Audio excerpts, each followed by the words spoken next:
You carry the faint scent of distant lands. Would you like a bath, noble hero?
This place is rich with the sweet scent of flowers.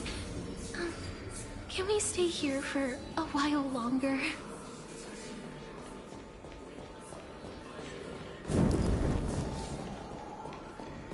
Oh, beautiful old world. Where are you now? Oh, legendary Era Chrysia, return to the mortal realm. Splendid gods once walked the paths we walk. Alas, all that's left of that warmth is a hazy mirage. Why are you chanting that too?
We're here.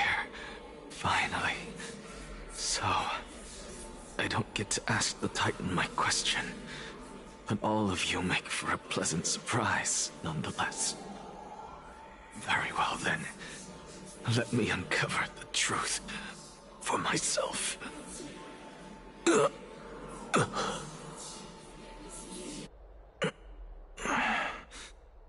I still fail to make it in time? Huh? So, I'm back here again. This is... I can hear it. I hear it from the depths of the tides, behind the closed doors of the void world. A voice ready to tell me something. This time, the voice is a lot clearer than before.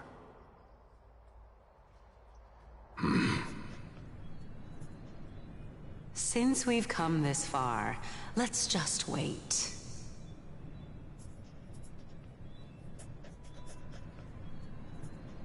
Lord Nias and Miss Calypso, are you both here to visit Chaos too? Yes, and we've been waiting for quite some time now.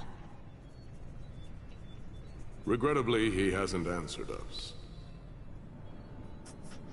The worst-case scenario is that he's already been overwhelmed and crushed by the world-bearing burden. You're overthinking, Lord Nias. I can still sense Chaos' soul in the area.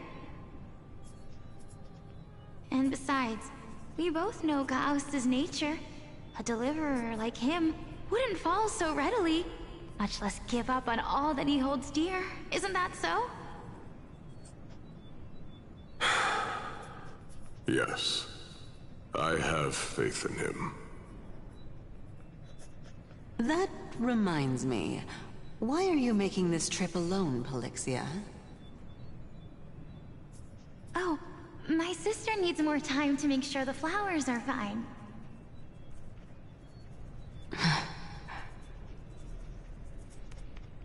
Such a pity.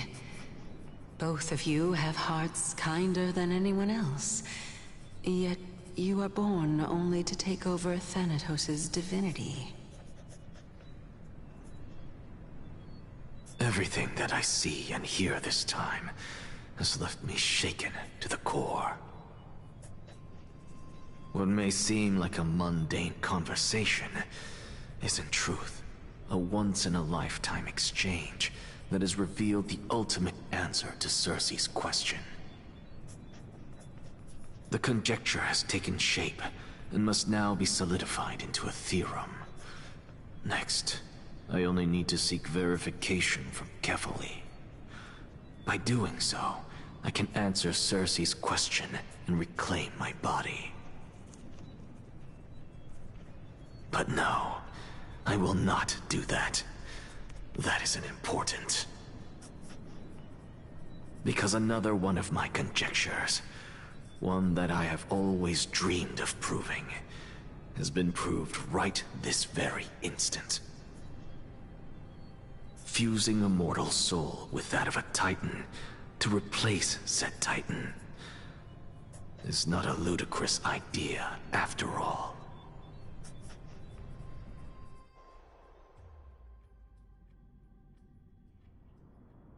What are you thinking about?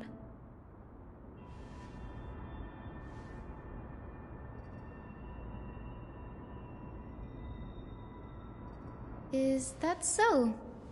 You don't look the slightest bit amazed, though. Plus, you seem to be strangely familiar with the city around the Great Tree.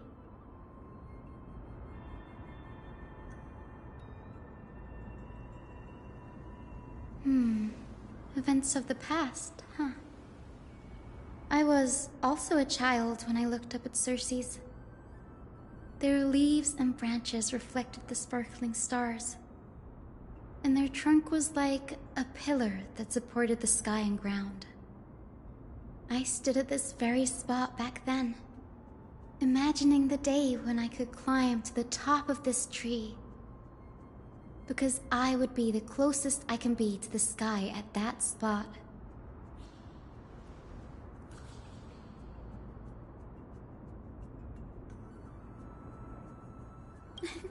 Don't read too much into it. I mean, can mortals even hope to reach Aquila's realm? They're a strict and draconian god. Nothing like Circe's. Reason is willing to share what is theirs with others, but Sky only expects people to revere them. You get what I'm saying, right, Denny? After all, the Titan that imprisoned you and Grey here in Amphorius is none other than Aquila themselves.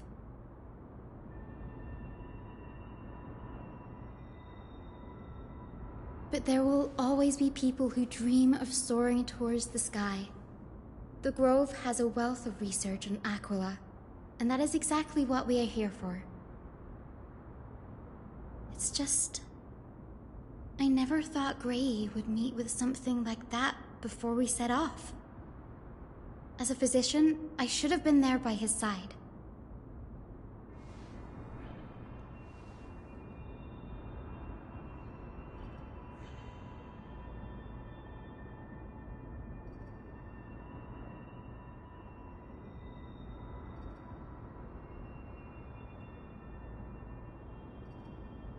Yeah, there's no rest for the weary, huh?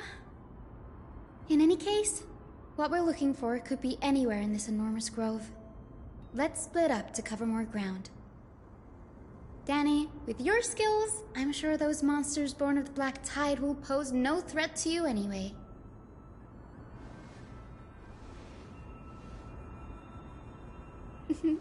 Have you forgotten that you're talking to the chief physician of the Twilight Courtyard?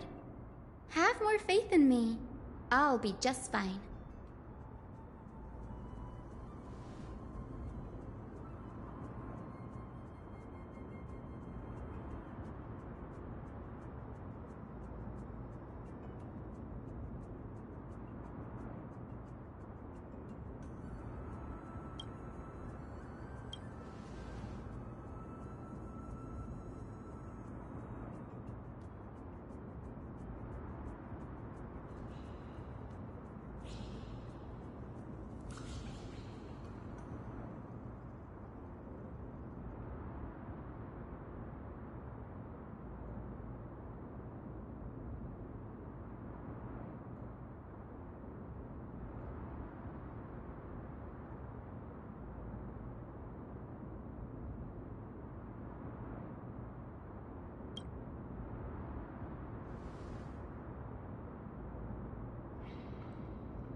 Really now?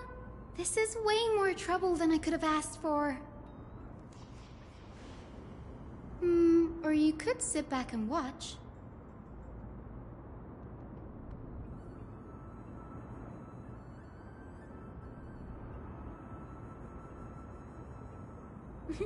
I'm kidding, Danny. Lend me a hand, pretty please? All right, now let's get him!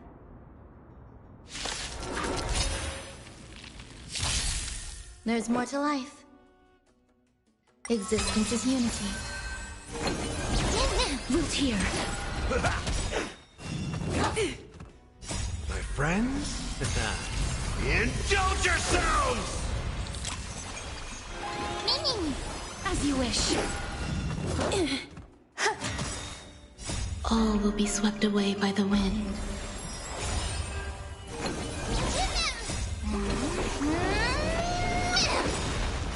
Embrace a new life.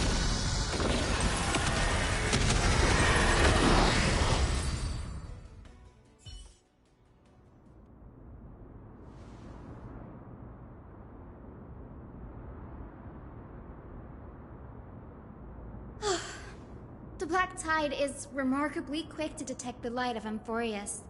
So or rather, the blessings of the Sky Priest in me, might have unknowingly called them to me. Anyway, never mind that for now. Here, you might want to have a look at this. I found it around here and thought it might be of interest to you.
This is new. I didn't know Professor Anaxa was researching the sky. He's never mentioned anything about it.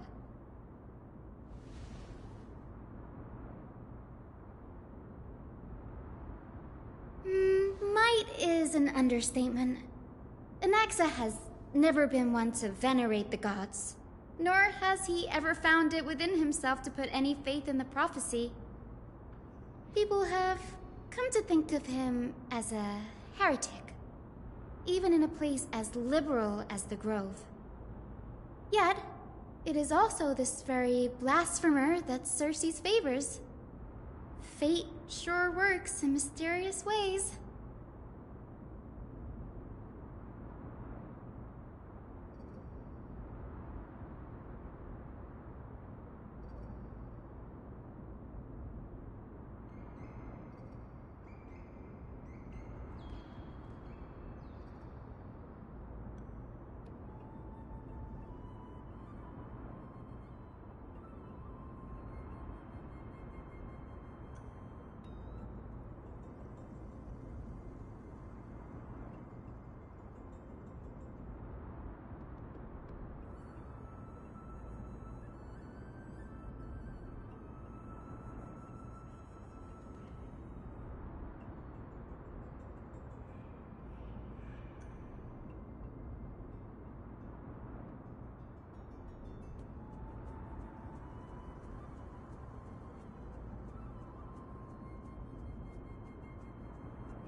Oh? Let me have a look.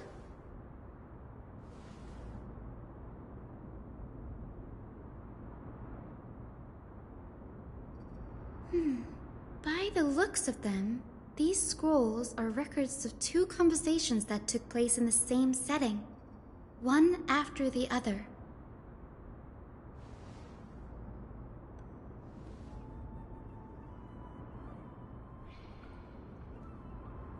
Sure, go ahead.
The Grove of Epiphany is home to 7 schools of thought. While all 7 schools are founded on the ideologies of Thalesis, the first scholar, each is unique in its own way. Among them, the Venerationists revere and worship the Titans the most. As the sage of the Venerationists, Euthyphro has always been at loggerheads with Anaxa. If we were to place the 7 sages on the scales of Talanton, Anaxa and Euthyphro would be placed on opposite sides to achieve balance.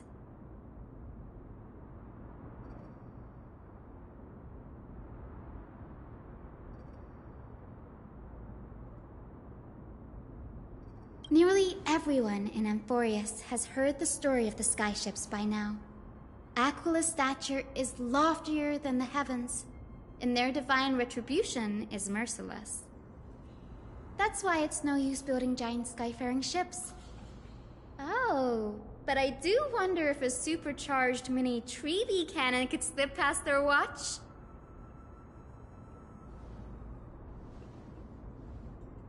Newsporists primarily study the application of alchemy in soul repair. Everyone considers Anaxa a blasphemer, but that has never stopped him from sharing his ideas, no matter how taboo.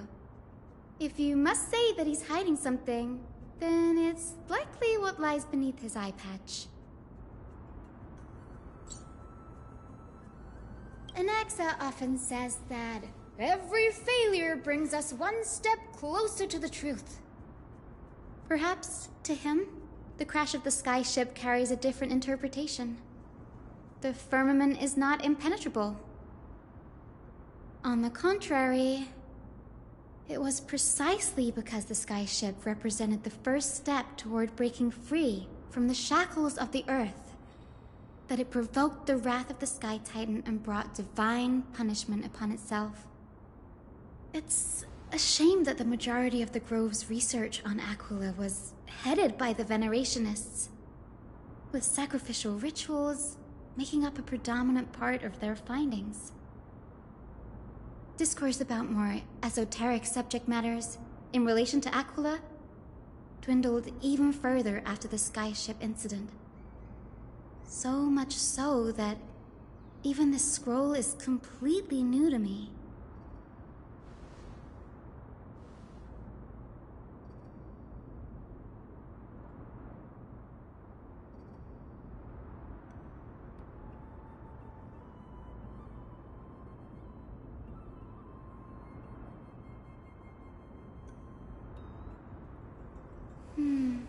That's what I'd like to know.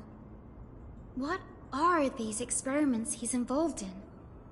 Even I, the assistant lecturer, know next to nothing about them. I have a bad feeling about this. Could there be more to what happened at the Grove?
Emerge from your cocoon.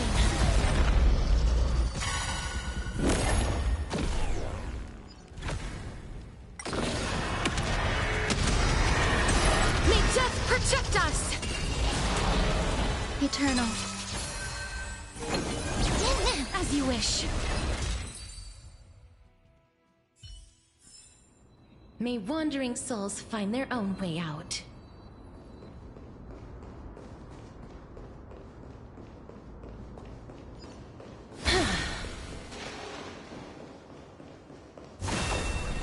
Emerge from your cocoon.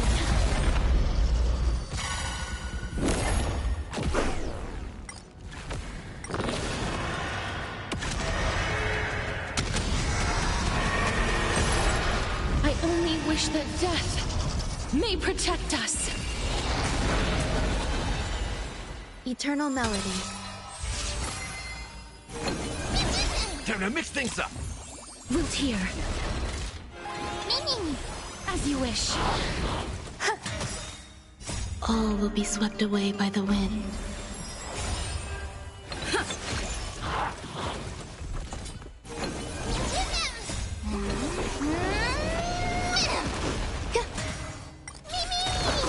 Time to mix things up. My friends? Indulge yourselves! Okay.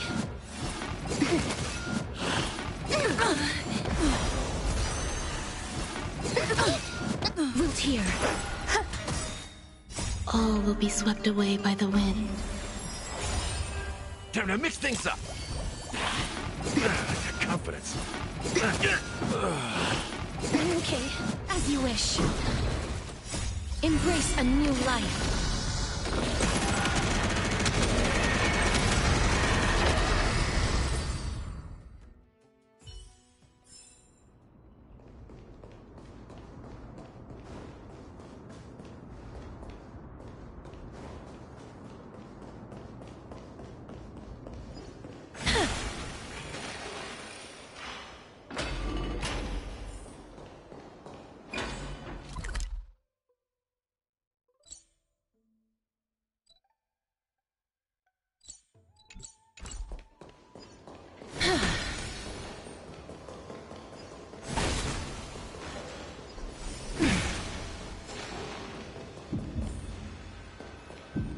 This is the Library of Philia, a place where the Grove stores its collection of tomes.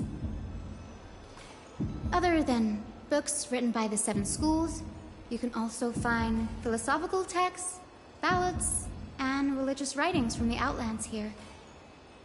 Cities that desire to learn from the Grove were apparently expected to contribute knowledge of equal value to what they sought. We've had more than our fair share of hilarious episodes over the years.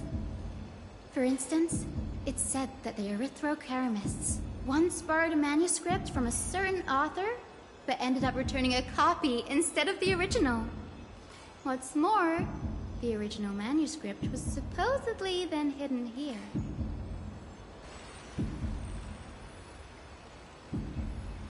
Nice?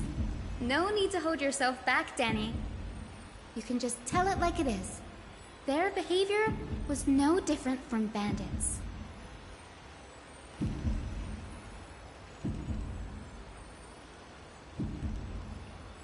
Whew. You've got me there. Some said you couldn't even find a dictionary in Castrum Kremnos, so I guess they were spared. There are too many books in the Library of Philia. Flipping through them all will take too long. Why don't we use the Biblioslate to search for the texts we need? We can bring them back to Akuma for reading after that.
Ugh, it's so dusty in here.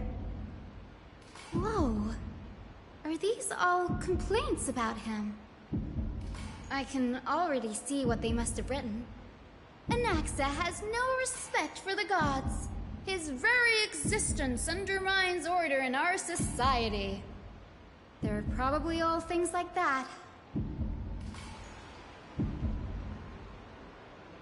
Why else would they call him the Great Performer? When Anaxer established his school of thought, the first thing he apparently did was read his own work to everyone. Are the Titans truly an accurate reflection of what humans think gods should be? Worlds created by gods are indubitably perfect, but what of Amphorius? Only foolishness and insensitivity everywhere you turn.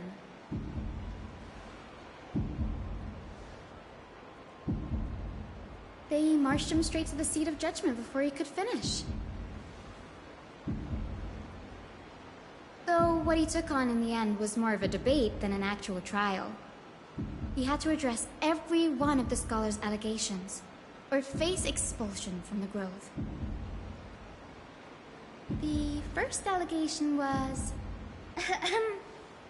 Do you agree that since the Titans created the heavens and earth, so the mountains, rivers, and seas must likewise be their creations?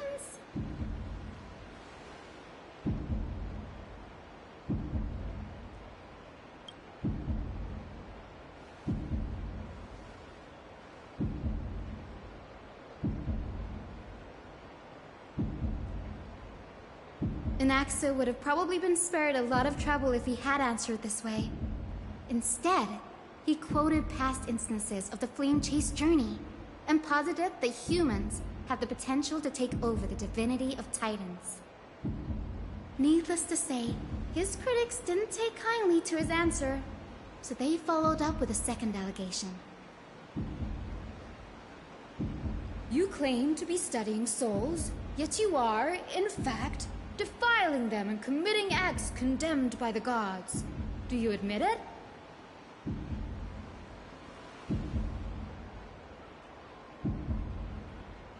Anaxa always wears an eye patch, never removing it, even when alone.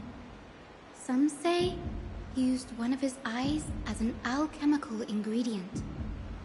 Every being in the world owes their safekeeping to Kifili, and this is even more so for the Chrysos heirs who have divine blood coursing through them. If he has really done something of that nature, then it'd indeed be sacrilegious. Thankfully, they had no way to prove it, so it amounted to nothing more than an allegation in the end. One by one, Anaxa engaged in wars of words against those who would challenge him.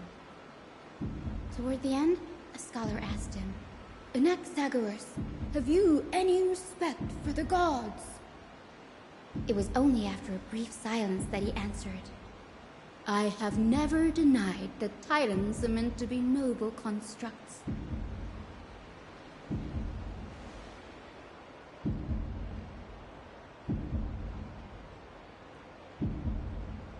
Yes, I'm not sure how that controversy was eventually resolved, but But what's for certain, at least, is that Anaxa was allowed to stay in the grove where he continued his research, despite being regarded as a heretic. By the way, this stack of complaint letters has reminded me of a place in the grove. We may find clues there that aren't on the teleslate. I'm talking about Anaxa's alchemy lab, hidden between the cornerstones.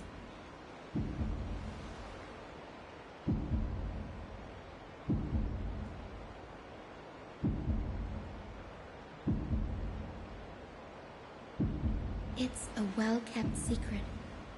Among the 7 sages, excluding the nominal chief sage, each has a private sanctuary where they can conduct research undisturbed in their free time. Even the administrators of the Library of Philia are restricted from accessing those places and documenting the sage's research. But with the grove in this state, I'm sure Anaxa won't be mad even if we sneak into the lab for a short while, right?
place, but where is everything?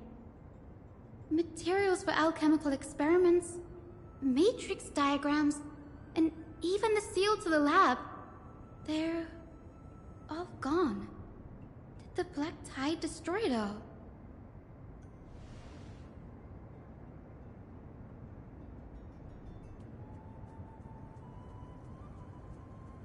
No, not even close.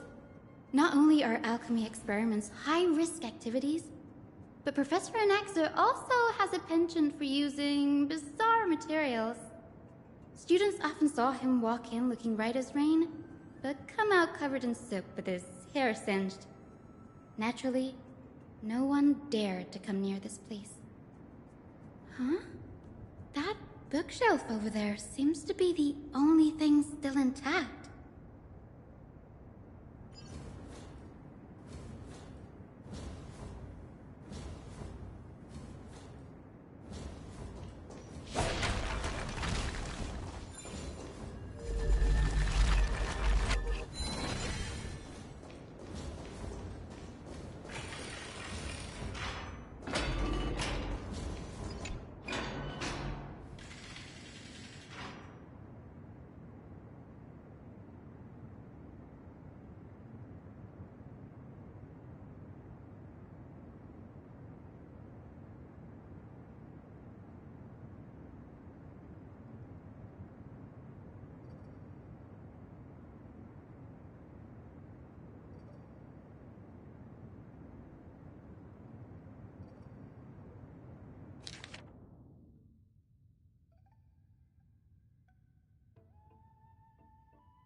What's going on? Anaxa is conducting research on our friends in Alchema and... me?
It wouldn't have been so strange if he had focused only on Cassie, given her own curiosity about her origins.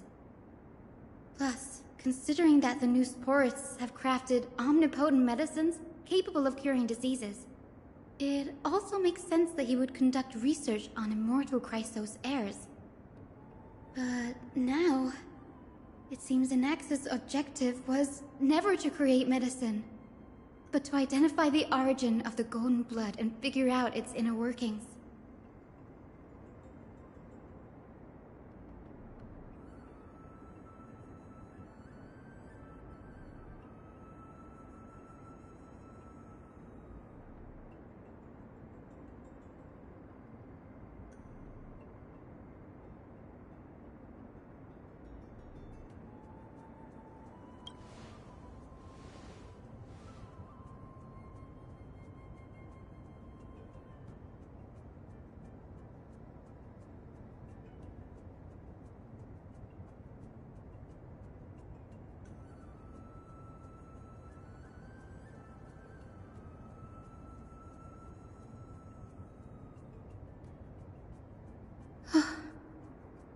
Annie, look at this.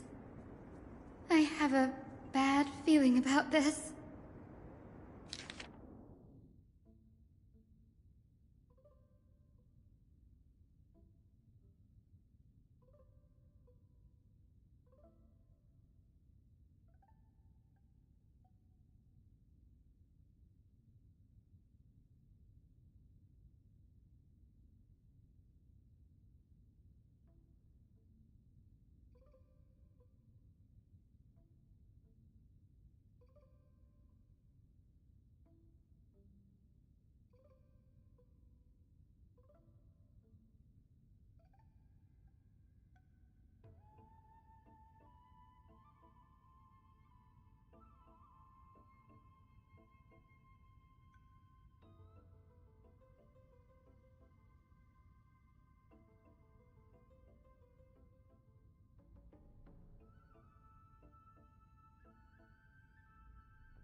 My biggest fear. It's come true. After going through his notes, I think I can piece it all together now. Anaxa was carrying out experiments on soul transmutation.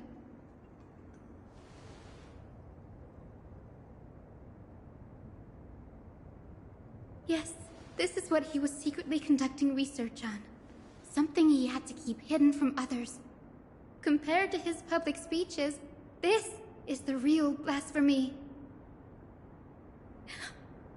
Oh, I just thought of something.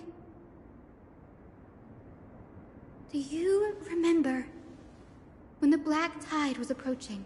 The Grove had planned to send Circe's core flame to a safe place. But an accident happened along the way, and Anaxa lost his life in the process?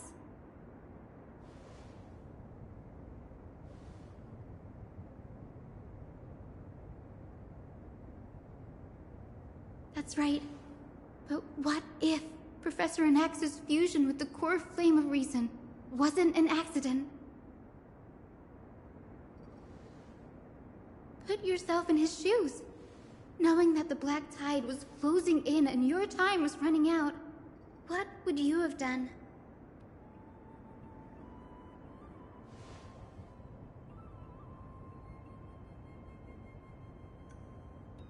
Exactly. When the Black Tide came, the true reason Anaxa headed to the Luminary Throne was to transmute and fuse himself with the Titan's core flame. No. Judging from how he reacted after the event, the results came as a surprise. Maybe he failed to consider the possibility that Circe's would make a similar decision. The manuscripts detailing all the alchemical formulae have been taken away. His research is still ongoing.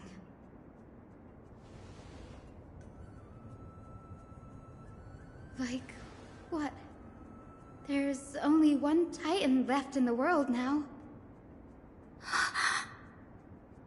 No. No way.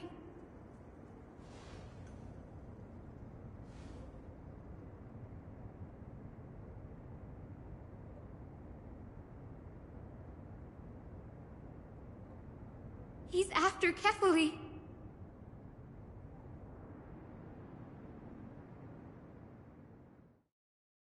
Sir, this sky above us, it's not real, is it? Of course not. This is just an image from a projection device used for educational purposes. A simple trick. The day-night cycle has been lost to this world, so that students like you may still learn about the night sky. Astronomers have harnessed the Titan's miraculous power to manipulate the light, projecting the Knights of the past here for you. Much like how the sky above the Holy City is also illuminated by Kefali's Dawn device. So, the skies of Akama are fake too. You mustn't conclude that, Inoxa. You should know that only a child would expose a trick and be proud of it. Often people know more than they let on. They simply choose to feign ignorance because they have no other choice. Then they're just deluding themselves. People believe in Kefali's tale of Genesis, accepting wholesale whatever the priests preach. But we're different. We've already walked out of the firelit cave of ignorance. We have already realized that we live in a world where Titans make the rules. Even when we look at the sky, we're only seeing what they allow us to see. Rather than gazing at this mockery of a night sky fabricated by them for the rest of my life, why shouldn't I be the one to take control of the projection device instead? So much time has passed since you sowed the seeds of doubt in my heart, child. Many a night, I find myself penning down all my theories and wild ideas, only to burn them to ashes when I open my eyes in the day. Why? Because we'll face death by burning if word gets out? As a sage of the Venerationists, my soul has already become inextricably linked to the great tree. Every word I say and every move I make is certain to influence every leaf, every branch, even the tree itself. But above all else, my days are numbered. Instinctively, I have my doubts about the golden blood and the human soul, yet I have no means of verifying them. The golden blood in my veins is woefully thin, and I am loath to waste what little time I have left obsessing over a hypothesis that cannot even be proven in the first place. But I can, sir. I can do it for us. The time is right. Give me all that I need, and I shall accomplish this grand feat on your behalf.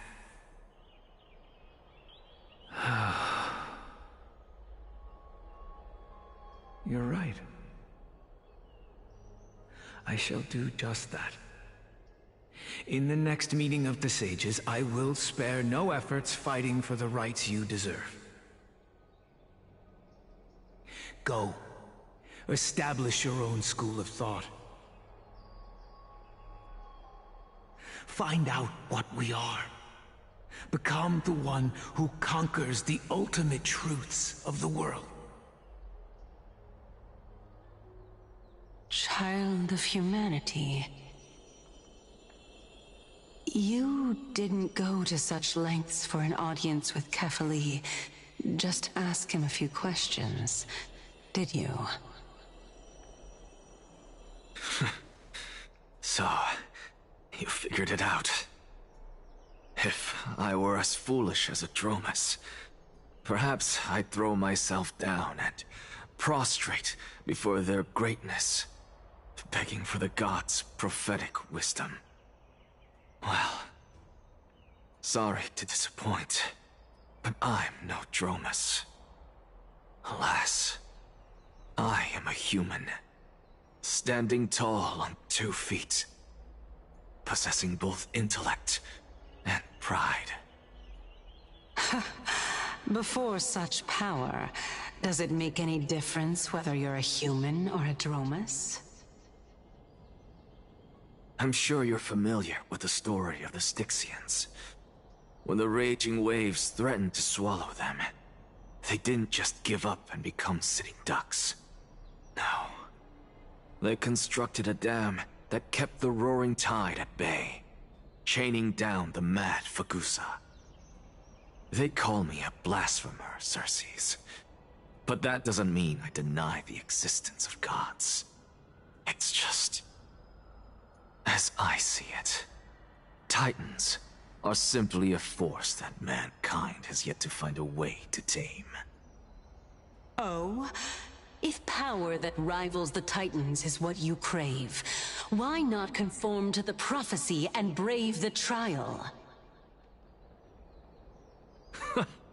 Why stop at harnessing the power of the Titans when I can do so much more? The source of life is what I wish to grasp, to understand what makes up the soul, and to learn what we really are. Thanks to you, I've had the chance to personally verify, in more ways than one, that the soul indeed ceases to exist in death. But where there is death, there is life. And where there is an end, there must also be a beginning. How then is a soul born? That was the only unknown variable left in my calculations. And by the sound of it, you have already formed a conjecture. No, I have already drawn a conclusion. In my journey unto death just now, I finally saw the answer with my own eyes. Professor Anaxa, I'm here. Her life hangs by a thread. I must ask you to refrain from taking any unnecessary steps. Of course. I'll bring this to a conclusive end, and give you the answer you so desire. However, in accordance with the principle of equivalent exchange, I must also demand from you what I need. As you wish. Don't you care to know what the price might be? It's a matter of uncovering the truth about the Death Titan and her survival. This may be the only time I can ever save someone's life. There is no need for me to think twice. I see. In that case, let the show begin. Indulge me. Am I correct to say that you intend to prove Thanatos' whereabouts and prove the nature of our existence now? Before I begin, I must confess I had been stuck in a cognitive trap all this time. As unrelated as these two propositions may seem at first glance, they are in fact logical equivalents. They are merely two different ways of telling us about what the soul is at its core. The reason I say this is, as I've mentioned earlier, the answer was hidden in my journey unto death. Anaxa, you were in the Netherrealm? Yes, I am but a living dead man now, but that's not important. What truly matters is, I overheard a conversation between heroes. That's not all. Remember how I said you were a part of that conversation too, Circes? And I've told you that I have no recollection of such an event. That was likely just an illusion conjured up by the mind of a dying man. Of course you would remember. Because that wasn't you. That was Calypso, one of the 7 sages of the Grove.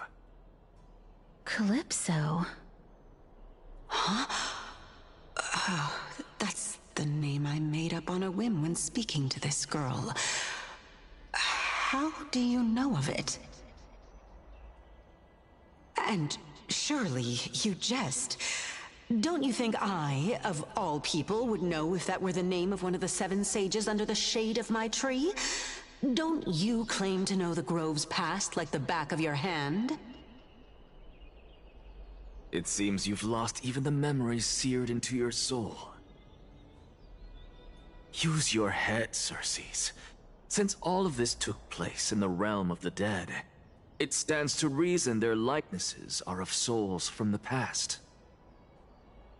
The living cannot step foot into that world, so who could they be?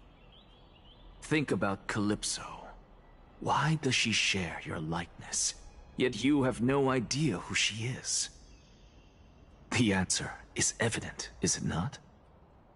Those fallen heroes are the mortal incarnations of the Titans before their ascensions to godhood. The gods aren't master creators born out of thin air, and they are no different from humans, because they all evolved from one.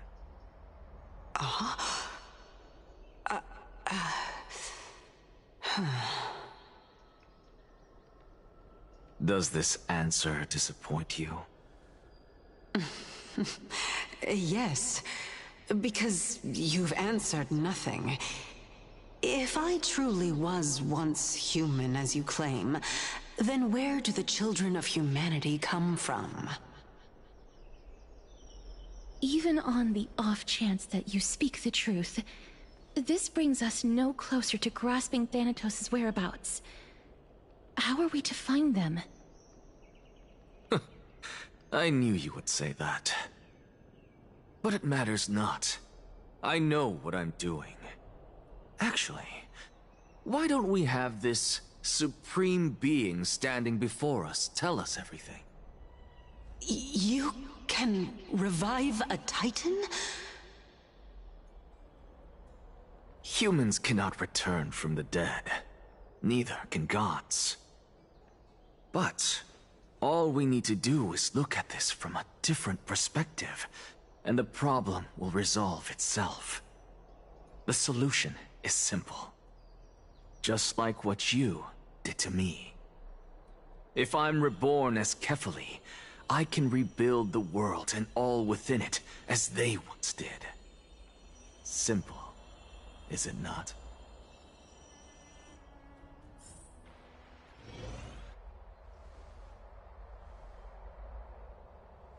I have news from Hyacinth and Danheng.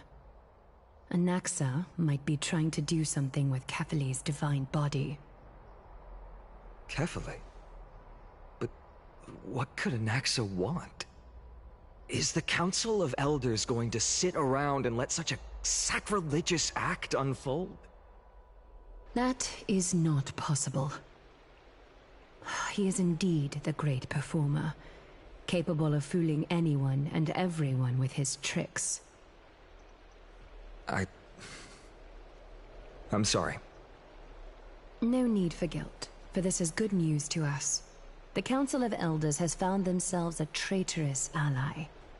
Anaxa's ambitious desires will be something we can exploit. What we should be doing now is to keep our eyes peeled for whichever trickery Kynus is up to, and react accordingly to thwart her plans. Being Akima's political center, the Demigod Council holds just as much significance as the Vortex of Genesis. Someday, after my duty is over, this site will take the place of the battlefield where you hunt gods, become the next challenge you ought to overcome. Till then, it's best to get used to this place as soon as possible.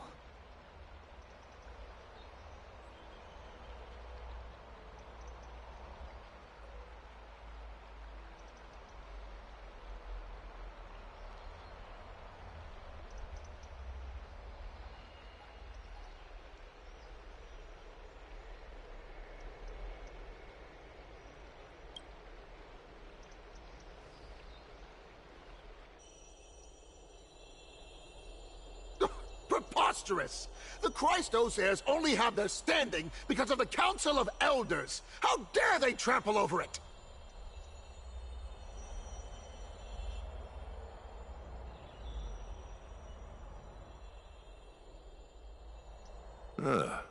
It's been a while. What is that supposed to mean?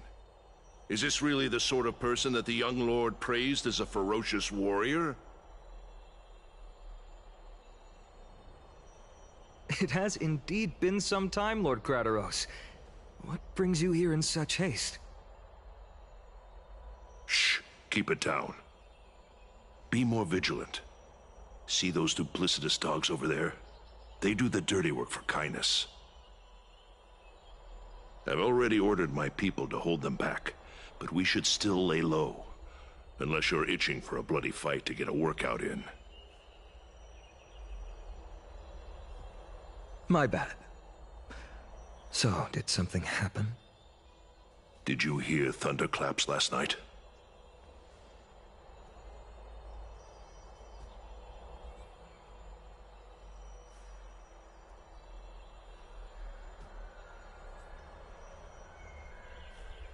Thunderclaps are beacon signals of strife. They are a message from the young lord. He threw a spear bearing several words at Akama. Watch out. The Flame Reaver is back. I guessed as much. We didn't actually kill them back at the Kremnos Arena. I figured this is something you would want to know. We Kremnoans never back down from a fight. So if you plan to take that thing down in a battle, reach out to me anytime. You have my gratitude. I will let Aglaya know about this right away.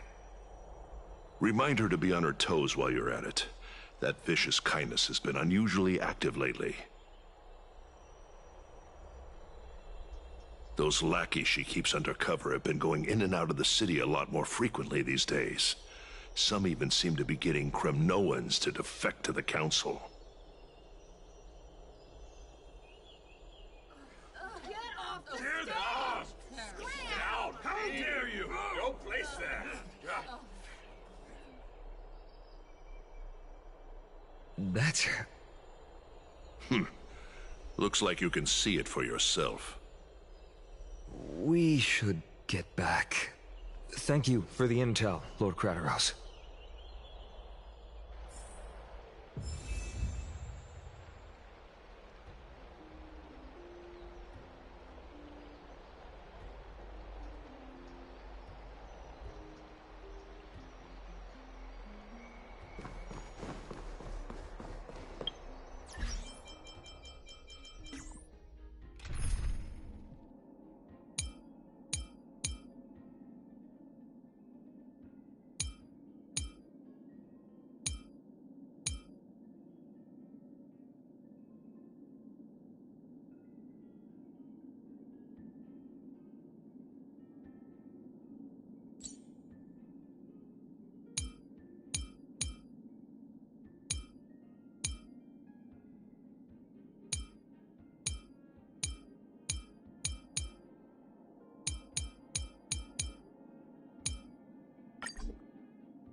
By Catholic into Lenten above, as the Theoros, I have Aglaya, what happened here? I know about the poisonous fangs of that king snake through the golden threads. In the past, I would be confident about keeping her in check, but I admit I am now unable to do so. What do you mean? It is no longer about eloquence or arguments. I have been a demigod for far too long that I hardly have any humanity left. Before I realized it, I have become no different from these hypocrites, no longer capable of relating to the people. This has come a lot sooner than I expected. But perhaps it is time. I need you to step up, Finan, in order for me to retreat behind the scenes. Yes, this is my duty, but...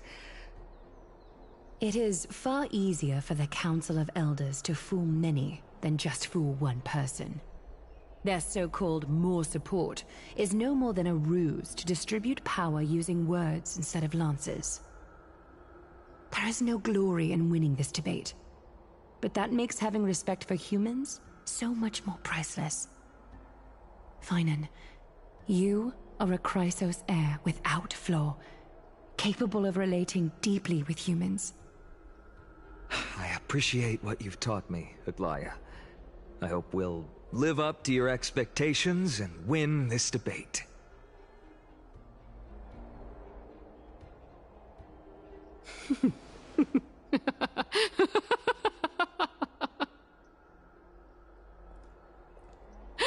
Oh, you've done well, Lord Calictus. Let me take over and personally close this debate for today. Dearest counselors, let it be known that I sorely miss the blissful times portrayed in lyrical poems. Back then, Amphorius was home to nearly 1,000 cities, each with their own local faith, while gods walked the earth and shared close bonds with humans. Yet, in the present, people from all over are forced to leave their homeland to seek refuge in the holy city, where they hope to rest under Kephales's protection. All of us have long been in the same boat, with no way out of this plight. We didn't have a choice in the past, but now, the Council of Elders brings to the table a new possibility. All I have left is one question for you. Would you rather strive toward the unheard of Era Nova, or return to the prosperous Era Chrysia of our past? Make your choice. Now, which of the two would lead mortals to an ideal future?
We all know that Era Chrysia is a thing of the past, Lady Kainis.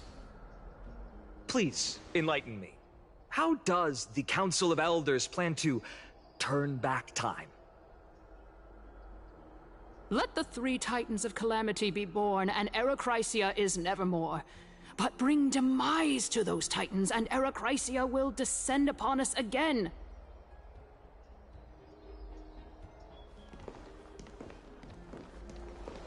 Know that the Council of Elders is never one to make empty promises. Look at who we have on our side. Anaxagoras, one of the Grove's 7 sages, and Castorice, Idonia's goddess of death. With the help of these 2 heroes, I can promise all of you that Era Chrysia will exist once more. Aren't they Chrysos heirs? They're supporting the Council of Elders instead? It's clear from the start that these heroes do not get along well in their group. All the more proof that Aglaya is unfit to speak on behalf of every Chrysos heir. I am in favor of Era Chrysia. Era Chrysia! Era Chrysia! Era Chrysia! Era Chrysia! Era Chrysia! Era Chrysia! Era Chrysia!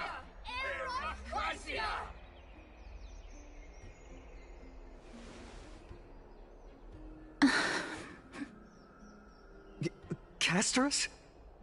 Why are you standing over there? You finally arrived, Naxa.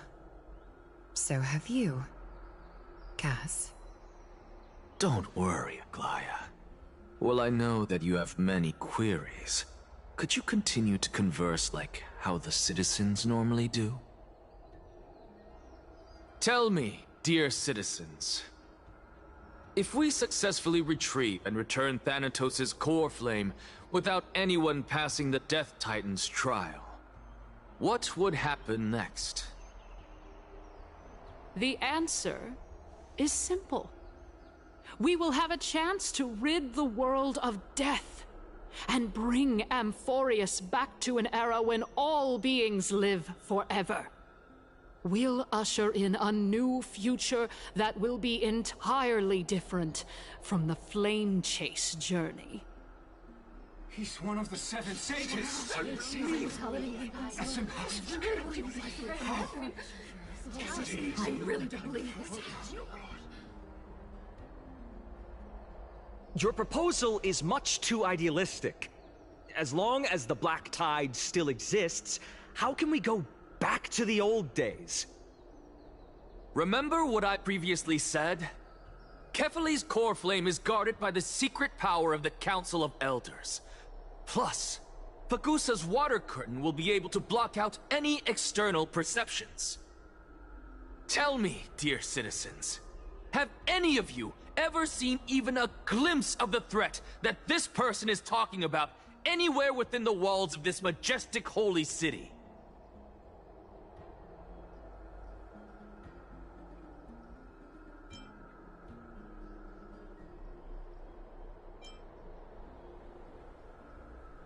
Oh?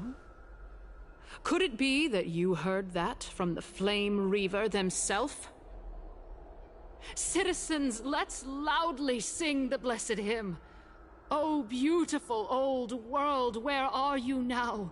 Oh, legendary Erechrysia, return to the mortal realm. After the destruction of the 3 Titans of Calamity, the Flame Chase journey will have to end. Erechrysia! Yes! Yes! It has to end! It has to end! It has to end! It has to end! This is bad. The masses are now totally riled up. Anaxa, pray tell. Everything that you've mentioned hinges on the premise that we can find Thanatos' existence, right? Thank you, Lady Aglaya, for still caring about this city. However, dear citizens, we are truly fortunate and blessed. For Castorice, Idonia's goddess of death, will surely find Thanatos under my guidance. What? With that, I solemnly promise that the core flame Lady Castorice brings back will be personally managed by the Council of Elders.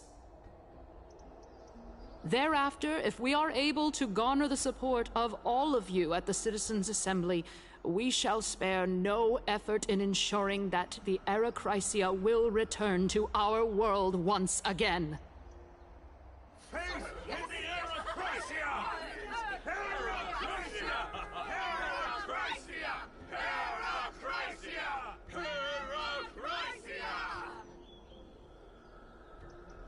With the balance shattered, the result is clear. By Kefali and Talent and above, as the Theoros, I have observed. Akama has chosen her destiny. The issue up for discussion at this Citizens' Assembly shall be modified to the suspension of the Flame Chase journey. This resolution shall be put up on the Wall of Heroes, such that all citizens are aware of the city's way forward. To the future! fantastic! Yes. Aglaya, dear Aglaya. What has caused your heart to soften? You also don't seem to be as quick-witted as before. Wag your tongue as much as you like. Since the Flame Chase journey has been preordained by the prophecy, our failure has never been on the cards. Well then, I guess we'll find out if that's true at the Citizens' Assembly.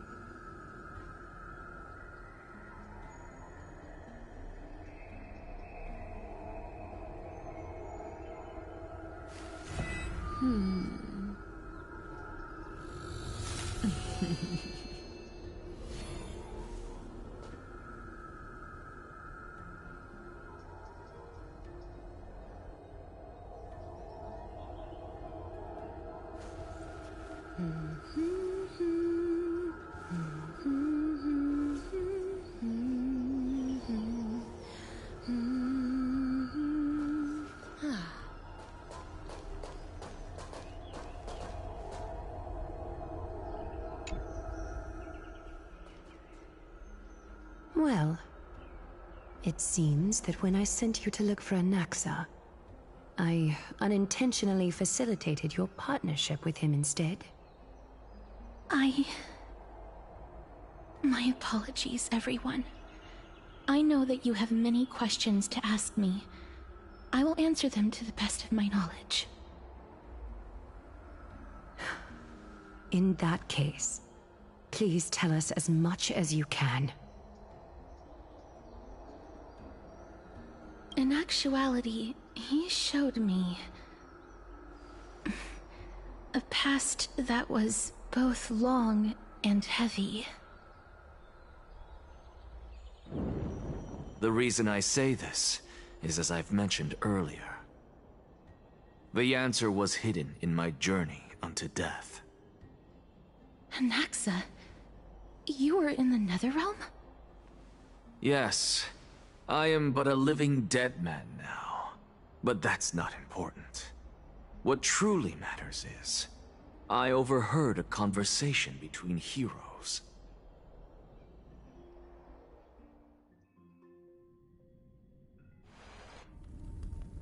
Have you heard of this tale before? A tale about the ocean god's treasured pearl, our hometown. It was a seaside town which enjoyed the ocean breeze and glorious, peaceful times, thanks to the wisdom of its ruling queen. Until one day, an evil dragon descended upon the town. Its wings were large enough to blot out the sun, while its claws were sharp enough to rip the waves apart. It barged into the tall tower and devoured the queen's beloved daughter. It even settled itself in her bedroom, like a tyrant king. The queen assembled 300 warriors who managed to subdue the evil dragon by chaining it up. However, when the queen slit open the dragon's belly, she realized that the princess had long since been digested, and all that was left of her was a pile of bones. Devastated, the queen wept for several days. It was then that a devious, smooth-talking scholar arrived at the palace and suggested that the princess could be revived through the use of dragon bone and dragon blood. That liar called this process the secret art of alchemy.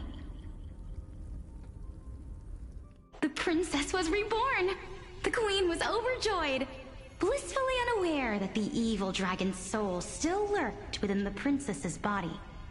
As revenge, the evil dragon swallowed the poor queen, the glib liar, the courageous warriors, and all of the town's innocent civilians in a single gulp.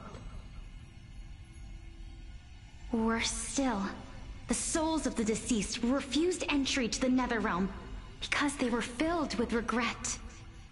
Forced to roam the mortal realm, these resentful souls ultimately converged into a river of souls that would not retreat for a long time. The terrifying death had consumed all. Thereafter, our hometown fell into ruin as well. Until... Until?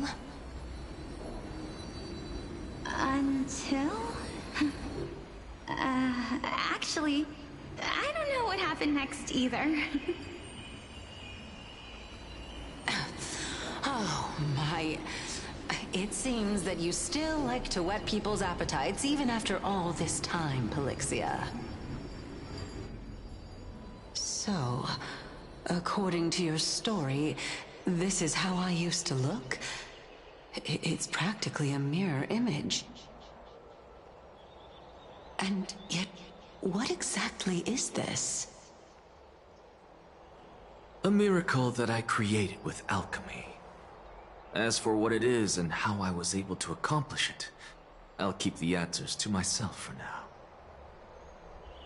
Oh, my goodness. Is this cliffhanger really necessary?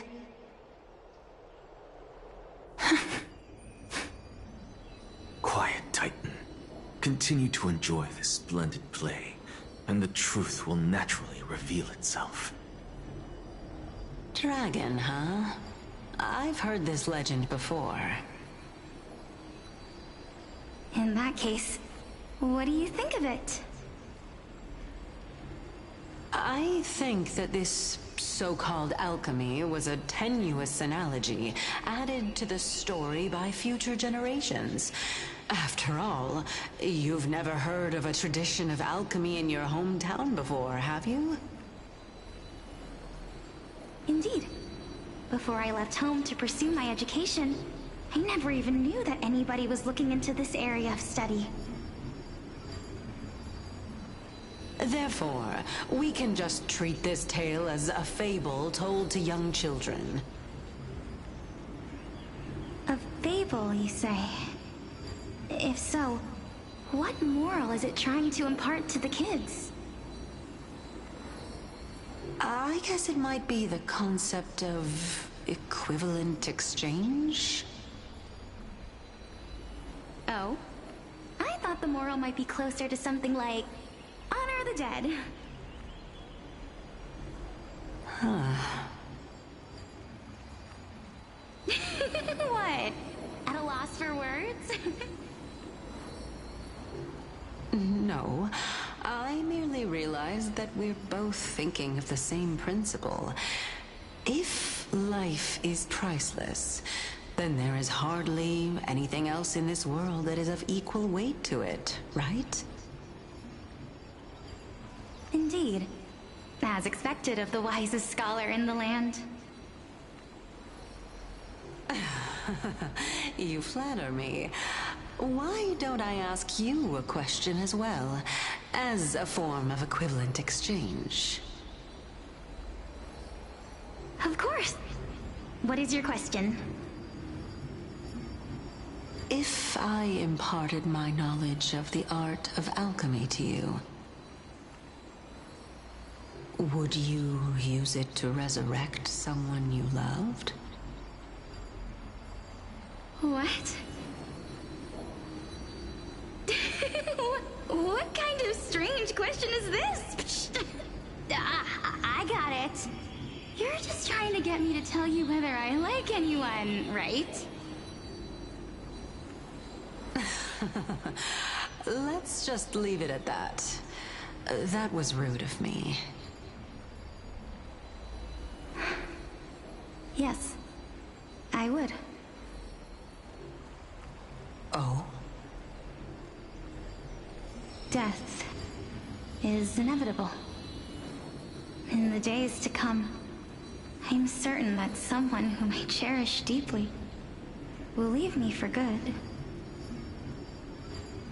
If such a mighty power really existed, I think I would use it without hesitation.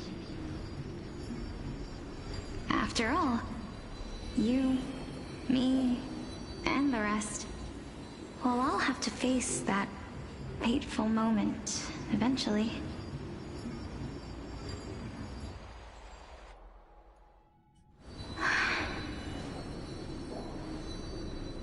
My time is finally here.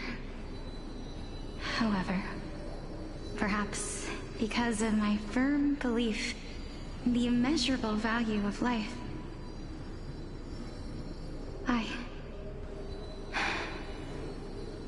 I am unable to complete the trial.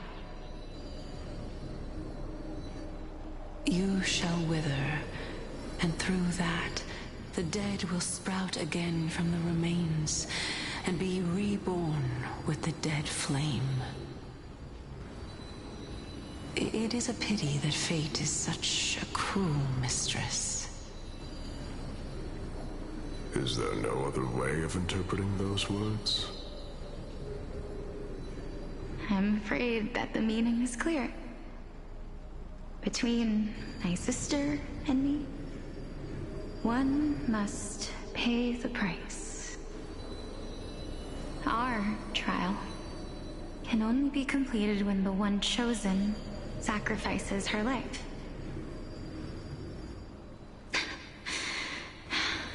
I'm afraid that the prophecy might even have selected a pair of twins for this exact purpose. Fortune makes fools of us all. My sister is prepared to sacrifice herself.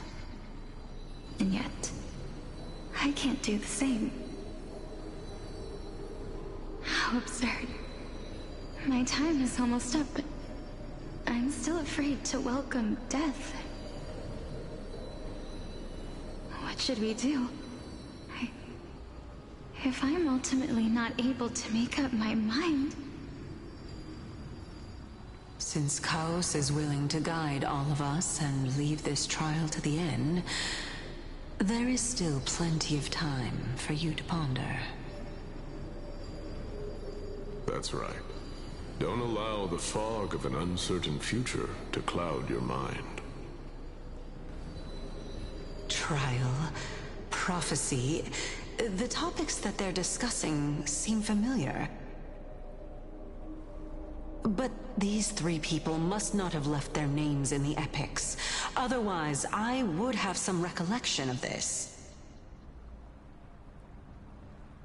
Amphorius's history before the Titans were born was complete chaos. Is that not strange by itself? I have long held 3 hypotheses about this. However, let's continue watching for now. Calypso, Polixia, and this warrior. I seem to have met him somewhere before. Regarding this matter, Nias, are you confident that you'll complete your trial? Of course. Though, I am worried about what will happen once I've emerged victorious.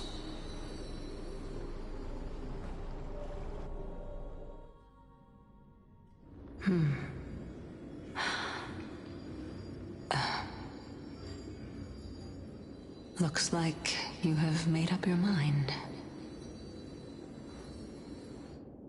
Yes, this is the safest course of action. Completely separating courage, honor, tenacity, sacrifice, and reason. You really know how to make things difficult.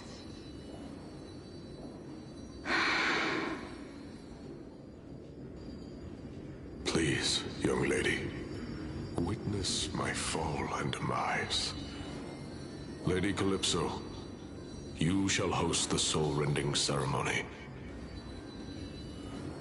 I do not understand. Why would you dare to sacrifice yourself for a future that you won't get to witness? Because this is our destiny. The power that resides within me is so intense that I will one day be engulfed by it. Furthermore, a valorous death before glorious return has always been the path I chose to walk. A journey I began long ago. If your sister or Kaos were in my position, I believe they would make the same choice as well.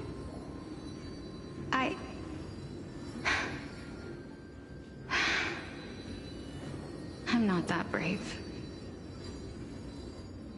I don't know how I'm supposed to face such a serious affair.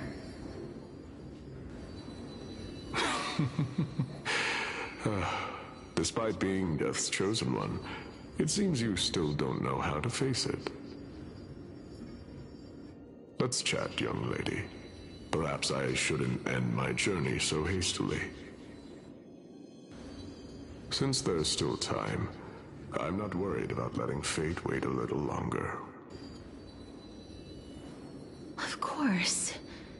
This warrior is Lord Anias. As the embodiment of Nikador's divinity, he entrusted his life to us and allowed humankind to end his madness. That means that what I'm currently seeing before my eyes is, in fact... Looks like one hypothesis of mine has already been proven true. These heroes are the true forms of the Titans, before they attained their divinity. If so, the chosen one of death that he speaks of is actually... Polixia?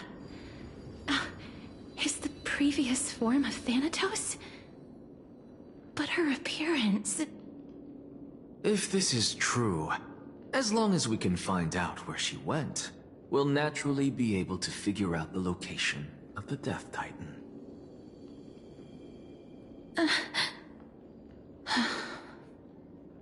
But before that, we first need to witness what ultimately happened to Lord Anias.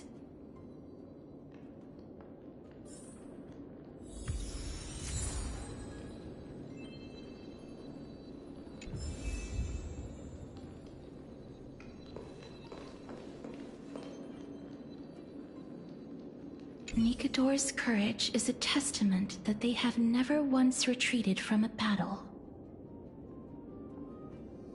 I've heard that these words are still engraved in Castrum Kremnos even today. It didn't occur to me that they were actually part of an alchemical formula.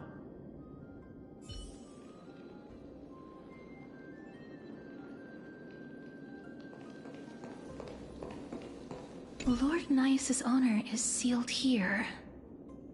Incredible. The honor in this child's soul is so light.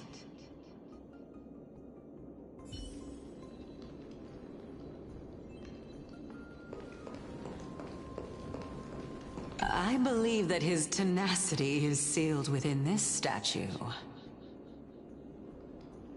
Before we fought Nikador, we also released it from the stone statue.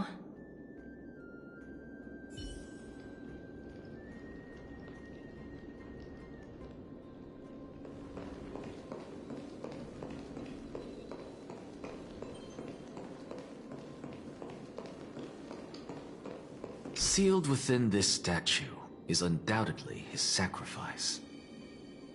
They use their own body as our city walls, keeping out and protecting us from the pervasive spread of madness.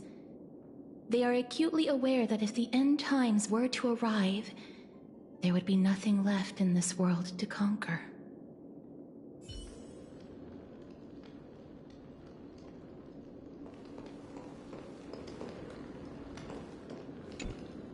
Honor, courage, tenacity, sacrifice. And finally, the only thing that remains is reason. Cheer up, young lady. There is no need to shed tears over a glorious death. All farewells in this world are sorrowful, Lord Nias. No, young lady. As a warrior, I have witnessed too many bitter deaths. But now, all I feel is peace. I did not know until this moment that mortals could live their lives in such a way. Although only a sliver of your soul remains, you remain so optimistic. Or maybe the truth is that you aren't able to feel sorrow anymore. To be honest, I don't know either. But I am certain of one thing. This is not an acceptance of death nor apathy toward it. It's not even a feeling of despair. I am just enjoying what remains of my life to the fullest. Enjoying? Indeed. Along this journey that we've taken together, not only have I changed the world, I myself have also changed in the process. And now I have reached the journey's end. When I look back and see the grand epic that I've personally written, how could I not revel in that fact? But when you depart the mortal realm, won't all of your accomplishments be reduced to nothing? Separation and death are two sides of the same coin. Reconciling this doesn't come easily for a mortal.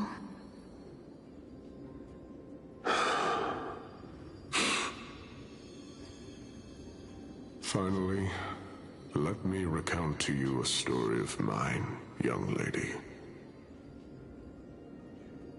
The first time I returned from the battlefield, I felt extremely hollow. The calamity had devoured everybody on the battlefield but me. When I returned to the city alone, the citizens held a banquet for me that was far from pleasant.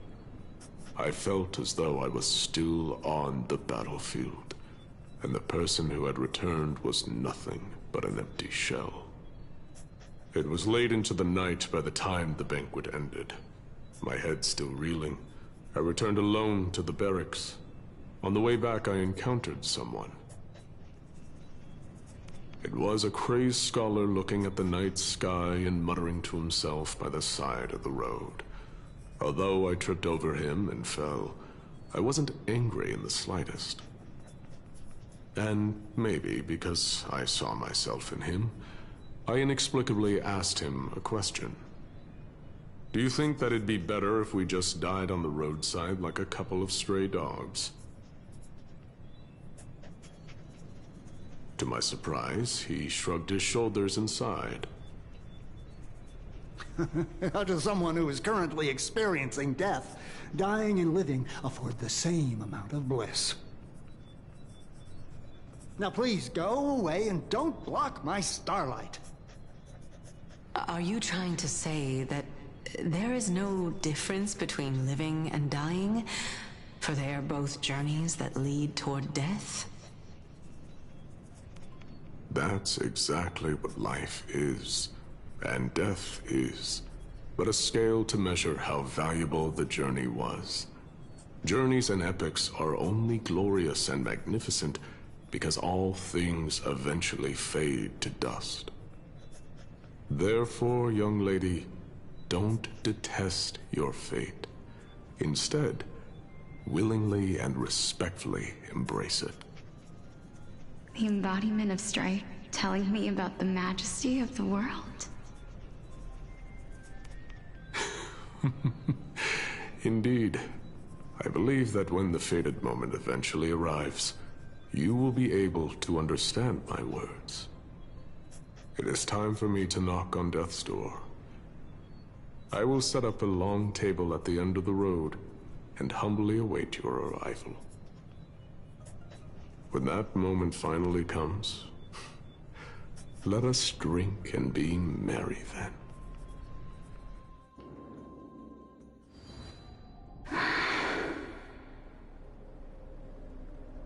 I knew this day would eventually come.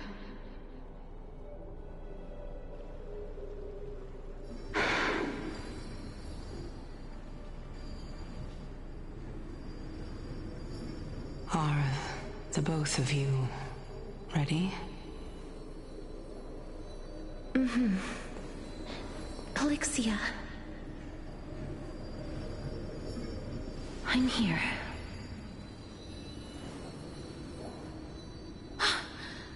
What? This...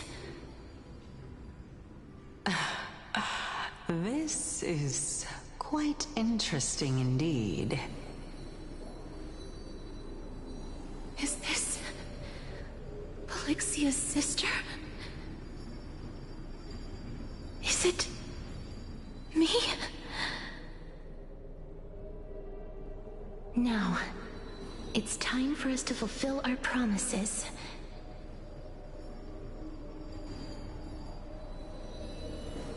Are you afraid?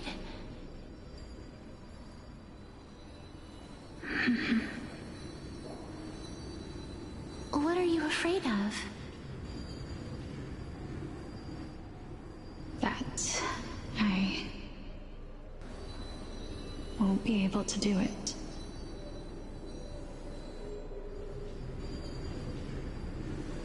You shall wither, and through that, the dead will sprout again from the remains, and be reborn with the dead flame. As foretold in the prophecy, and according to our vows, once it all ends, we must face our fated moment head-on. Even if it was prophesied, do we have no say in the matter? It's so unfair. Why are we the only ones who are forced into mutual destruction? Let me do it, sister. Let me be death's sacrifice. I was never long for this world anyway. But you're different. I was the one who wasted your life after all.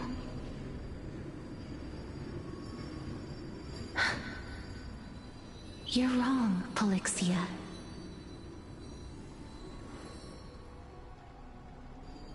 I don't think that my life was wasted. Just the opposite. When I finally arrived at this destination and looked back at the journey I took, I discovered that flowers had long since bloomed along the path I walked. It was you who sowed the seeds for this sea of flowers, one that is more beautiful than the promised land at the end of the world. Besides, I have lived a fulfilling life. Even though I was fated for sacrifice, none of the things that I've experienced will dissipate. Instead, they'll forever live on as memories inside your head. Will they not?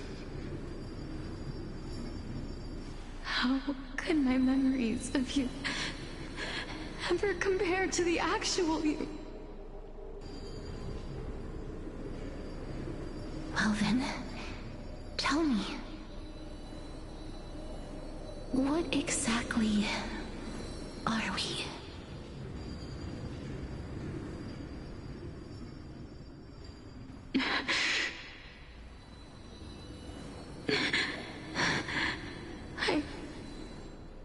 I don't know.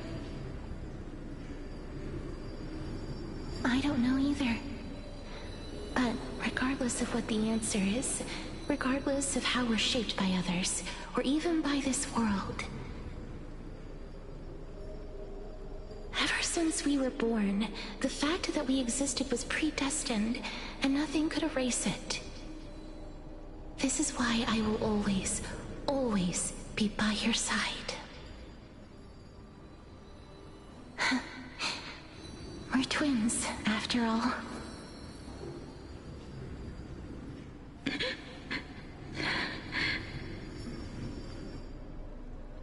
All right, my dear Polixia.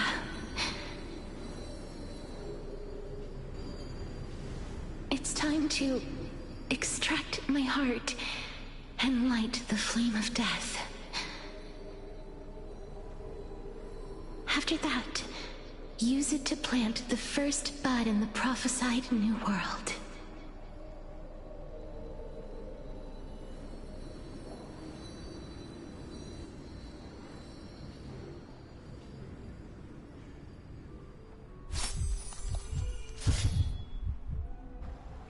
If I imparted my knowledge of the art of alchemy to you, would you use it to resurrect someone you loved?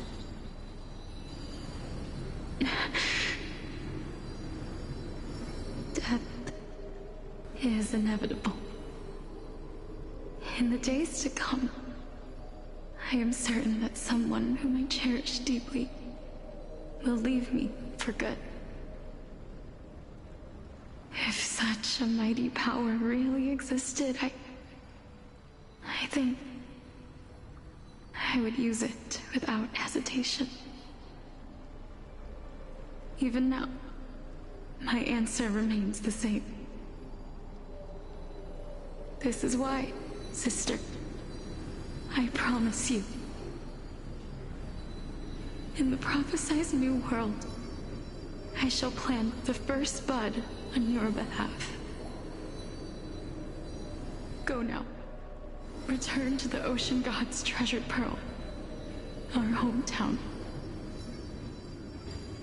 I shall open wide the entrance to the Netherrealm and grant you a second life. The living beings on this earth shall respond to my call and lead you to the sacred daylight. Remember, do not look back on the land of the dead, and do not stop moving. In the new world promised by the prophecy, march toward your new life. As for the price of our equivalent exchange, let me be the one to pay it.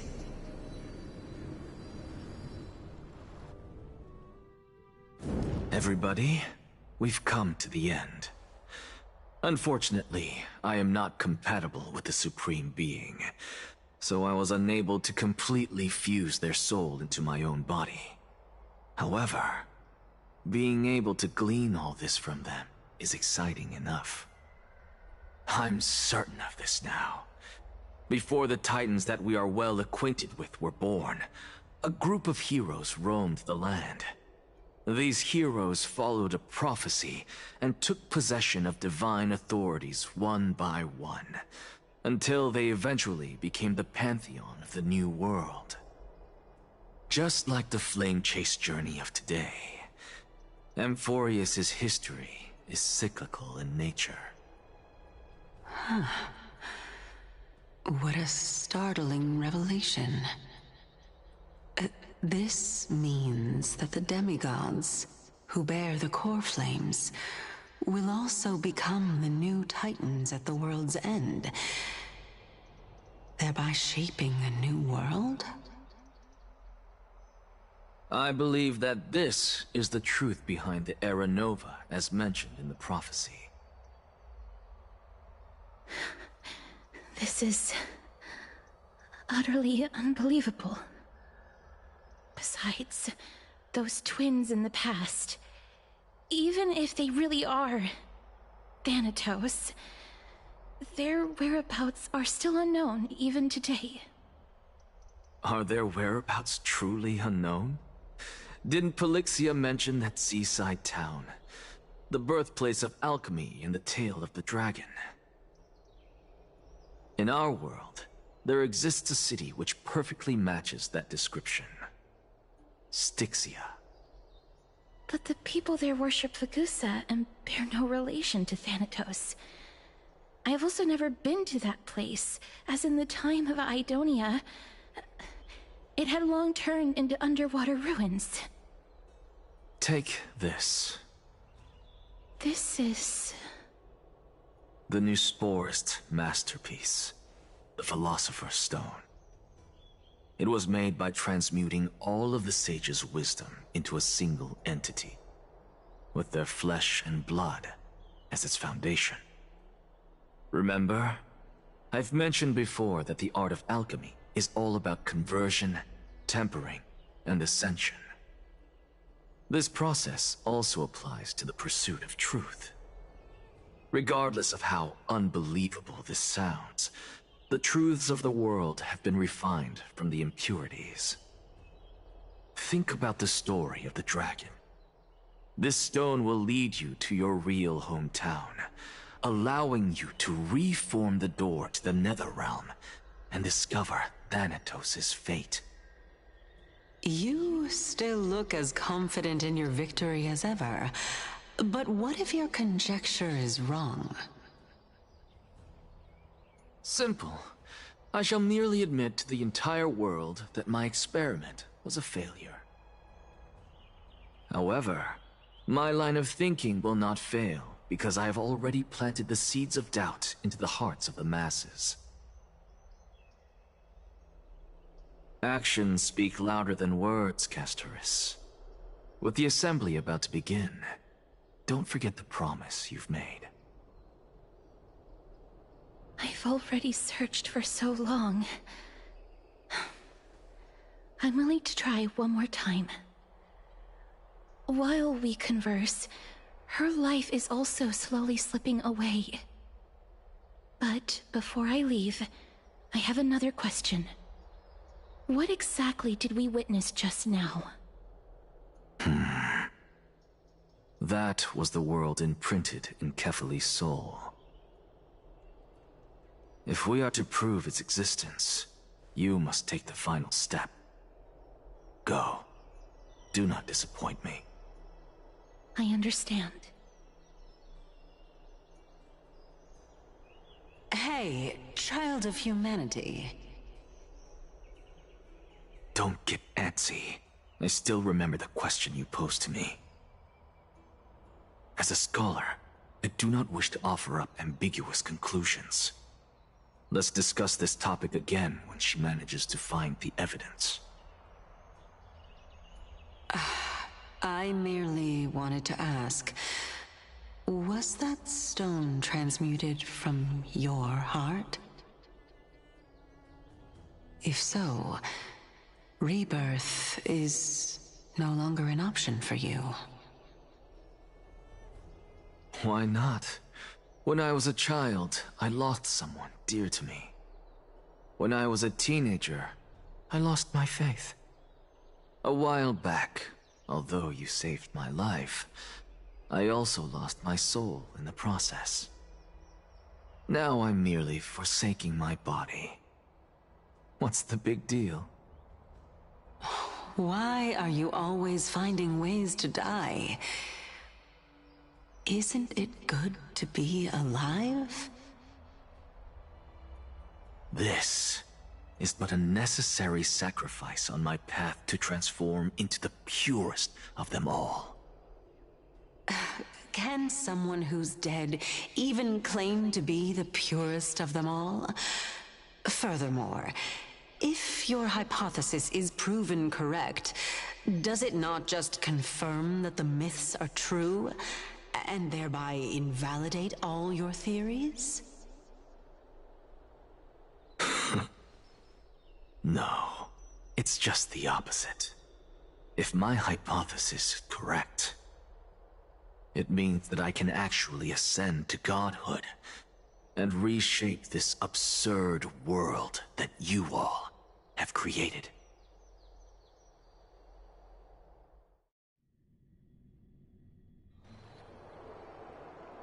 That's a lot to take in at once.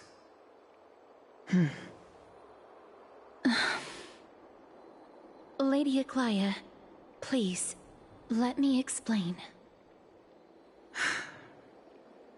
Go on.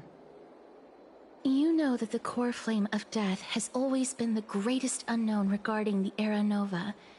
Which is why both you and Cainus desire to gain the power to control that core flame in the approaching Citizens' Assembly. Professor Anaxa has come to a consensus with Cainus.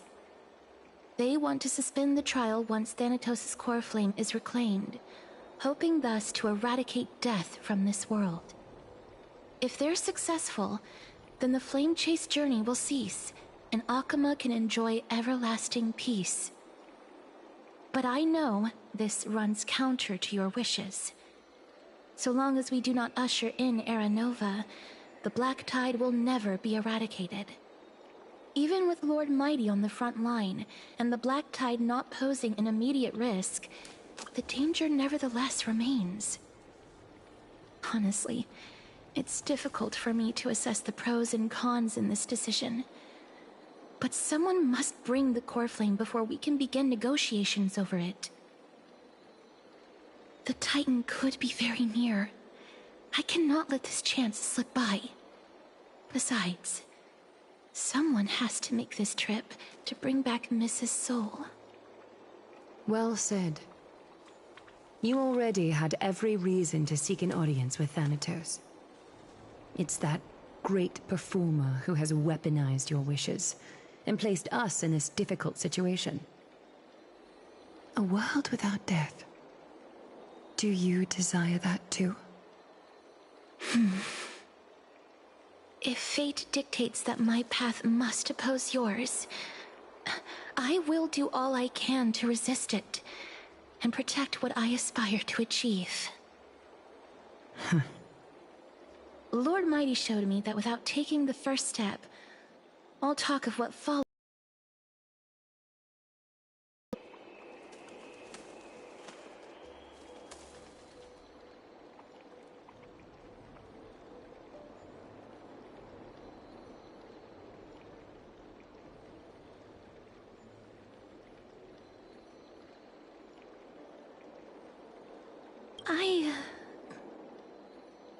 I have always hoped to hear you speak your mind, Cass.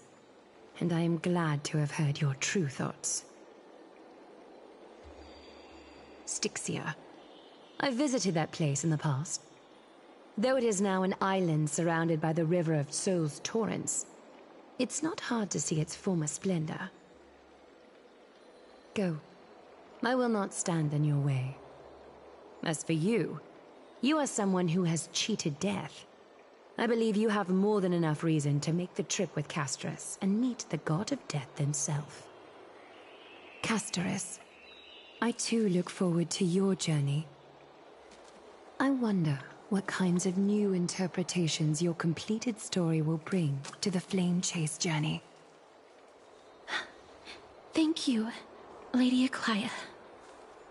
I hate to put a damper on this heartwarming moment, but if Styxia is now an island surrounded by the river of Soul's torrents, then how do we find a way in? Lady Trebe is probably...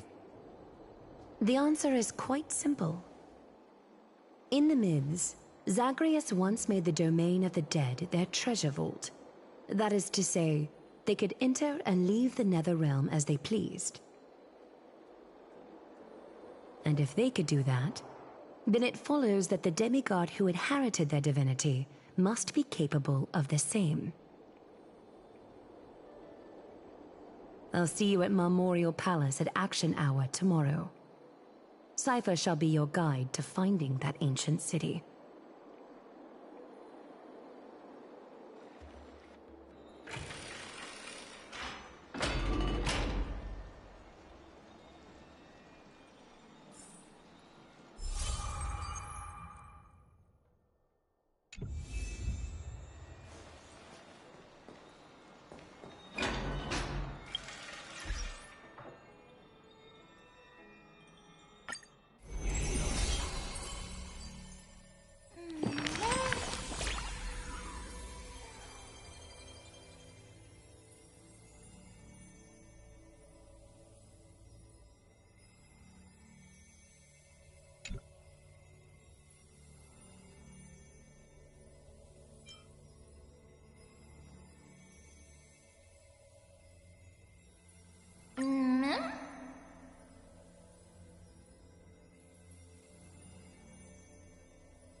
debate finally over? Did you win?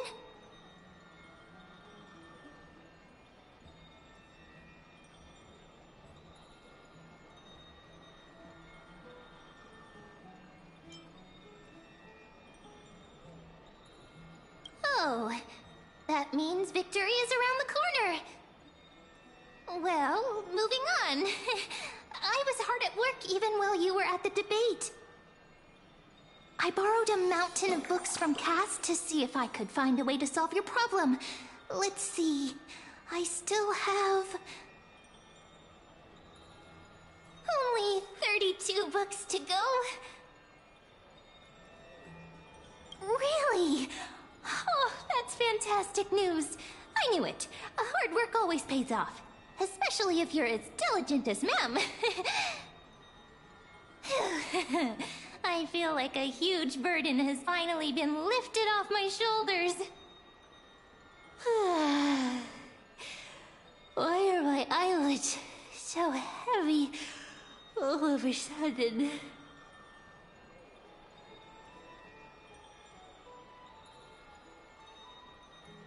Oh, you're right.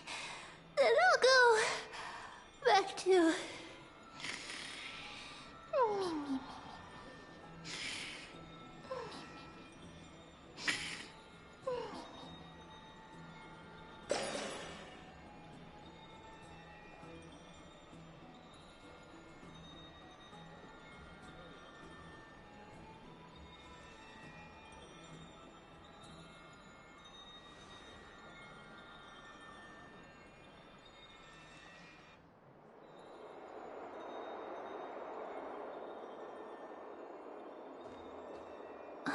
Cass? What a surprise. Lady Treby. Is something troubling you? I just wanted to speak to Lady Trian for a bit before I set off. No matter how breathtakingly beautiful Styxia once was, the place is now the domain of the departed. There is no telling what we'll encounter there. I don't want to have any regrets. Has anyone told you that your eyes are sparkling today? Is that a figure of speech? In the past, when you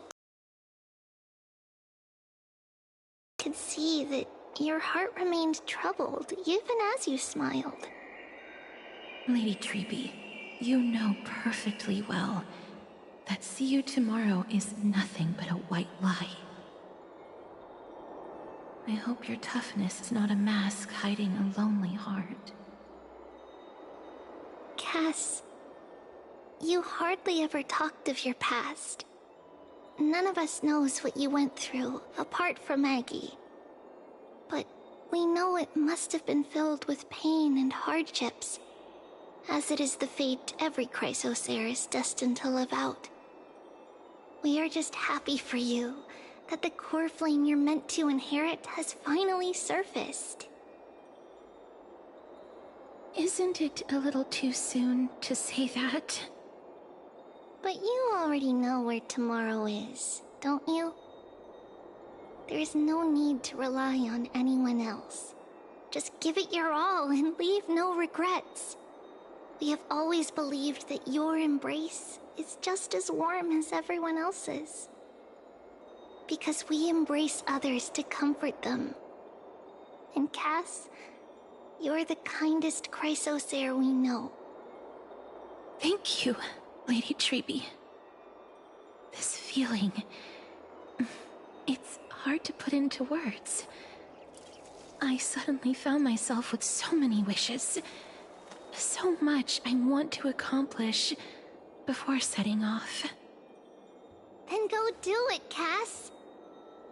Trian was actually working on a surprise gift for you. It's a pity she didn't get to finish it. But now Trinan and I are working on it, and we'll make sure to give it to you. So, let's meet back here when you return from Styxia. Safe travels. See you tomorrow!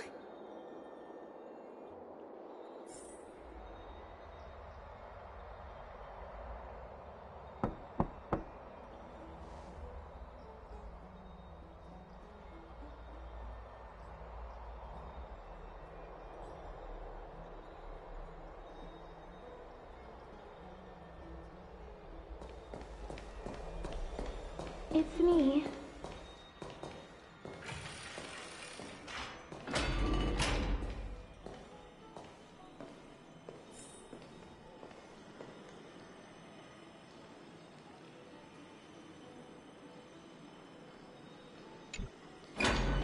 I hope I didn't wake you.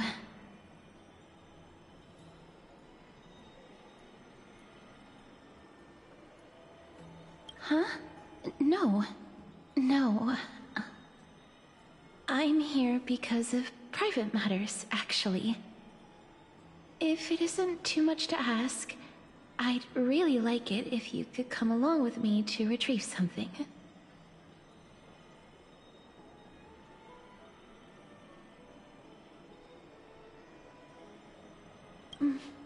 Aren't you going to ask me what it is?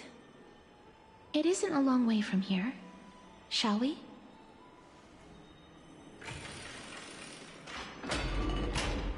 I'd love to go in. Have you heard? Seems like all the rooms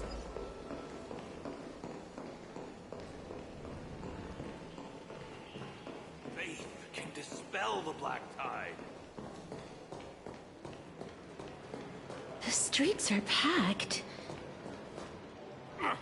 I want to vote! Tell me how I can vote! Take your ceramic shard, engraved with the Kethali rune, select the Council of Elders in your heart, and pray silently until the shard registers your choice. Then toss it into the Dolium. The Council of Elders? More like the Council of Buffoons! The Black Tide took my hometown long ago! Who are they kidding with bringing back Eracrycia? It's all a sham to create their own Eracrycia in Akama! The Titans are just. So long as we do not overstep our bounds again, we will not incur divine wrath. Oh, please. The time when these deranged Titans should have vacated their spot to the demigods is long overdue. You'll see soon enough, you old fogey. And I pray that Talantans smack some sense into you with their scales. We shall see how this turns out. That was quite a spectacle.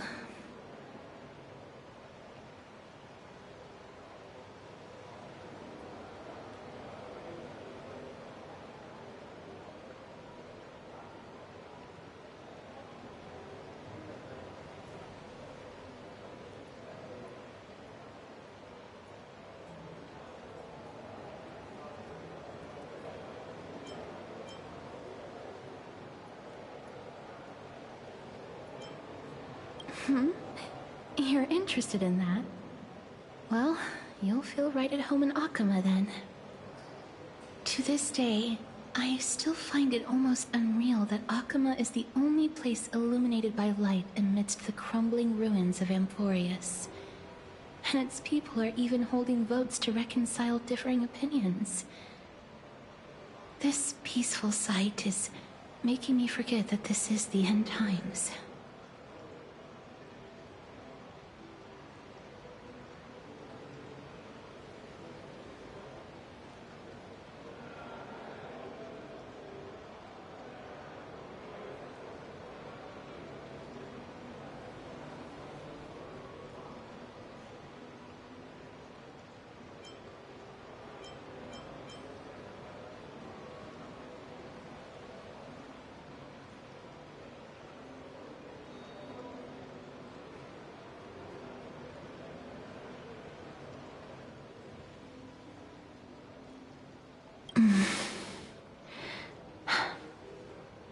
Before coming here, I had lived for many years in Idonia, a city of rime and frost. The people there were devotees of Thanatos, and were well known for their unique burial rites and traditions. Traditions that I played a major role in.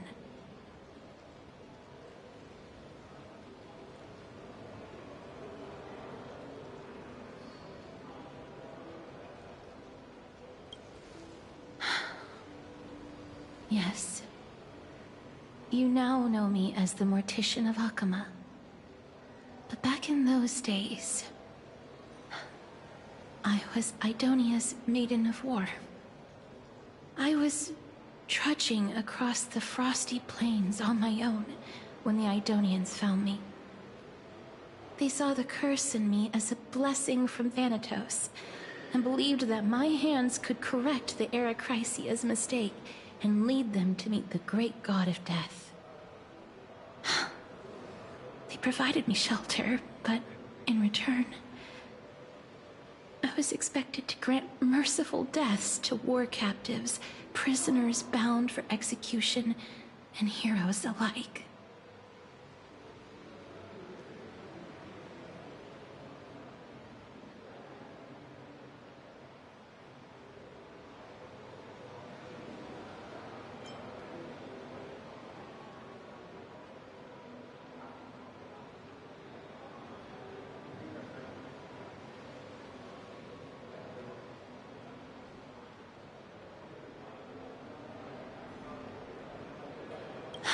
Yes. No matter how kind or cruel the means, nothing can change the essence of death. Taking away someone's life is never worthy of religious worship.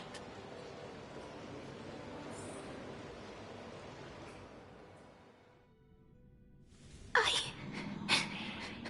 can't do it. Their voices... they pierce my ears. The pleading. The thanks. Ah. I know that feeling, child. I was once as lost as you are now. But you must respect those walking towards death. Just like how you should respect yourself as the Holy Maiden granting humans glory and liberation. What you're asking me to do is no better than the task of an executioner. And yet you want me to respect myself. No matter the titles, I am still taking away human lives. This won't be the first time that Idonia's fanatical nether warriors have faced death.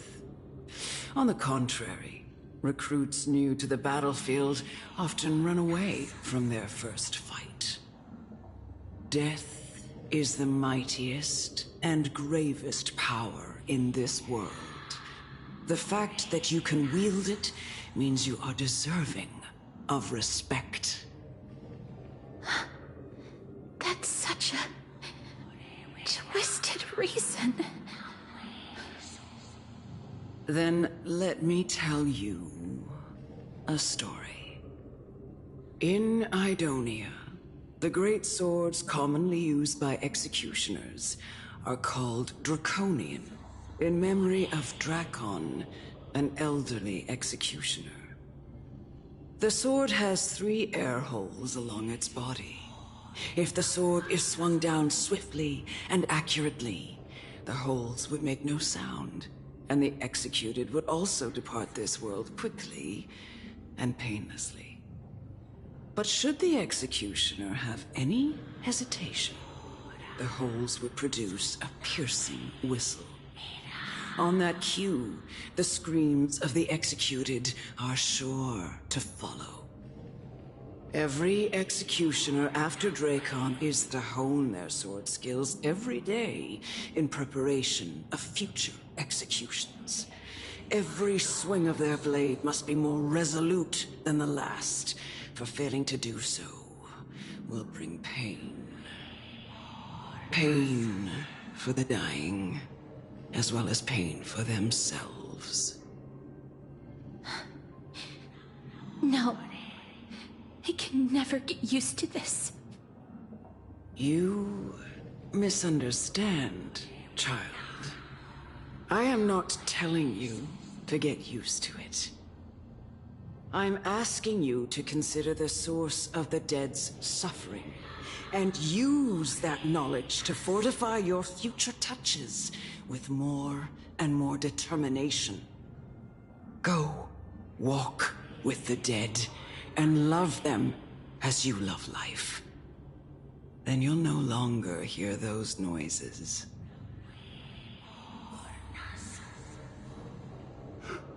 Please! Don't kill me! I don't want to die!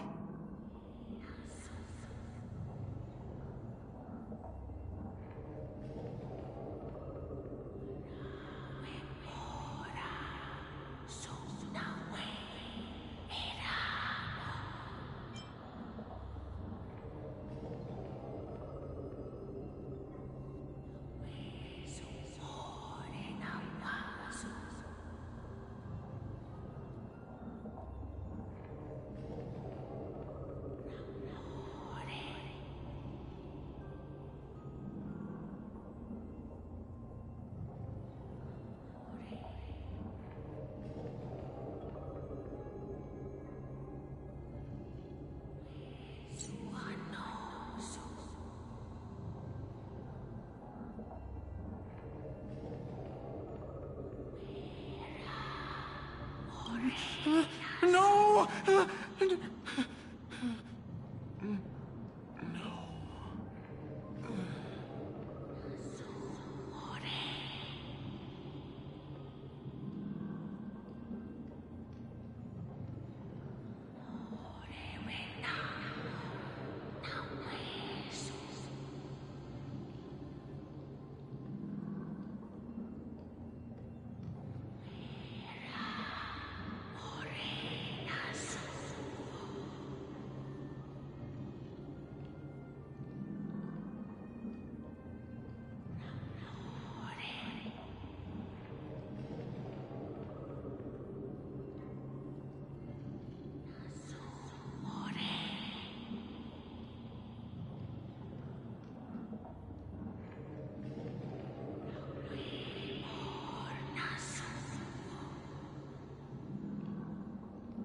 May you gain some insights through his sacrifice.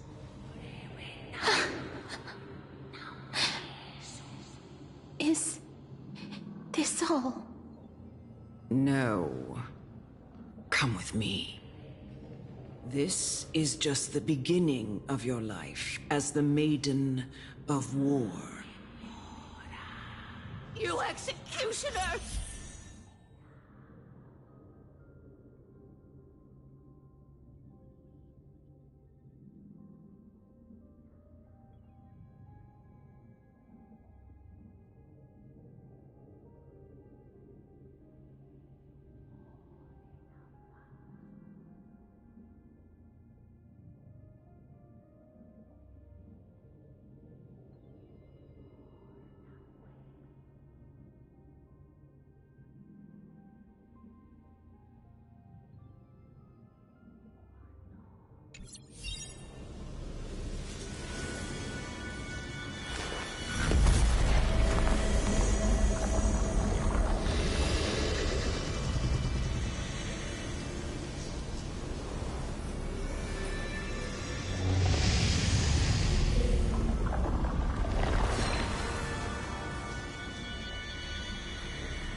Go, grant her glorious death.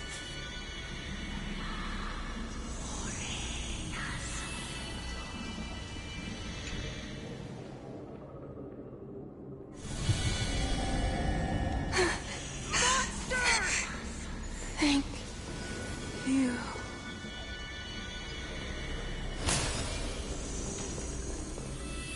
Do it then, executioner. You heard him.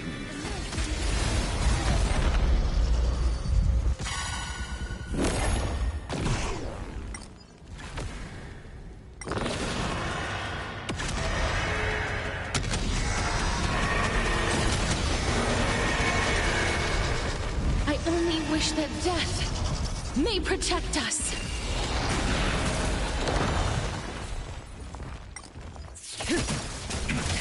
Ill tidings manifest. I weep for the departed. It too shall fall. Do it then, Monster! Executioner. You heard him.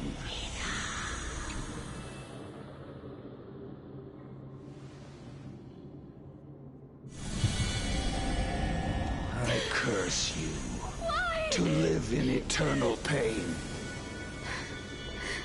Please, grant me release. You know.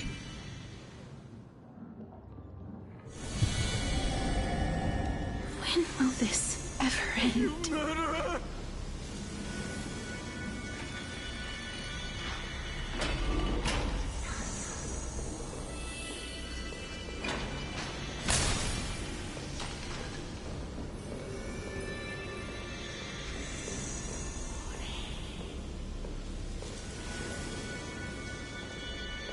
Come.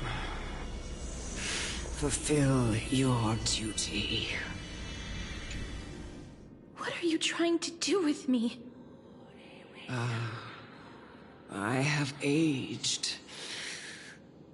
The time has come for me to heed the summons of Thanatos and journey to their domain. The final resting place of every Idonian. You're not that old yet. You still have many, many years ahead of you. No. I'm already dead. For I have come to fear my declining health and impending death. Castorice. Will you give me one last chance to charge towards fear and prove that I am no coward? I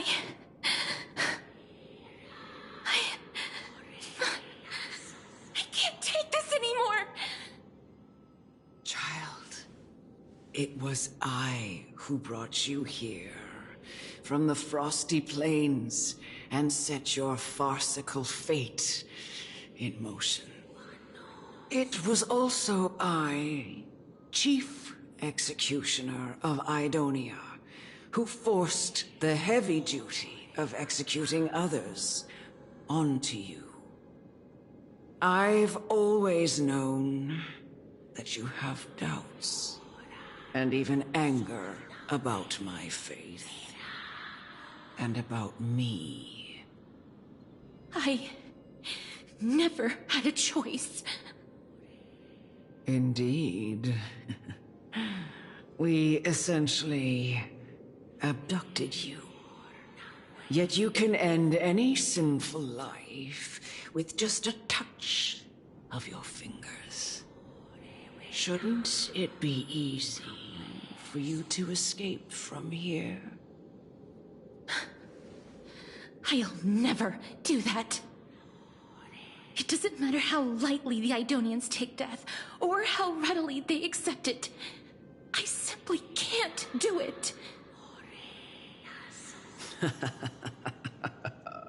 I knew I was right about you. What do you mean? I've taught you and cared for you as my own daughter all this time because of this blessing that's been with you since your birth. I know no one else in the world would understand the weight of life and death more than you do. In the eyes of an Idonian, death is the end of all life. A destination we will all eventually reach. Humans should not resist it, but learn how to face it. You can only live your life to the fullest after understanding this principle. And when you do, even if you eventually leave Idonia's protection, even if you must carry the curse forever, you can live with your head held high, like everyone else. No! How can I? Come now. It's time. I've already taught you all that I know. Show me that you are a fitting holy maiden. Or at least, that you possess the resolve to become one. Come now. Careful. It's time. I've already taught you all that I know. Show me that you are a fitting holy maiden. Or at least, that you possess the resolve to become one.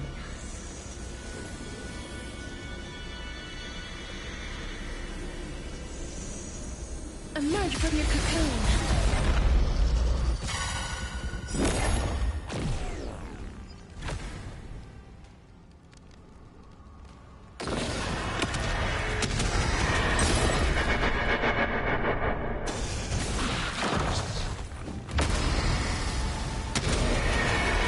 May death protect us!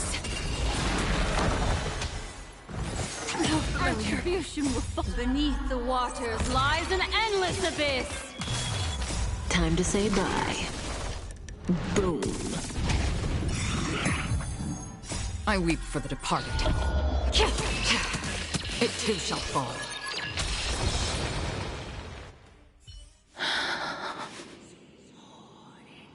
This was the last time I followed her command. I gently touched the elderly woman before me. The executioner, who had seen too much death, died the same way as everyone else.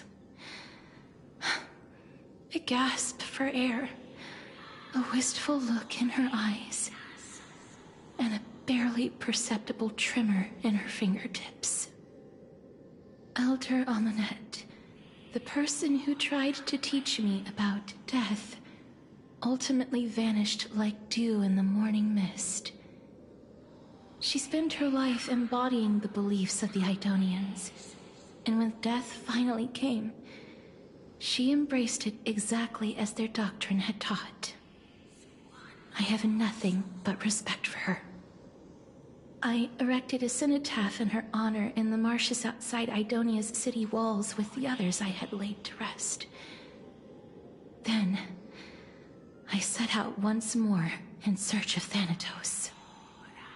It was a long, long journey. I heard so many discussions about death along the way. Life finds meaning in death. The world improves because there is an end. It seems the most terrible darkness in this world. Everyone talks about its heavy weight. Some resist it, some worship it, and some even revere it. How did a disappeared titan become the deepest fear of humankind? And why do they haunt my dreams? I continued my travels to seek an answer. Initially, I was running away. Then, I started searching for it. And now, at the end, I just want to know if my touch, if my embrace, can do more than taking things away. Can I make anything? Can I leave anything behind? I don't want to die. Please, I'm begging you, just let me go. I don't want to die, please. I don't want mercy like this. Just let me go. I need to. I don't.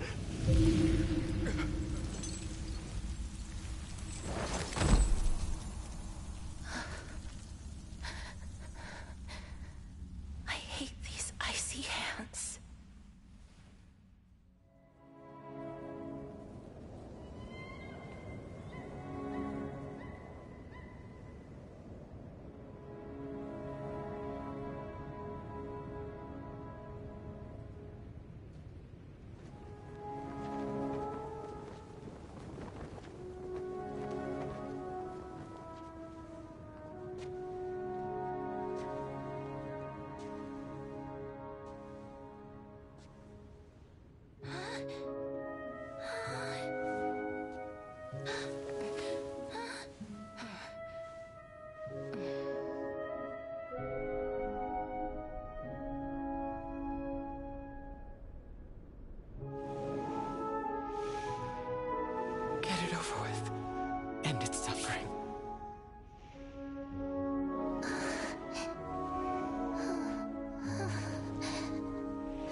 The Reaper has blessed your hands. Only you can grant them peace.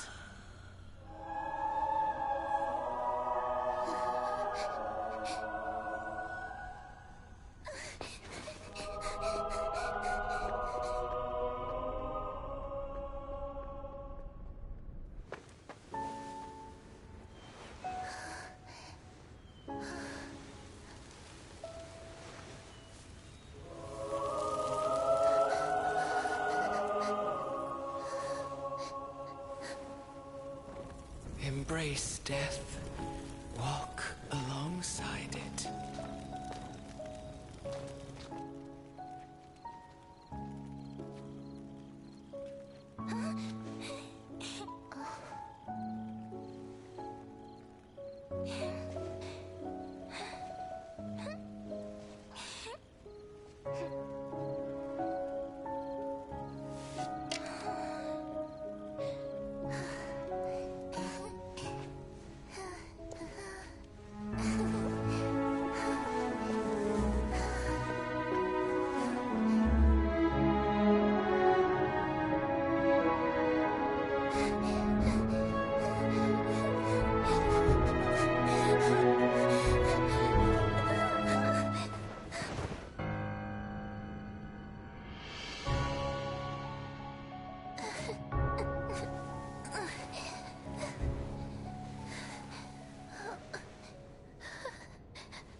Is that you, Castorice?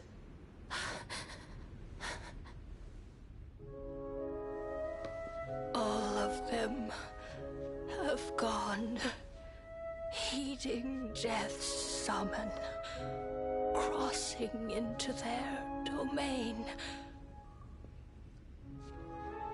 I must go too. I don't fear it, just I have some regrets. Watching people leave this world again and again, it must be lonely for you. You must want to desperately embrace them before they go. I can't.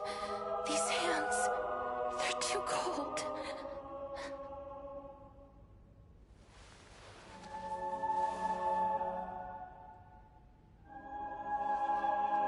But Big Sister Castorice, your hands are so warm. Just like anyone else's. So go on. Don't hold back. Give me a warm hug.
be warm.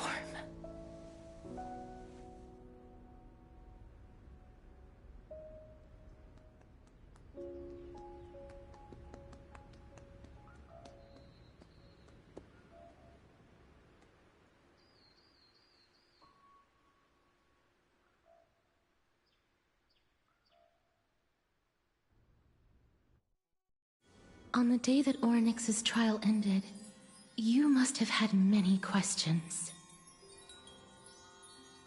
I felt just as confused.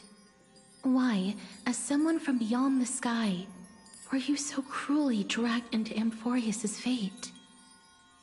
I wished I could take action, but no matter how hard I try, I cannot simply interact with the living as ordinary people do. Even when we brushed against each other unintentionally in the grove. And it was obvious that nothing had happened. When an almost unattainable hope finally welled up in my heart. When I thought that perhaps my touch would no longer bring sorrow, fate declared to me, it wasn't that the curse of death had finally been lifted, but that your soul no longer belonged to this world. And there was nothing left for my hands to take. Nothing. And did I really think this time would be any different? It's not that I don't understand this reality, just that I'm unwilling to accept it. Having walked such a long road, I am still unable to find the answer to life and death. I am resigned to eternal despair. Anything I wish to hold on to, death will inevitably wrest from my grasp. From that moment on, I lacked the courage to confirm it again. Until Ornyx laid bare the cruel truth before us.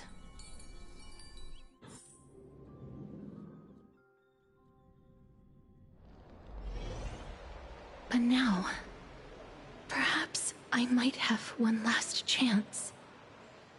Long ago, Trinan read a prophecy to me. At the end of the Sea of Flowers, the souls of the living shall warm thy fingertips, and after an embrace, there shall be eternal separation. I found no surprise in it, for her words sounded not like a foretelling, but a perfect reflection of my past.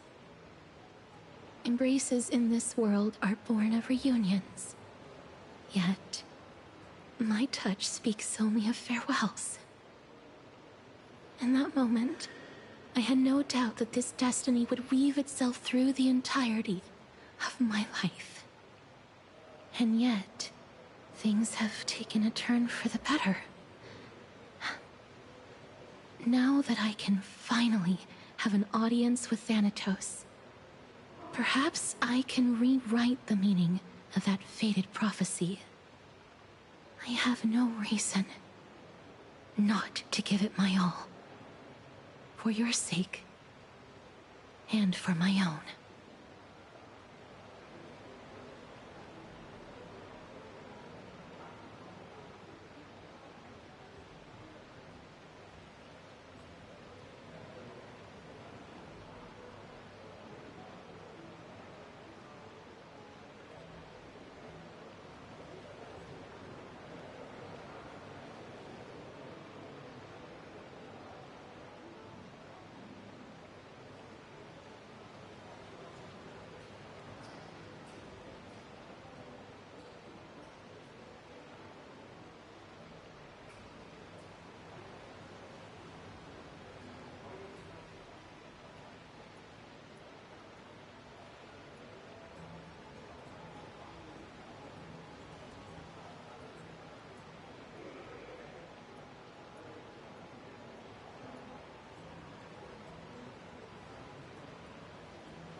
With that, I won't have any regrets.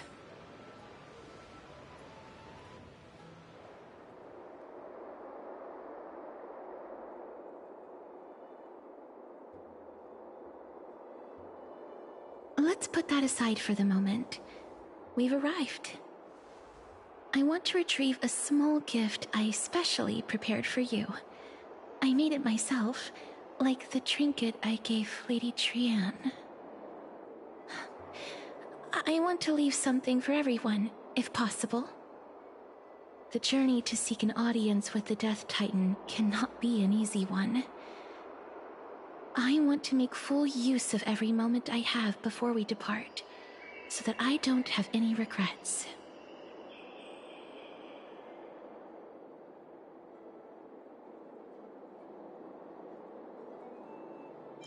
Then, perhaps you can have a look at it first.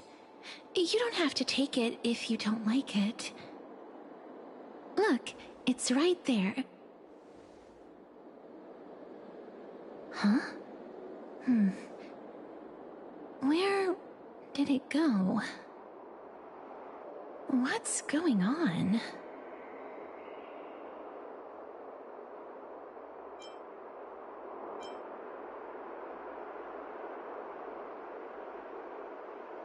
I am not some corrupt grown-up. What's this? The coin of Zagreus and a slate. So it's her.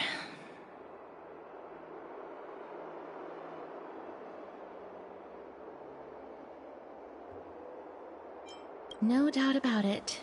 This is her favorite symbol.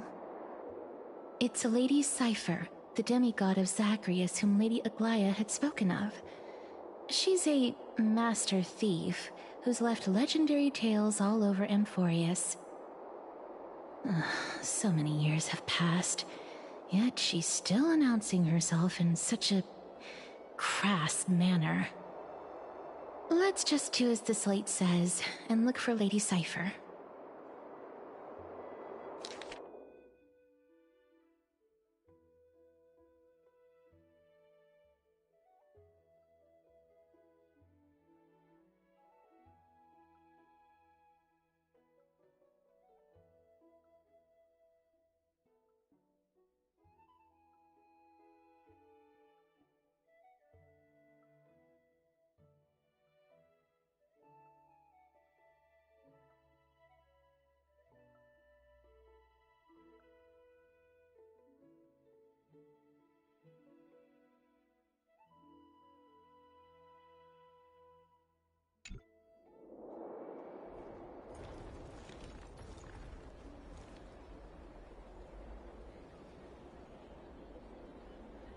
Look, it's right there.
We must pursue her.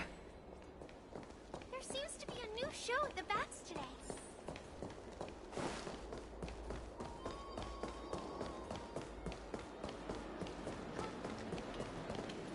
Huh? This is a trick she left for us.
She's incorrigible. Follow me.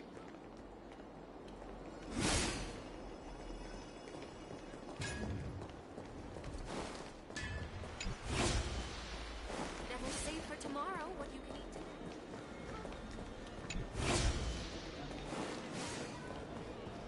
eat. It's about time you do some exercise.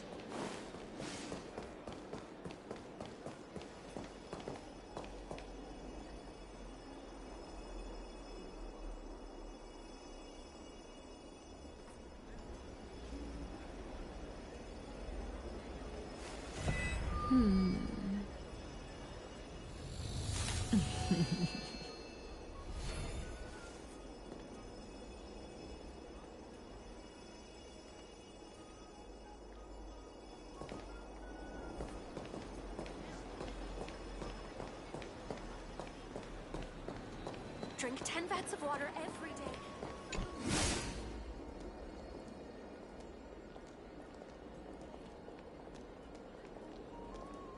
Exactly the kind of thing she would do. This is how it should be.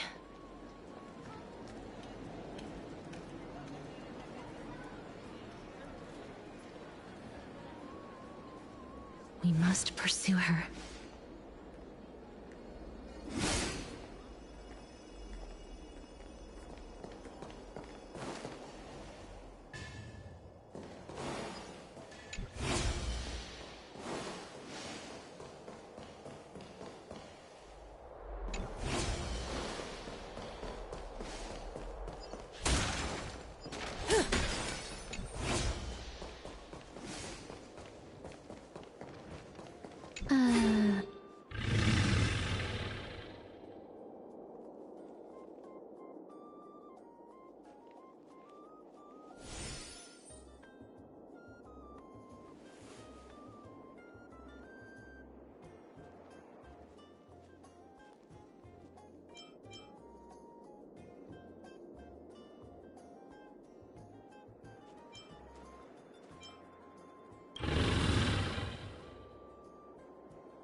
Lady Cypher, please come on out.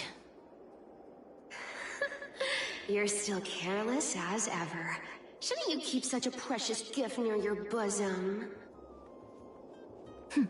Since you know it's a gift for someone else, please give it back to me. Stop hiding among the people and letting the wind carry your voice. Now, since I know it's a gift, that just means I need to milk its worth. The children of the wind never stay for long in one place. Unless your offer is tempting enough to still the wind. What say you? Name your price. I'll give you however much you want.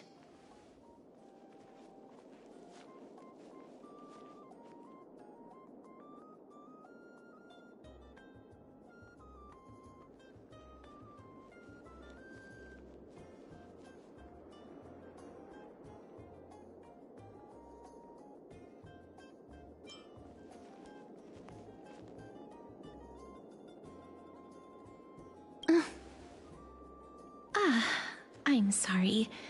Bargaining is really not my forte. No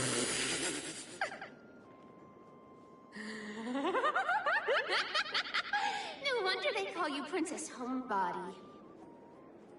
Why don't you two come over to my place? It'll make a better venue for proper business discussions. You can find where I live through the winds I've sown. Right. Piece of cake. I can do that even if I can only sense your soul. All right, I'll see you there. Oh, by the way, everyone cool with me collecting a deposit before we reach an agreement, right? Now, come this way.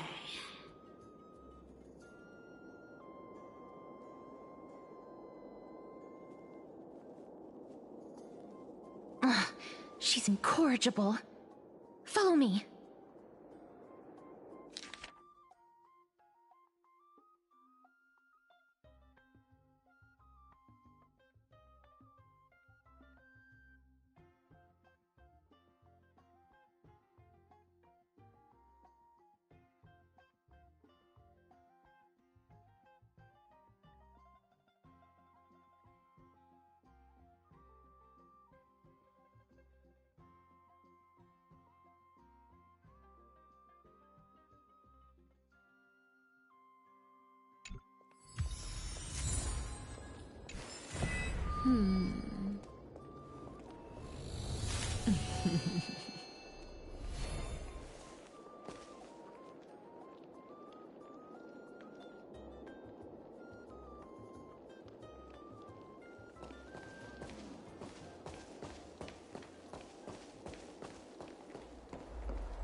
We don't sell those kind of books. Well, at least, not on the record.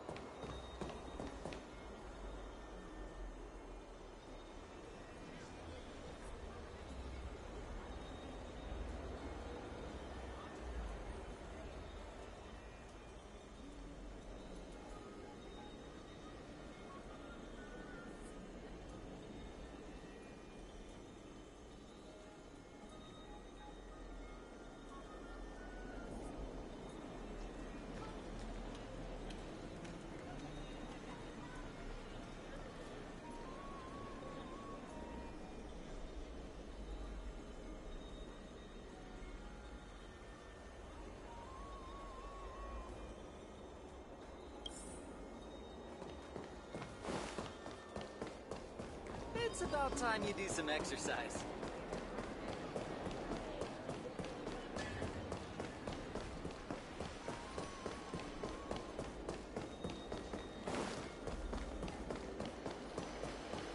Never safe for tomorrow.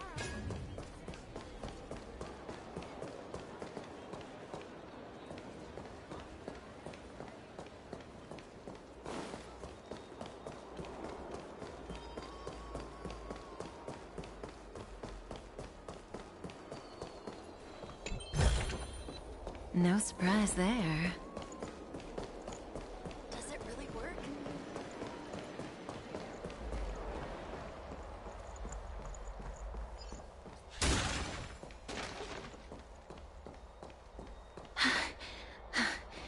Here we are.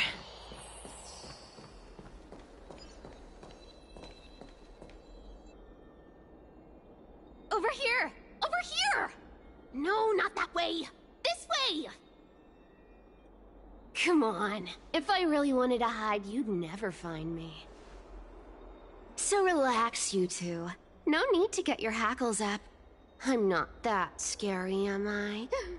Meow.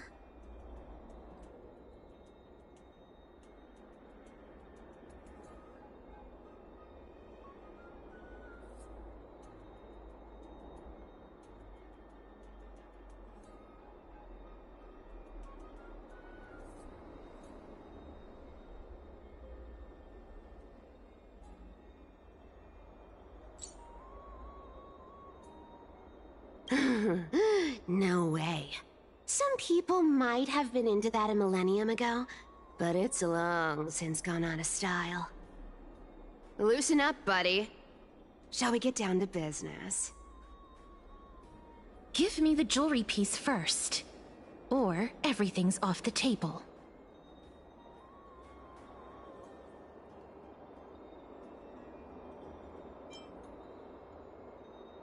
The materials are nothing to wow at, but the workmanship is superb, as always. You're still skilled as ever, even after all this time. And you've put a lot of heart into this one. Mind your own business. Oh, come now. Don't be so upset. Relax. Relax. Look. Isn't the view here just great? You can see what everyone is doing and where they're going, and they won't even know you're here. Now that we've broken the ice, let's get to the point. Everything I've said so far has been a joke. I'm inviting you two here for 3 things. 1. The seamstress found me, and wants me to take you to Styxia to look for the Death Titan. 2. The Council of Elders also found me, and wants me to make sure the core flame of Thanatos ends up in their hands.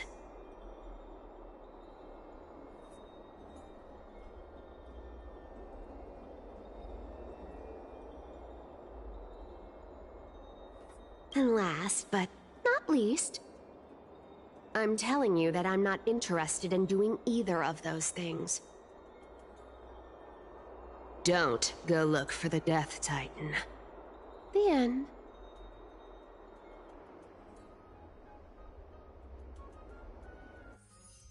Well, this is some high-quality stuff. And this room is full of it. How much are these worth, Did you get all this through that Aranova gimmick? Some of it is family fortune, while the rest came from my business as a dressmaster. Don't liken the flame chase work to your shady dealings. Wow. I should have busted down your door instead of going around like a thief. Well, spill. Why are you giving me so much money? Payment for doing work. You're worth this much. Did you forget my stance to all this? I thought I made myself very clear. You wish to run away. Run away from your responsibilities, from the prophecy, and from your destiny. You shall walk with greed and die over petty change. I understand this prophecy weighs on you immensely. That is why I have never reproached the demigod of trickery for running away. But I need you right now, so don't turn me down. You know, maybe the gods got your tongue with their golden threads, Aglaya. I'm not hearing any sincerity in your words. Give me a reason why you're bowing your noble head to me. We lost Trian. Oh. The divine power of passages is running out. I need another demigod to escort Castorice and help her fulfill her lifelong wish. Oh, I get it now. You're sending Castorice to her death. And you want me to die with her. This is Castorice's own request. I have never seen her so determined. She brought this up herself? You're not pulling my leg. She's also made up her mind to leave her confused past behind. As will you, Cypher, when you finally make up your mind. Don't be so sure. Time is hard in the likes of you and I. But Castorice remains pure as driven snow. She can always turn back before the end, you know? Maybe she'll remember Trian's sacrifice. Maybe she'll remember the countless martyred Chrysos heirs. Maybe she'll remember you, with your one foot in the grave. I ain't as optimistic as you about what she'll want to do. Tell you what. Why don't I take this room of treasures as a security deposit, and we make a bet? Go on. I bet she'll change her mind and turn back. Now, if I lose, I'll do what you want me to do. Return this deposit to you, plus giving you another room full of treasures. How does that sound? You sound like you have all the confidence in the world. In that case, let's make a pact with those conditions. I hope you're prepared to lose it all. In conclusion, I want to win. So I hope you two can give up on going to Styxia. I'll give all the treasures in that room to you. And you can split it between yourselves however you want. What do you think? Tempting, right?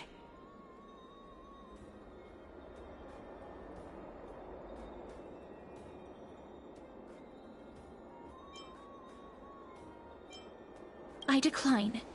If we don't find the Death Titan, her soul will... Oh? I can't go into the details, but we have to go to Styxia. I really don't get how.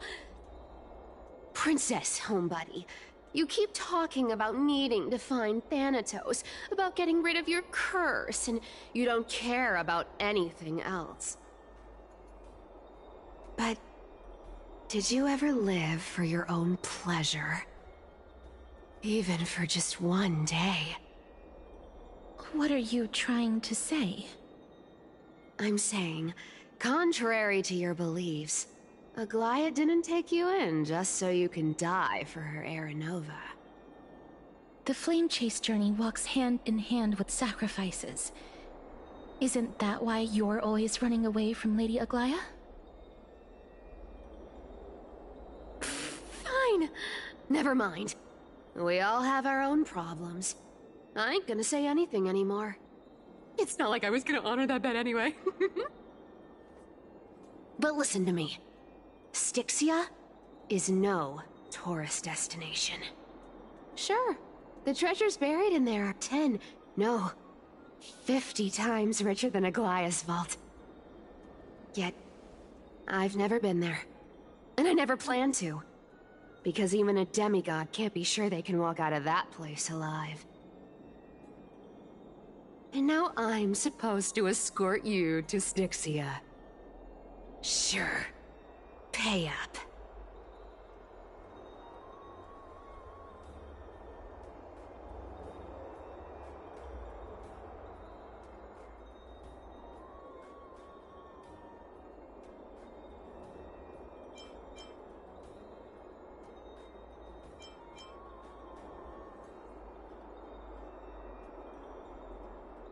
Me too.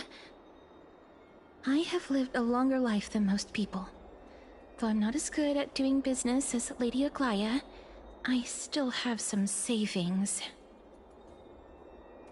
I can give them all to you. Then how are you going to live the rest of your life? Then I'll give you 90, no, 80%. Well, don't mind if I do.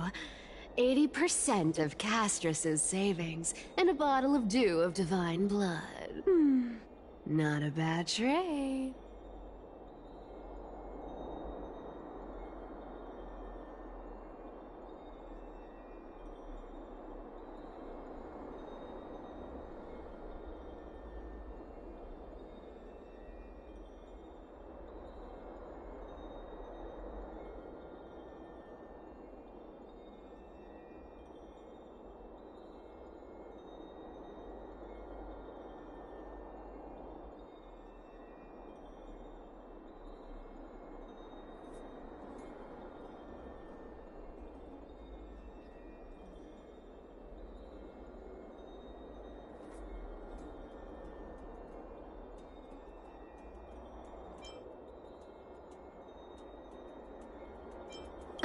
Okay. I didn't know you hold grudges, Gray Mystery. Here! Catch. Be careful with that! A minor change in plans, though. Don't go to the bath tomorrow. Come look for me at Akama's city gates instead. So, why are you changing the meeting place? Oh, nothing, really. Just a bit scared of the seamstress's frosty face. I wouldn't stay a second longer in Akama if it were up to me. Well, now that we've struck a deal, why don't I give you guys a lift back? It's gonna be a long ride, so have a good rest.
Have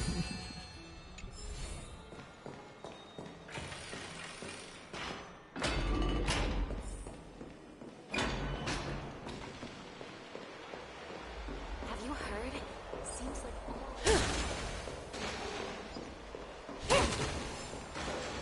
I don't know how long I'll be able to live like this.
The story of the Chrysos heirs is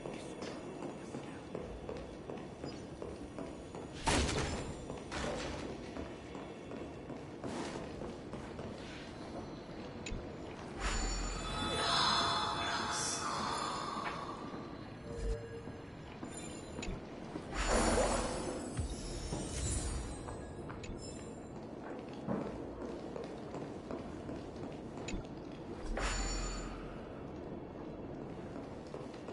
The story of the Chrysos heirs is truly astounding.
Guests in the Grand Baths lately.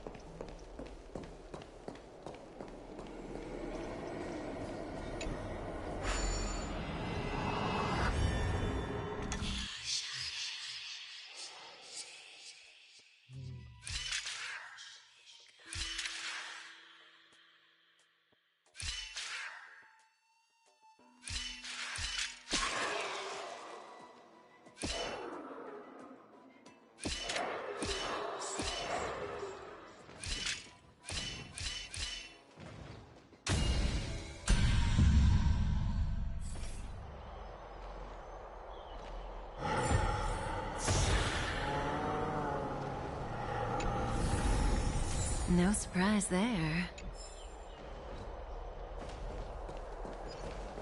Okay, here's good enough. The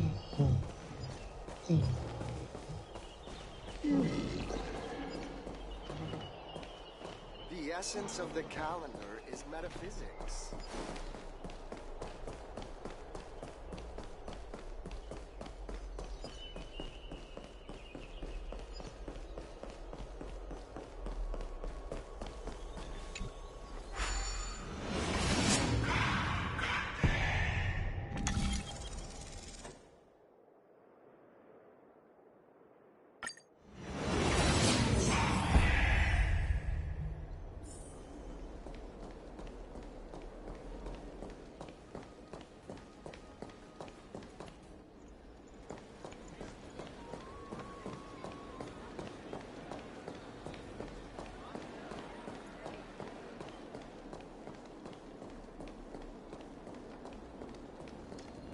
Drink 10 vats of water every day, and Fagusa bless you.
honey.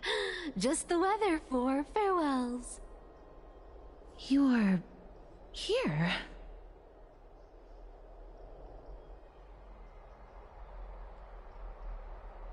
Totally. The trio team is the best set up to reach the finals. No need, I already told her. She's fine with it. You sure know how to put me in a spot, Castorice. I need to travel with you, but I can't touch you. What a bother. Sorry. Aw, I was just teasing. Don't take it to heart. Did you know that the legends say you have to put an obol into the mouth of the dead or over their eyes if you want them to successfully cross the River of Souls and enter the Netherrealm? That's the fairy fare for entering the Netherrealm. However, I honestly won't ask you to pay this time. I'll pay. And then we'll just have to go through the motions.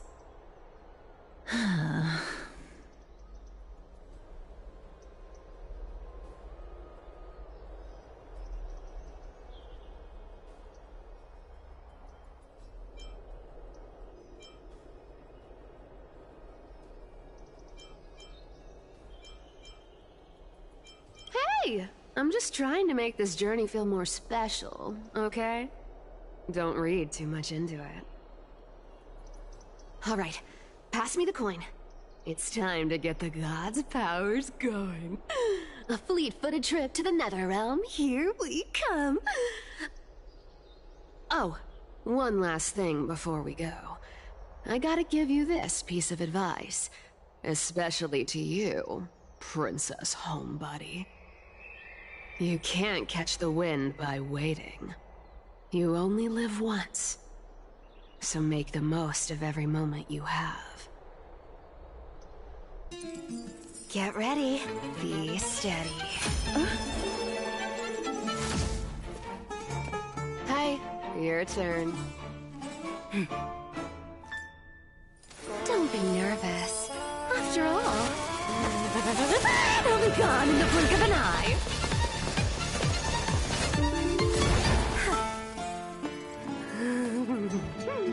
All done. Bye-bye.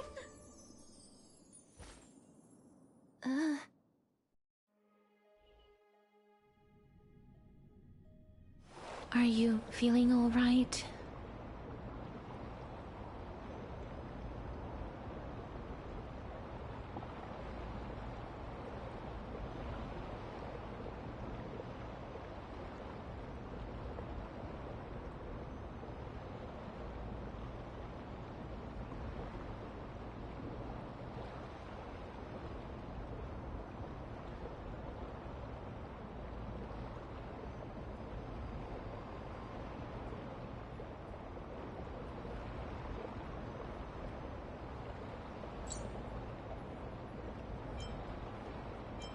She's the demigod of trickery. When she flips the coin of whimsy into the air, she gains incredible speed that lets her travel anywhere in an instant. Just like how she clearly had no intention of lingering here for even a second longer. We can only depend on ourselves for the rest of the way. Don't worry. Mem's here to help.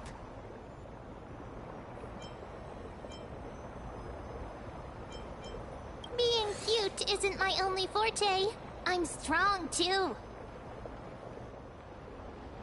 This is Styxia, the city of dragons and waves.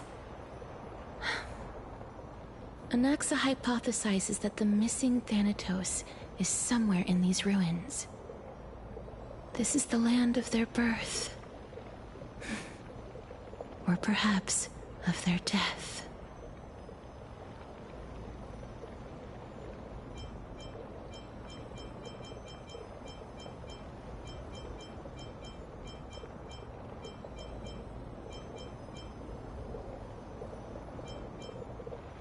Anaxa had used a secret alchemical art to temporarily fuse his soul with Circe's and Kefali.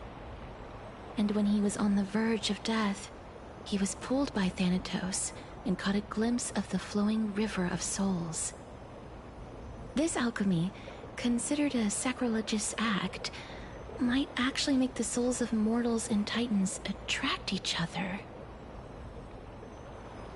Even though Thanatos has been missing for 1,000 years, and even their followers haven't been able to find them, perhaps that special attraction could summon them here.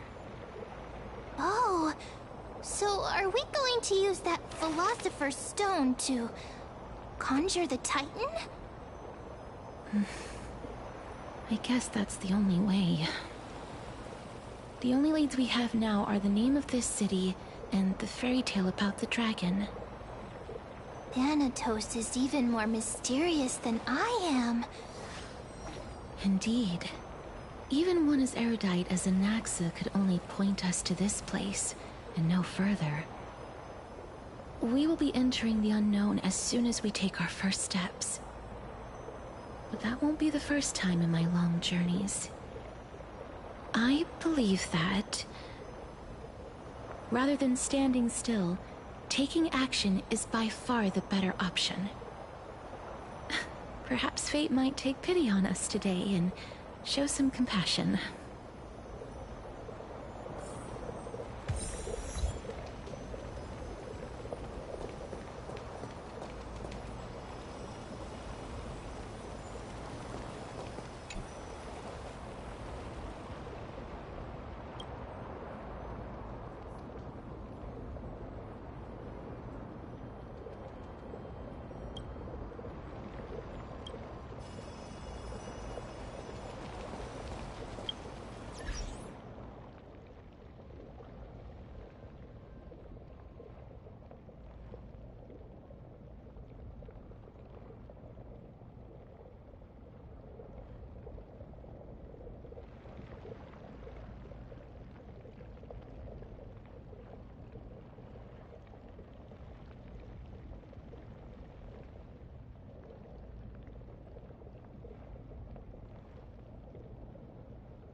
Go back whence you came.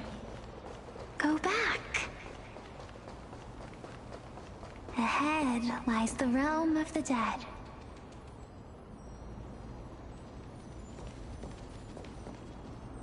What a beautiful butterfly. Is it talking to us? This is a eulogistic butterfly. They are found in places where many have met their demise. In Idonia, some think of them as manifestations of Thanatos' benevolence. By turning the lingering obsessions of the deceased into these creatures, it is as if the Titan has made life into a specimen. Others think of them as Thanatos' messengers that guide the departed to the nether realm. The second theory sounds more believable. After all, the things they're saying are rather, direct. Perhaps. But the fact that we're able to hear their whispers proves that we're fast approaching the realm of the dead.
These shadowy figures... are they illusions reflected by the River of Souls? Mommy told us to go ahead first, but she's still not here yet. 1, 2, 3... I don't even know how many days have passed since then. Perhaps Mommy will be back once you finish counting the days on all 10 fingers. 1, 2, 3... It's been much longer than 10 days since we left Mommy. Strange. For reflections in the River of Souls, they seem oddly animated.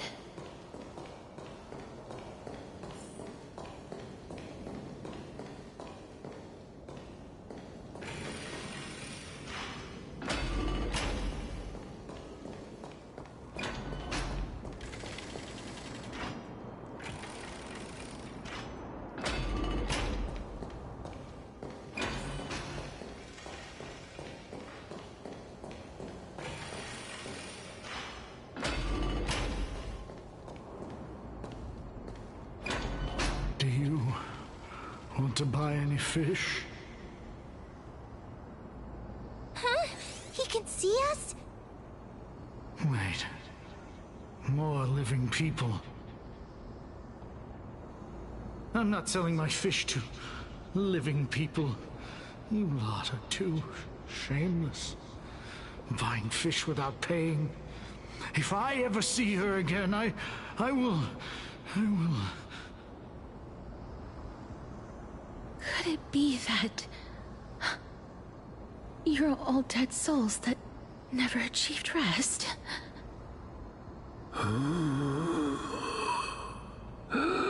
The nether realm does not exist.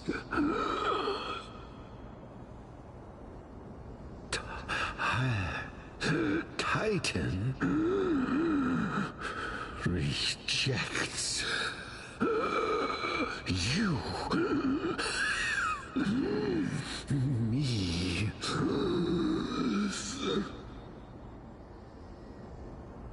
So, do you want to buy any fish? But there aren't any fish nearby. Other fish gone. The people are gone too. I can only keep selling fish.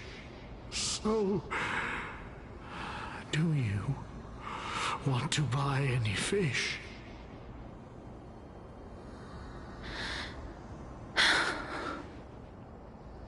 Apologies. I don't have much in the way of savings, but perhaps there's another way for me to release you from your suffering. Please relax. May you fall asleep peacefully amid a gentle field of flowers. This...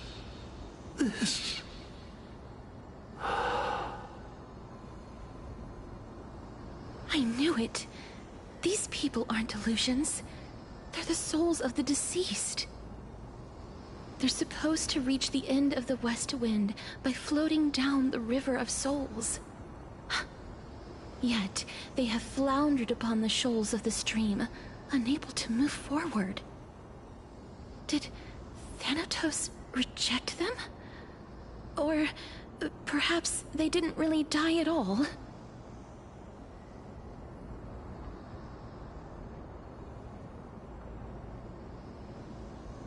I have no idea. This circumstance is completely unprecedented. Hang on. Didn't he say more living people? So that means he's seen other members of the living apart from us? Could it be that these souls are stuck here due to someone's deceit? If something is done out of goodwill, are you really gonna call it deceit? Goodwill? I can't see anything good out of... Wait a minute. Lady Cypher? That's me.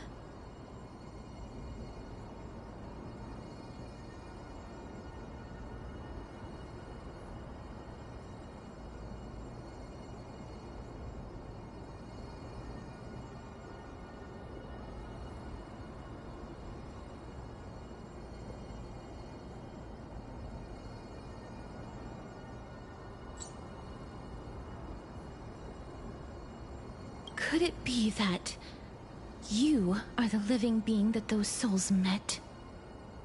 I couldn't take their behavior anymore. So I stole some things here and made up some lies there.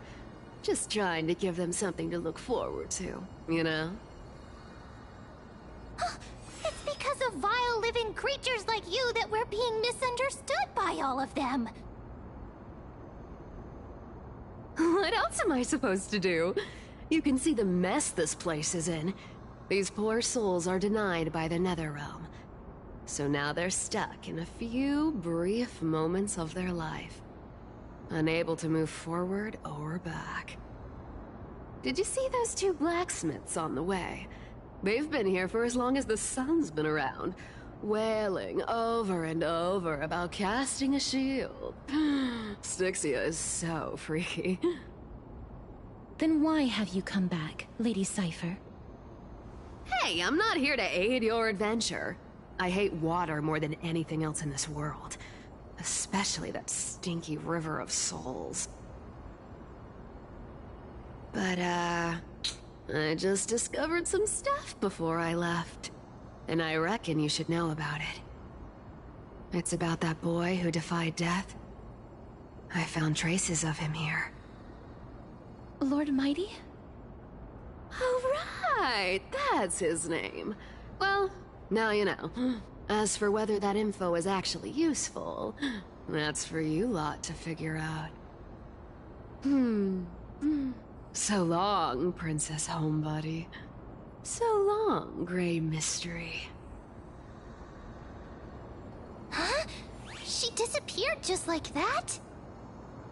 Lady Cypher has always been a free spirit. In any case, she has brought us some valuable information. If Lord Mighty is also somewhere along the river shoals right now, then he will certainly become our signpost. After all, he's different from those wandering souls. He will find his way, even in the realm of the dead.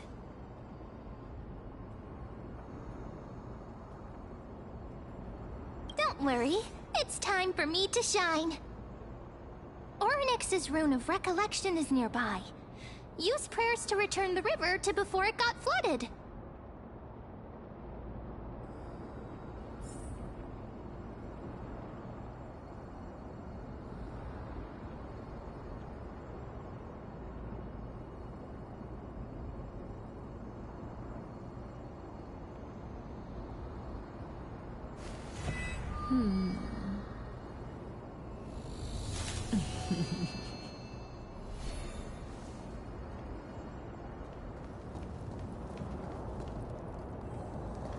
Hey, over here!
Ornyx's miracle has appeared. Amazing! It's like we're inside a giant bubble. Even the river got parted.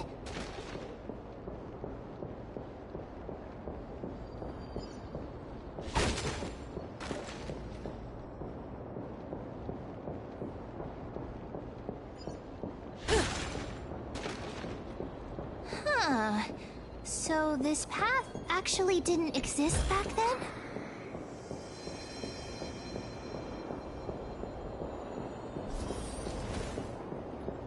There are wandering souls of the deceased here as well. We must first return to the present before we can communicate with them.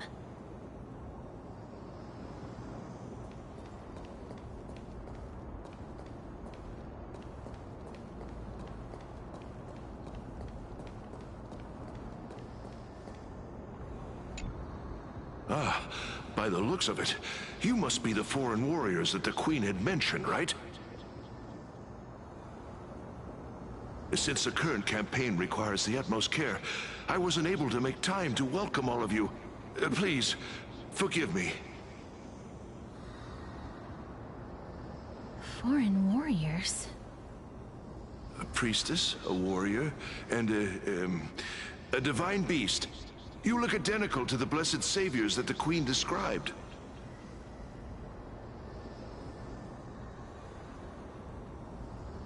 What? A campaign? Who are you campaigning against? Nobody knows, as of now. Of the scouts that went ahead, only one has managed to return. He says that the land ahead is a forbidden land that should not be approached, as it is the doorway between the netherworld and the mortal realm. As for the rest of the scouts, they've completely lost their souls and are decaying by the day. While there is still dissension within the city, the scholars agree that this calamity was so unprecedented that it needed to be given a new designation. An unprecedented calamity. Could it be... death? It seems that you have indeed heard about this. Well, death is just one of the possibilities. It's too early to come to a definitive conclusion. A world that has never seen death. Looks like these people lived in the era Chrysia before the Calamity Titans descended upon the land. May I ask, where is the scout who managed to come back? So he returned to Styxia. He only had enough left in him to last no more than half a day. However, it was his intel that convinced us to rally together. He said that he witnessed the demonic specter of an evil dragon at that treacherous land. The apparition opened its giant maw and devoured everything in sight, and thus brought Styxia that thing called death. Styxia. An evil dragon that brings death. It all sounds rather familiar. Wait, wasn't this part of that fable? Sir, could I ask how the Queen and Princess are doing? The Queen?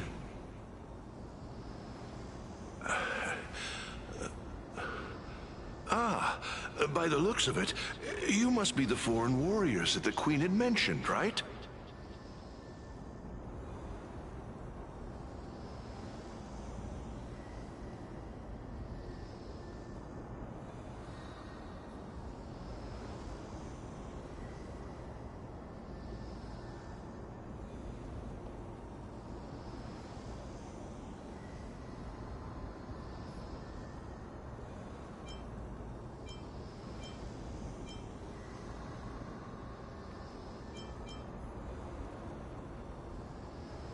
It's the same lines.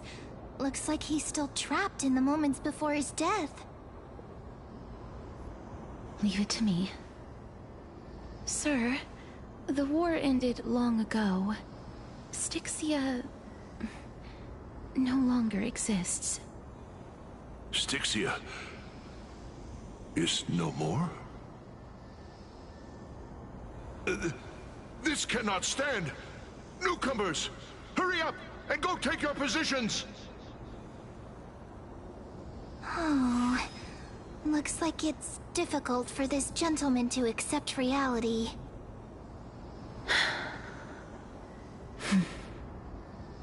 Sir, I am the Maiden of War, sent here by the Queen herself. If you accept my blessing, then today's battle will be smooth sailing.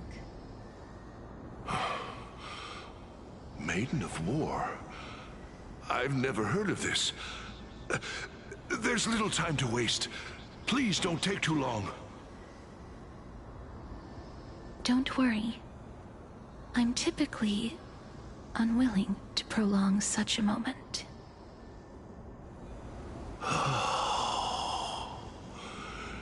Is it over? Have we won?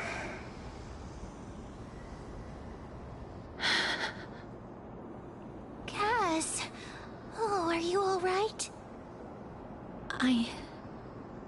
I'm fine. I just didn't expect that I would still have to embalm others, even in the realm of the dead. Is this a remnant of his soul?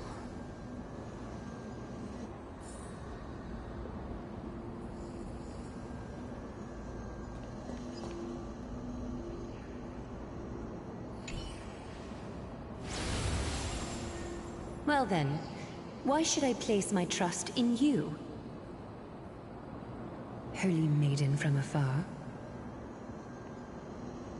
Wait, this is... I don't quite understand what you're trying to say. Since the prophecy has already pronounced your name as Chrysos' heir of death, Akima ought to treat you as an esteemed guest. However, You seem to have no intentions of concealing your involvement with the Council of Elders, while most likely being aware of my issues against them. I cannot deny your claim. It was the Council that offered this rune to me, and they had only one request. They want the curse of death to be completely subjugated to your will. I was agreeable to that request. But why? I am unable to rid myself of this innate curse. However, from this day onward, I shall use it according to your will. I will never make any superfluous moves on my own. I see. So that is how they plan to control the Flame Chase journey. They have shifted the heavy responsibility of granting death over to me. If I ever become obsessed with executing people, they will then have ample reason to terminate the Chrysos Heir's journey. And yet, you seem to not mind. This is quite surprising to me. That's because the fate that we were born with is a burden far heavier than that of an individual's life. I've woven many unforeseen events into the tapestry of fate. This is but one instance. Tidy up your precious garments and come with me. Arkema welcomes you, Castorice.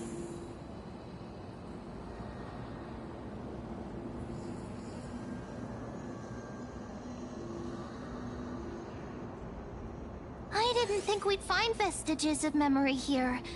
Maybe they've got something to do with Orynyx's rune? Perhaps, but I do not need a reminder from them. This memory is one that I will never forget.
Indeed. While my relationship with the Council has always been quite ambiguous, Lady Aglaya has never taken any precautions against me. Instead, she's shown me nothing but complete trust. I really want to repay her for that trust. But why would this memory appear right now? Is this really Orynyx's power?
We can use it.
No surprise there.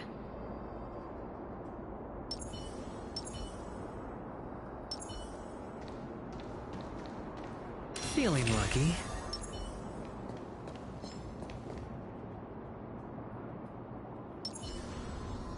Stream forth.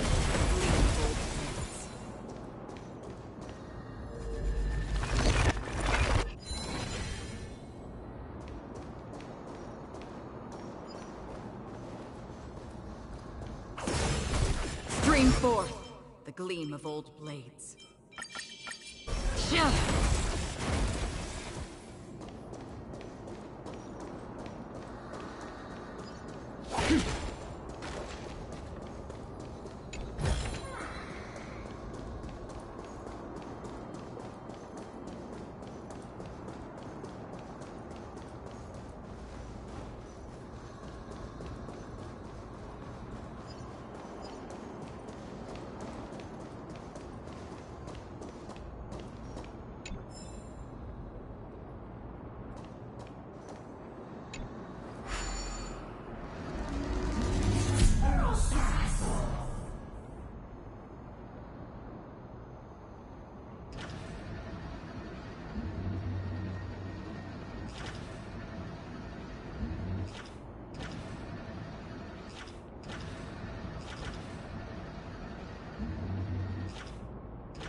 Don't forget to let your friends in on the action.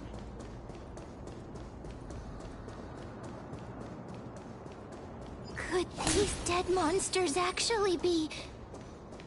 If Lady Cypher is to be believed, this could be the handiwork of Lord Mighty. He's still fighting against... Ah! Why are the Black Tide monsters here too? Can they swim in the River of Souls? Even Thanatos wouldn't be able to accept Black Tide monsters into their realm. These traces seem to suggest that anybody who trespasses upon death will pay a heavy price.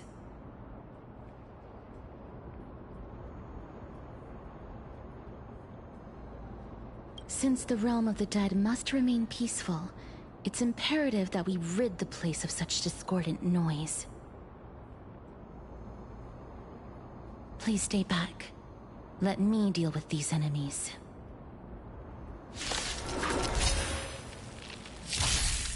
Hedge your bets. Stand still. Ill fate descends.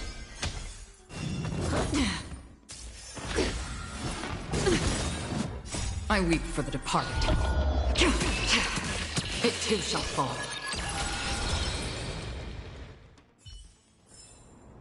Another blood debt repaid.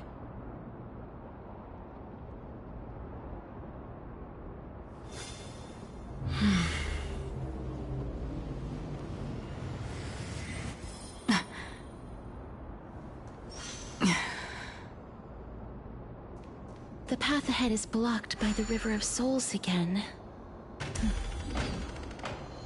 In that case, let's go back to the past. This miracle sure is handy. If Dan Heng was around, he'd definitely be able to raise the waters of the River of Souls into the sky. If Lady Hycelens was still alive, I think she might be able to do that too.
Seek, and you will find.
You seem to be able to discern both the past and the future.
Why isn't there a god yelling in the distance?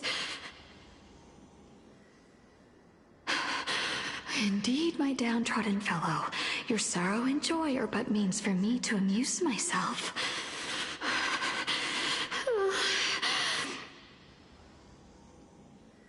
I will at least derive some comfort. If all the tears that I had shed were determined by some mightier being above.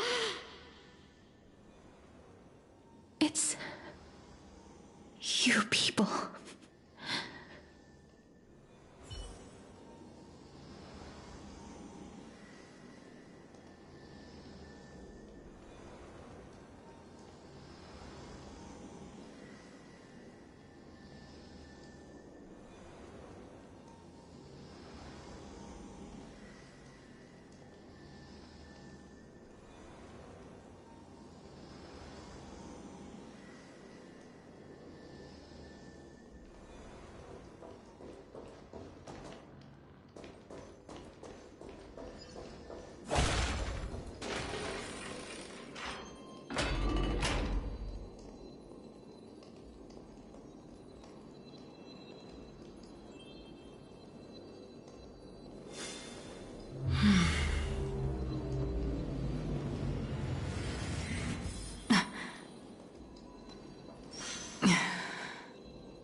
Oh, this place.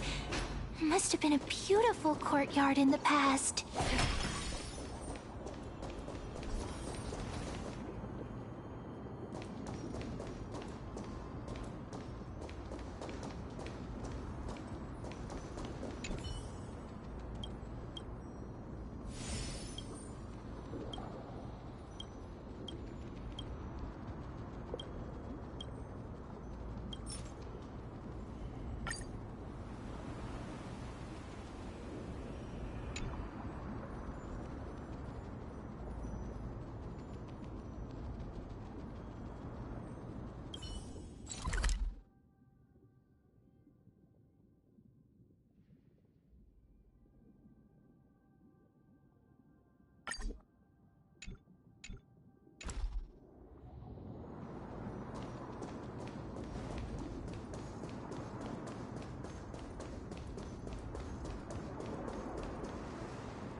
Please excuse me.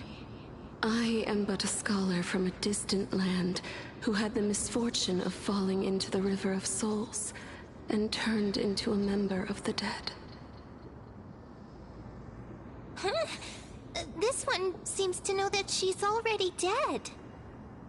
Oh, I was merely speculating, but it seems I was right. And you... I recognize you. You're the Holy Maiden of Death from Idonia, right? I'm sorry. I cannot bring you back to life. However, should you desire it, I can end your prolonged limbo. I'm well aware of that. Even if you were able to revive me, I would never choose that option. That's because I didn't fall into the River of Souls by accident. Instead, I leaped into it to seek my death. Why? If you could see the life I've led, then you would not reproach me so. My life was far too miserable. But I did not expect things to stay the same even in death. What a joke. In escaping my mortal life, I've entered a millennium of pain instead.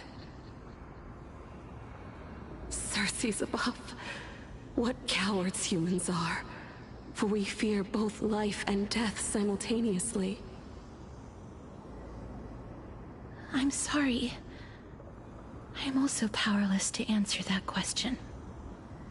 That's all right, Holy Maiden. At least you are able to respond to me. Please, grant me death. Circes above, does this count as thinking till the moment I die?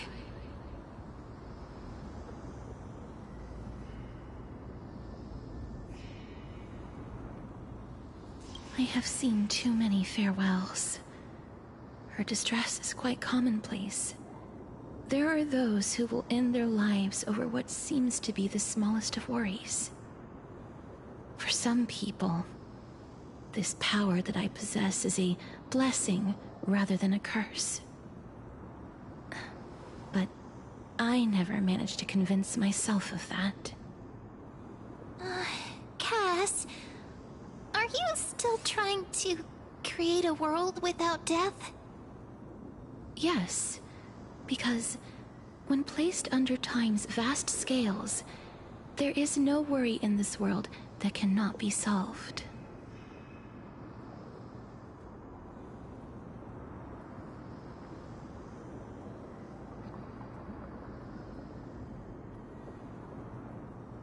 This is a wish that I've held for almost a millennium. My mind might have changed once upon a time if people managed to strike up a friendship with me. But I've never been more firm in my conviction. Now that I've learned about your near-death state, it is my duty to wipe death from the face of this world.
on me. Stand still. No dirty tricks. I weep for the departed. It too shall fall.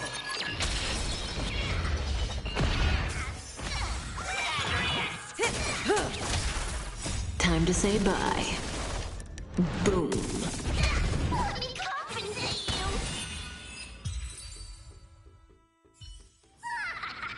Another blood debt repaid.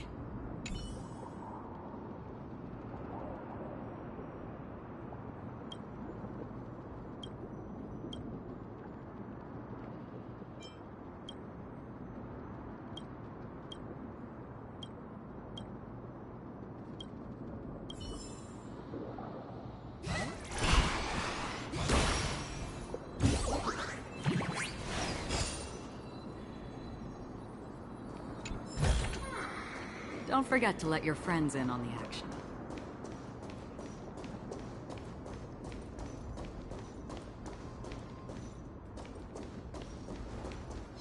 Stream forth, gleam of old blades.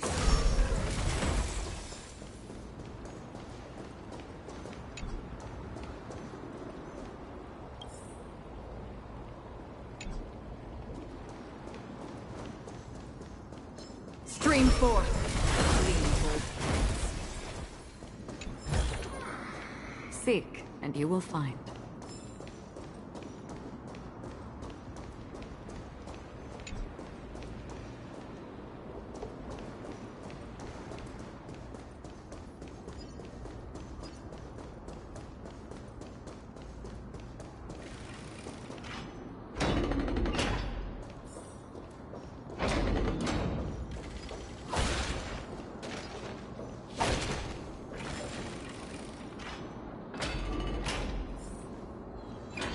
Wow. This place is so spacious. Is this the kingdom's vault?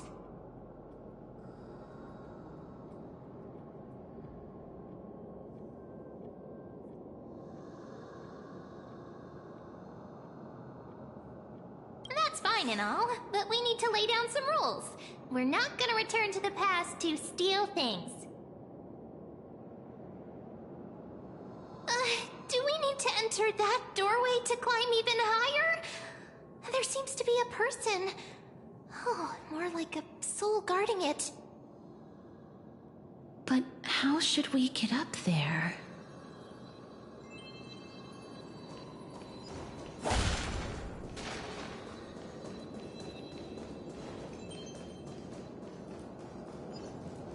Stream forth, the gleam of old blades. The path is blocked yet again. Oryx's 8 always appears in times like this. How convenient. Don't forget to let your friends in on the action.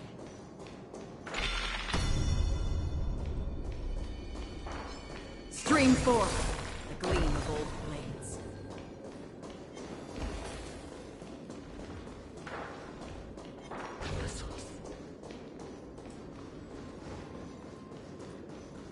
Look, there's even a platform lift over there.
A chest of the past has been left behind, but none of its treasures remain inside.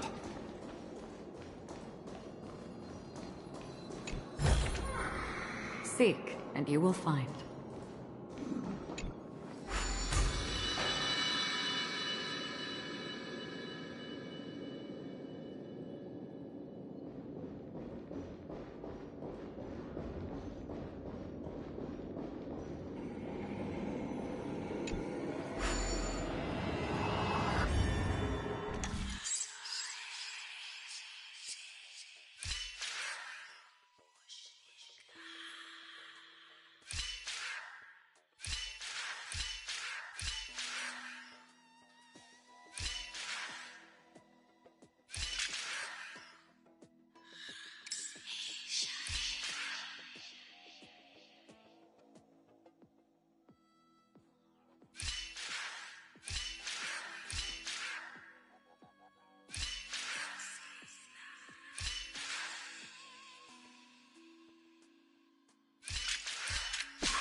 Seek, and you will find.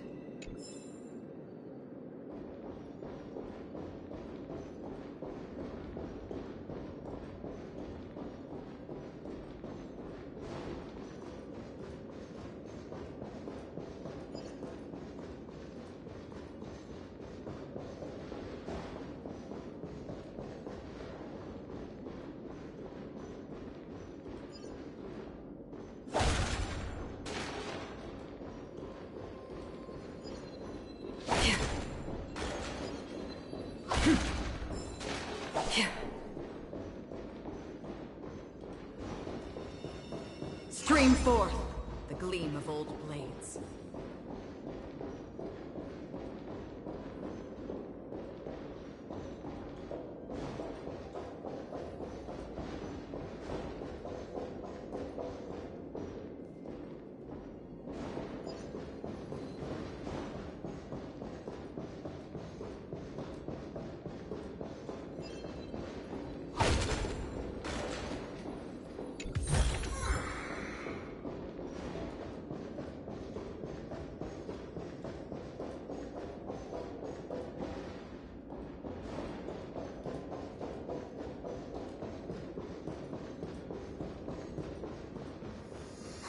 Wait! What if the miracle suddenly loses its effect? Ma'am, do you really want me to answer that?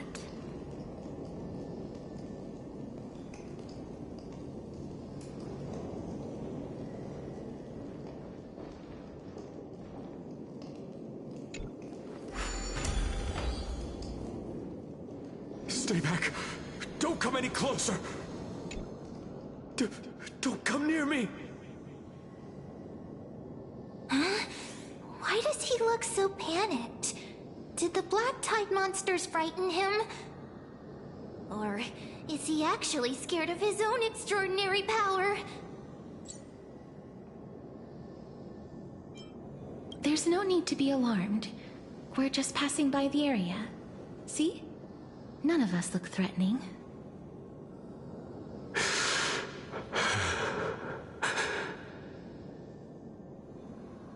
You have a point. Although, while this might once have been the royal vault, it's since been plundered empty. So please go away right this instant.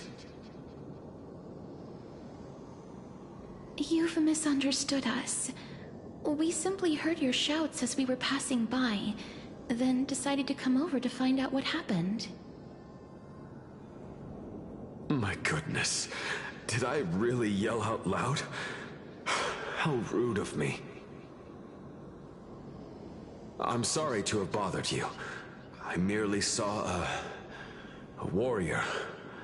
While that spirit didn't harm me, his blows really packed a hefty punch. A warrior? Could it be... Wait a minute. You seem to be quite different from him. Are you actually alive? How can you walk around here while alive? It's a long story. We're here to seek an audience with Thanatos. Thanatos? Who's that? Is it possible that he's also living in the era before death descended? Death? Could it be that you are here to defeat the evil dragon Pollux? Pollux? Is that the embodiment of No. Death? According to the warriors under the Centurion's command, that evil dragon has been dead for quite a while. The curse that condemns people to death didn't originate from it. But they saw a girl within the dragon's embrace, and she is the true Reaper.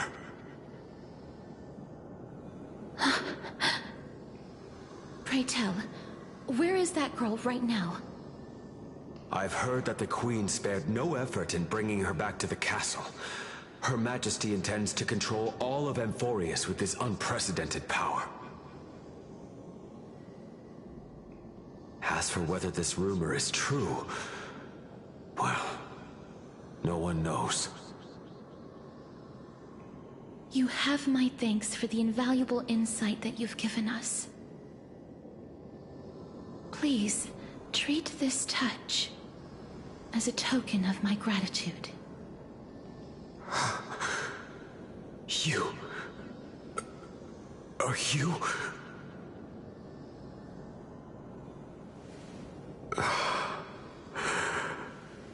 Thank you. This is his...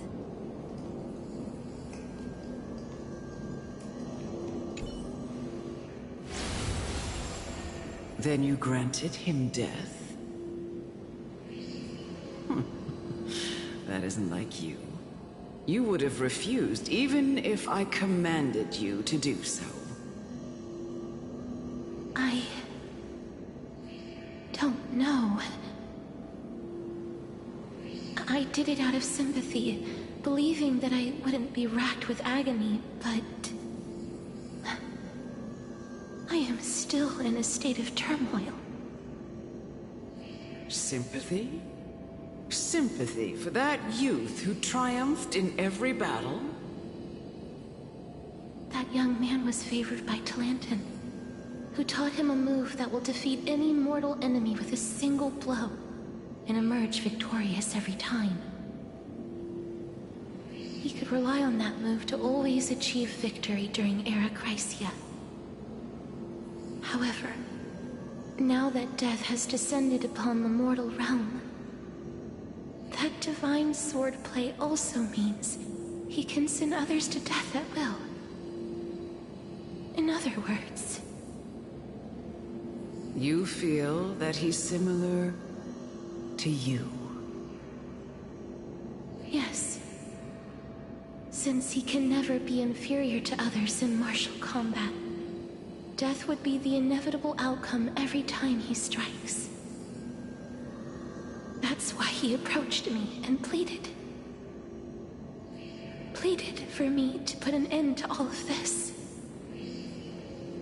You are perhaps feeling lost from making your peace with death in so abrupt a manner. I have not made peace with death.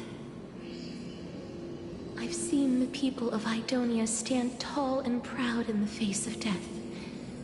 Even before the fated finale arrived, they were already content with the lives that they'd lived. They had such proud expressions. Expressions that made me believe death would be an insult to these mortals if the concept is truly a power that a god had carelessly cast down upon the world. Perhaps death's authority was never meant to exist in this world. Just like how I shouldn't exist. I won't refute your beliefs for now, but would you be interested in listening to a story of mine? It's a fairy tale from foreign lands, told by the person who brought you to me in that ice field long ago. A tale told by the Queen of Styxia. What? Wait a minute. That means the girl born in the dragon's embrace, the personification of death these souls talked about. That's you, Cass? I've already had an inkling for a while now. But I honestly have no memories of Styxia. My memories only begin after Amunet brought me to Idonia.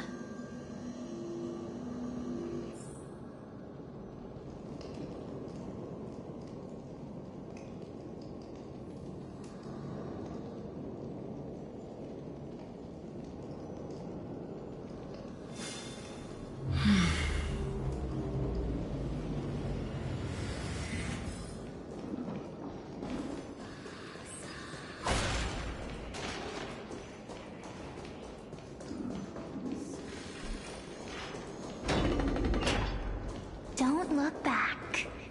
Keep moving forward. Always. It's yet... Shut up! Just shut up! Even if that girl is evil, there's no reason for you to absolve that monster. It was the both of them, who trapped us in this crevice between life and death.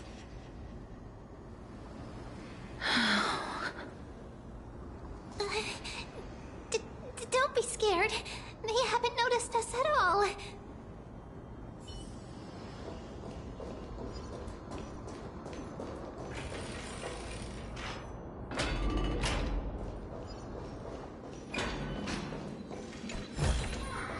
Seek, and you will find.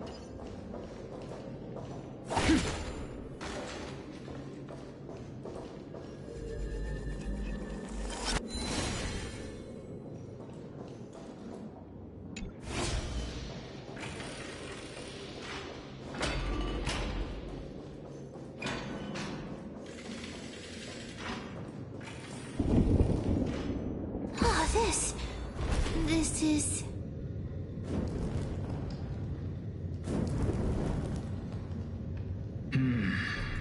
Living ones?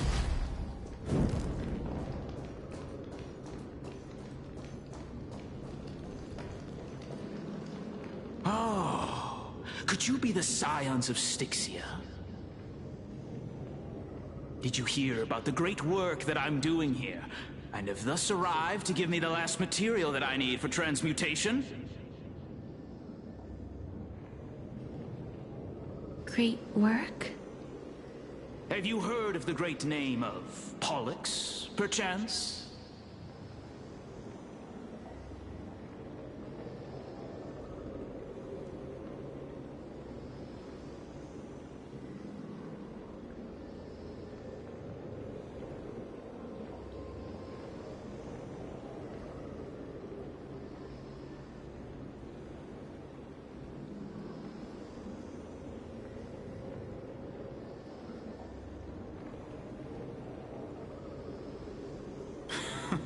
You have? Then that's good. During the Age of Myth, a time likely before your birth, I was the unsurpassed zenith of alchemy that none could reach. On the shoals of the River of Souls, I shall make Pollux soar again and bring death back to the world. But didn't that dragon already bring death to the world? Oh, looks like you don't know the whole picture. Well, it's true that the missing girl can grant death to mortals. Pollux, the one who delivered her onto this world, makes it so that humankind cannot die.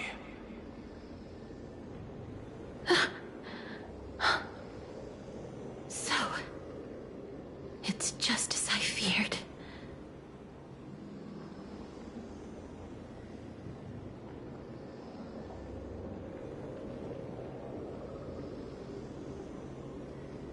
This is my guess. The deceased are supposed to drift down the River of Souls until they reach the end of the West Winds. But this River of Souls was blocked by Pollux's fall. That's right. That's why it's imperative that I bring the dragon back to the mortal realm and make it soar the skies again. I have long since prepared my alchemical matrix in the tower. Although, I am still missing the most crucial material of all. That final ingredient, the final sacrifice, is none other than the girl who lives out her days with death. Huh? What's going on? You didn't touch him, did you? I know that I am no longer capable of carrying out that task. Take this, all of you, and please fulfill that great undertaking on my behalf. This... We had been inebriated in Fagusa's feast for too long before we began to seek divine bestowed death, so that we could be freed from the whims of fate. However, that brought doom upon us.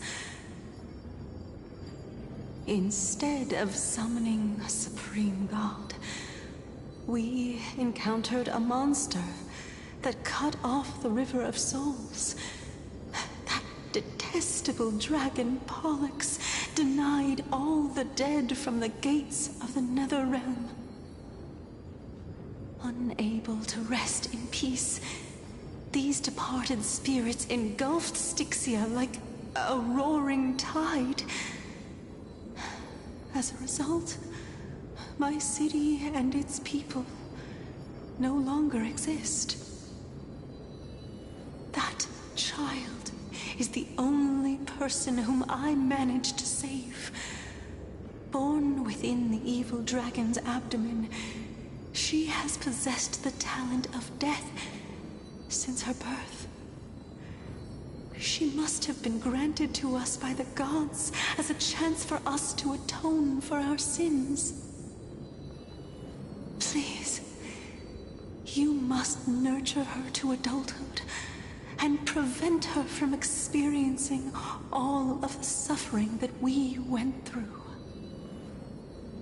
I promise that I will care for her as a mother. that I will protect her from the evils of death. By Fagusa above, thank you for your kindness. As her mother, please bless this child with a name before I am swept away by the River of Souls. Please, let me know how I should address her in my next life. Oh. Like how a transient raven butterfly, a fleeting papilio castor, perches on the twig of death. Castorice. That shall be her name. That's where my name comes from? The sound's back. What is making that ruckus?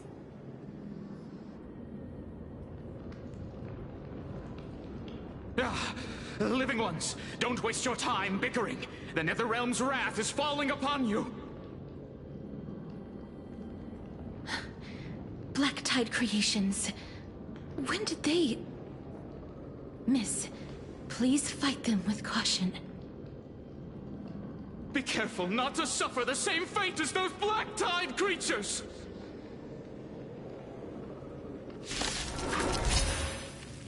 Everyone, hide behind me! Spend freely. Bust.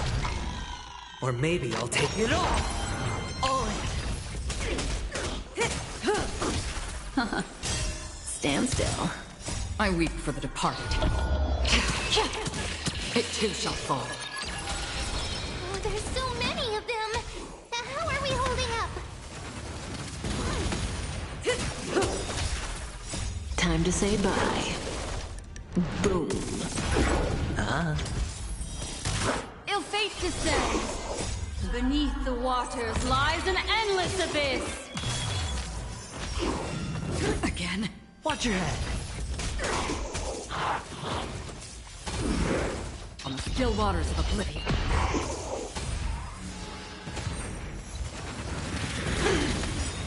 I weep for the departed. It too shall fall. It's on me. Stand still. Here. Our soul for the feast of strife. On their triumphant return.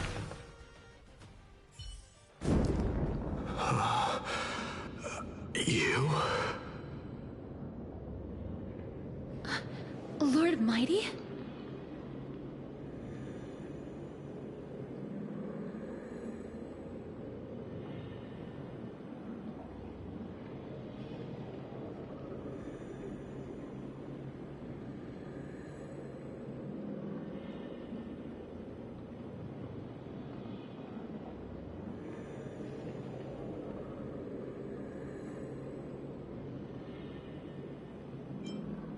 Lord Mighty, you've been through some tough battles once again.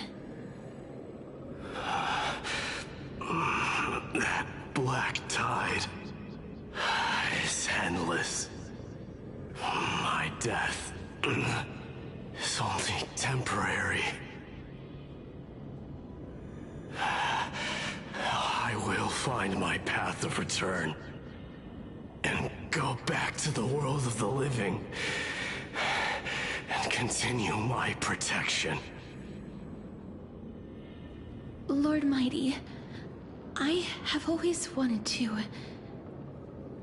Why does death reject you? I'm the one resisting it. I must resist the temptation to go with the flow. I'll go against the current and kill my way out of this cursed Netherrealm. That is my destiny.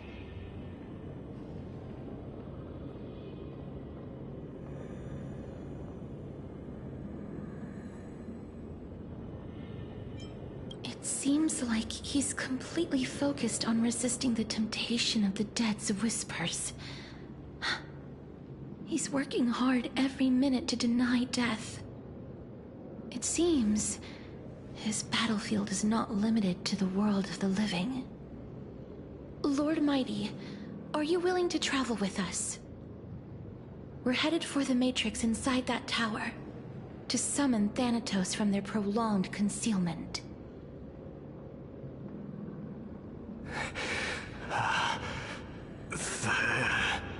Thanatos. Challenge. Death. That's right. If we can work together and defeat them, you won't have to be troubled by the curse of immortality any longer.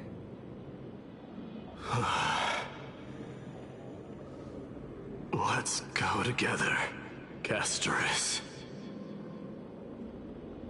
Let the person who has brushed against death countless times guide your way. Cass, are you sure you want to do this? The alchemist said he wanted you to be a sacrifice. I'm not afraid. There's no reason for us to turn back anymore. Rather than standing still, taking action is by far the better option.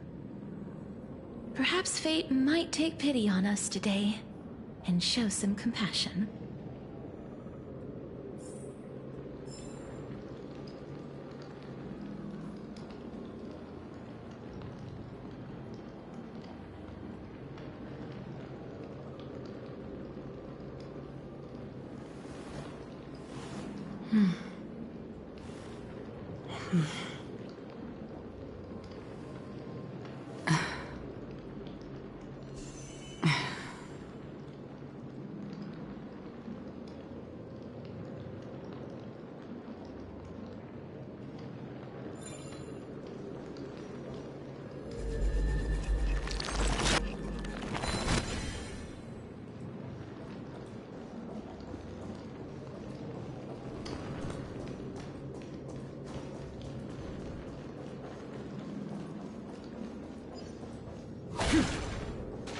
Stream forward.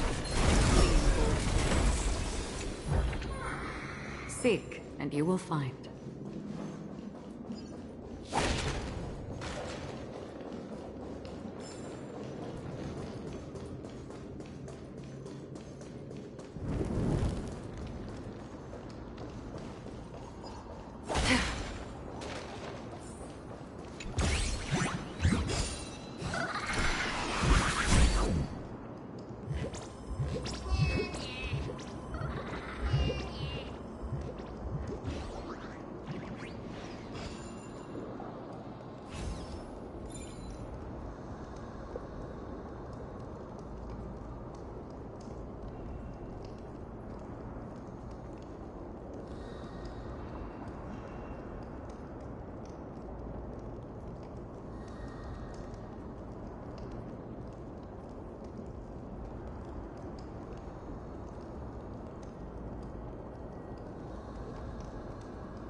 Speak, and you will find.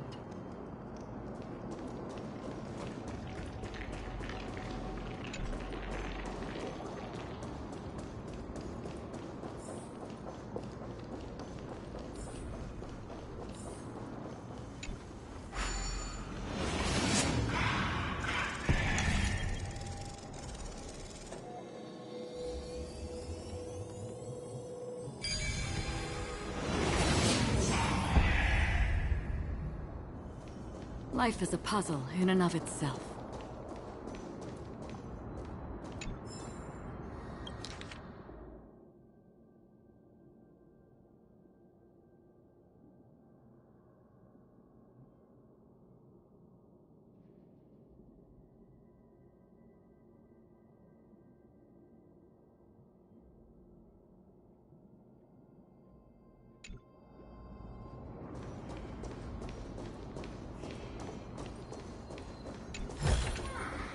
Don't forget to let your friends in on the action.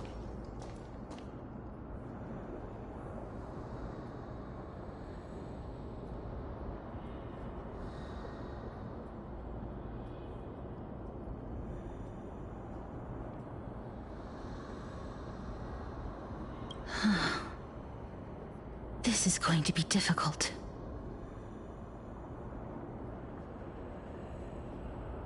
I'm familiar with this kind of mechanism. But I've never repaired broken chains. If I was more powerful, I would be able to carry one person with each limb and fly the four of us to the other side. The Rune of Recollection is here, but I can't find a miracle orb anywhere. So weird. Oh, could it be in that collapsed tower in the distance?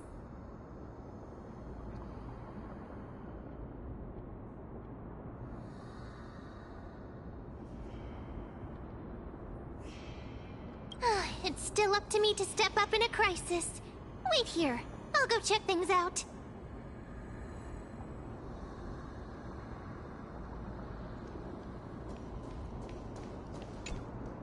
Just shout for me when you need my help! Got it! Just leave it to me!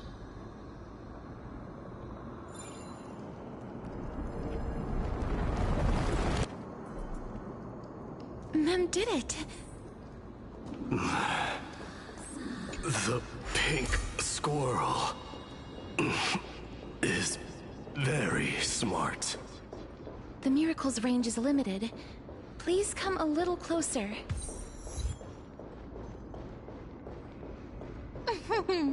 Aren't I a good fit for Ornyx's priest?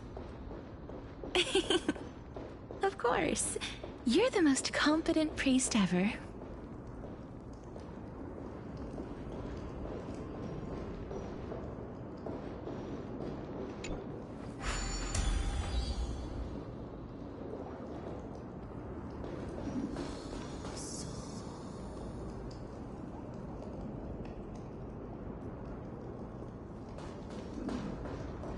The alchemical matrix should be behind this door.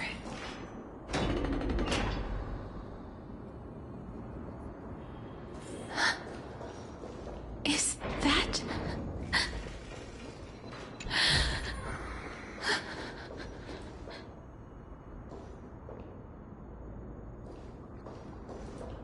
Wow, there are so many of you! It's little Cass and little Grape. Oh, there's also little D and the pink puppy! Trienne? Aren't you...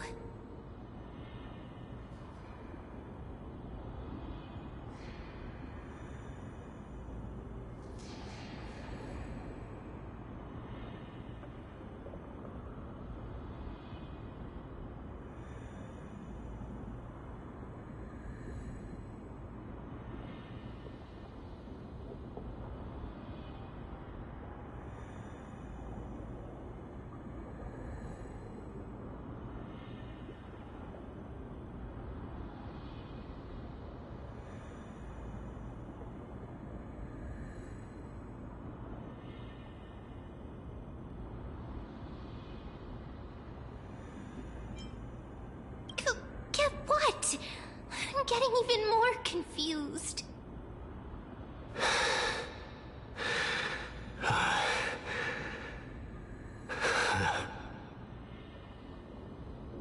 This is the first time I've encountered a deceased friend while going upstream in the River of Souls. It really works like this. Just like the other departed spirits we've encountered along the way. I'm also unable to sense the aura of the living on Lady Trian. Yup, you're right. Trian already knows that she'll not be able to return to everyone's side. But Trian believed that little Cass would eventually return to the Netherrealm. So, Trian has been standing here, at this spot closest to the world of the living, and waiting for little Cass. Oh. It must have been very tough for you. But according to what Trian said, we're almost at the entrance of the Netherrealm. Trian promised Trevi and Trinan that when little Cass got here, Trian would get the gift ready and be the first person to run over and welcome you. So, little Cass, don't cry. Please, accept this. We finally finished it! This is what Lady Trebi once mentioned. The gift for me that you didn't manage to finish. The Holy Maiden of Yanis. Even when separated by life and death, their thoughts are still connected. Trian spent a lot of time drawing this. Trian hopes that little Cass likes it. Seriously? It's seriously a wonderful drawing. Lady Trian.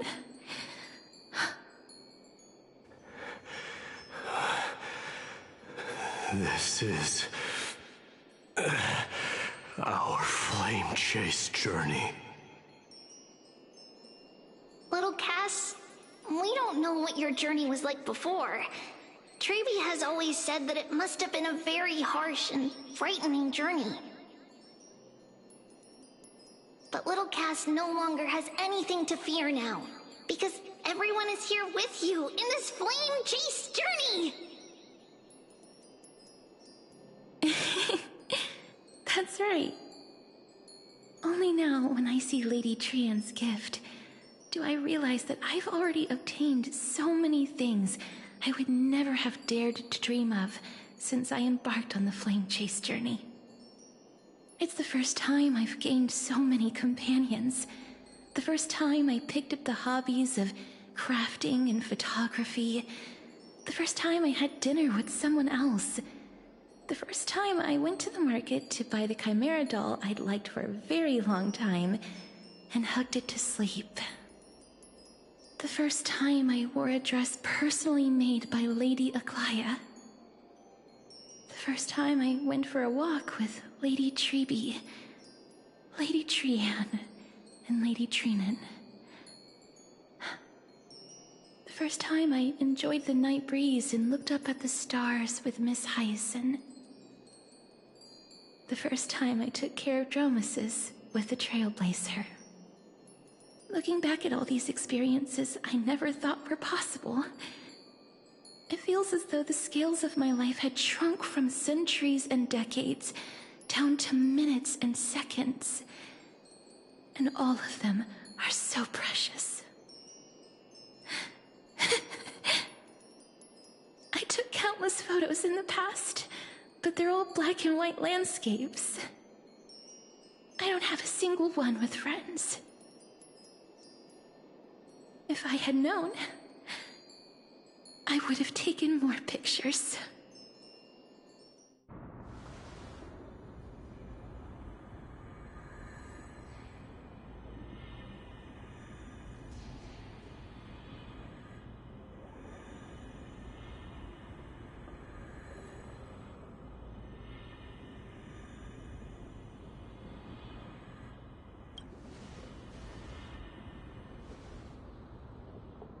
Trian says yes! Trian likes little Cass, and would love to take a picture with little Cass. Sadly, being departed souls, our images cannot be captured in the world of the living.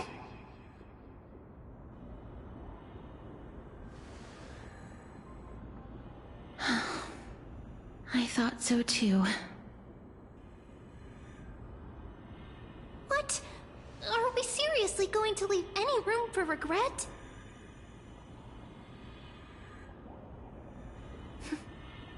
There won't be any regrets. This vivid drawing surpasses any photograph from the world of the living. Little Cass smiled. Treevee, Trinan, and Trian's wishes finally come true! I remember you once said that fate is not the flowers that bloom at the end of the road, but where people tread beyond the gate. Now, the path that belongs to me is about to reach the end. Thank you for bringing me the final key. Key? Little Cass, why are you talking in riddles all of a sudden? I have a feeling that soon, this gift of yours will become the key to saving Mrs. Life. Wow, that's amazing! Then keep smiling and carry on bravely! Little Cass, Little Gray, everyone, see you tomorrow!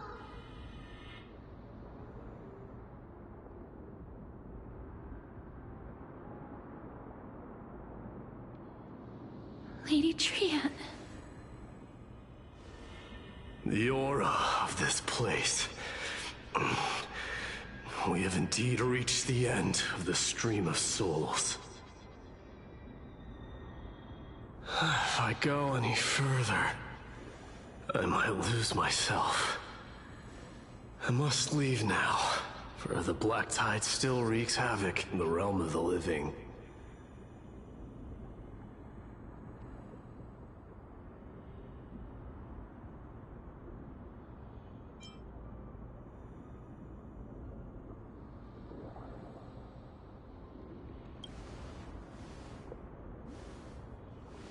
I seek not to enter the door to the nether realm. Castorice, will you fulfill your duty for the flame chase?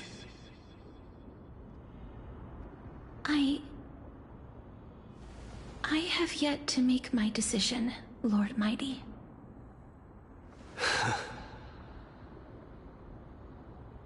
No matter. Make the choice your heart desires. Even if it takes 1,000 years of waiting. I will continue to fight till I die. Then rise from death. Till the miracle descends.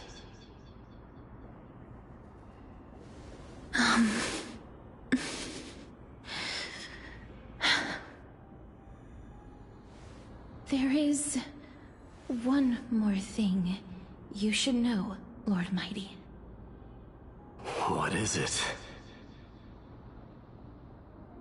Professor Anaxa may have deduced the principles behind the Era Nova.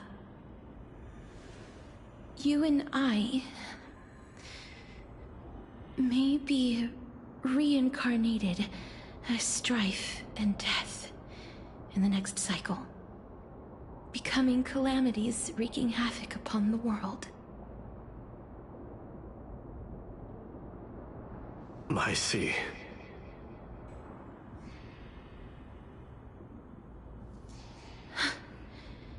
Is that all?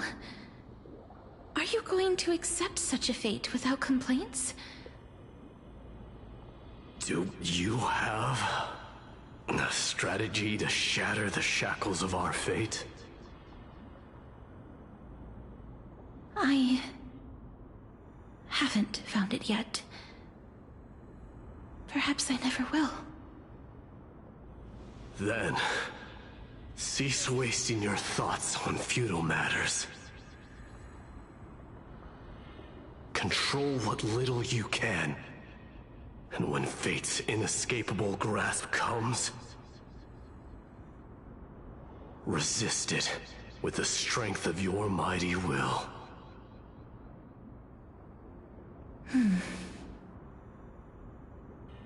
Thank you, Lord Mighty. I will find the right decision.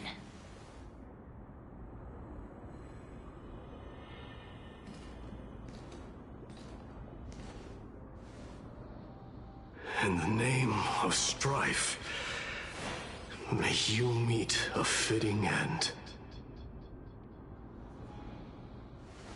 This must be the alchemical matrix the spirit mentioned. Let's see. We need to insert Aquila's sky, Giorios' earth, Kethali's fire, Fagusa's ocean, and Nestia's love. It seems our sweet Princess Homebody has made up her mind. In that case, seamstress, I suppose I no longer need to deliver your message. My time is rather precious after all. Whether you wish to break free from death or not, please, follow your heart. By the promise you once made, I ask that you fulfill your duty one final time. Castorice, please, live as a human, and die as one. According to that alchemist, the final piece is supposed to be me. However, he is not privy to the past, and therefore cannot see the full picture. The past? I saw the twins of death in Kethali's memory, and now I am certain that I was one of them. The trial of the Hand of Shadow demanded taking the life of your family. I died during that trial, falling before the gate to the new world. And my sister, whom I never met, became the Titan Thanatos of this cycle. She was consumed with regret over my death, so she used the Titan's authority to reforge my soul.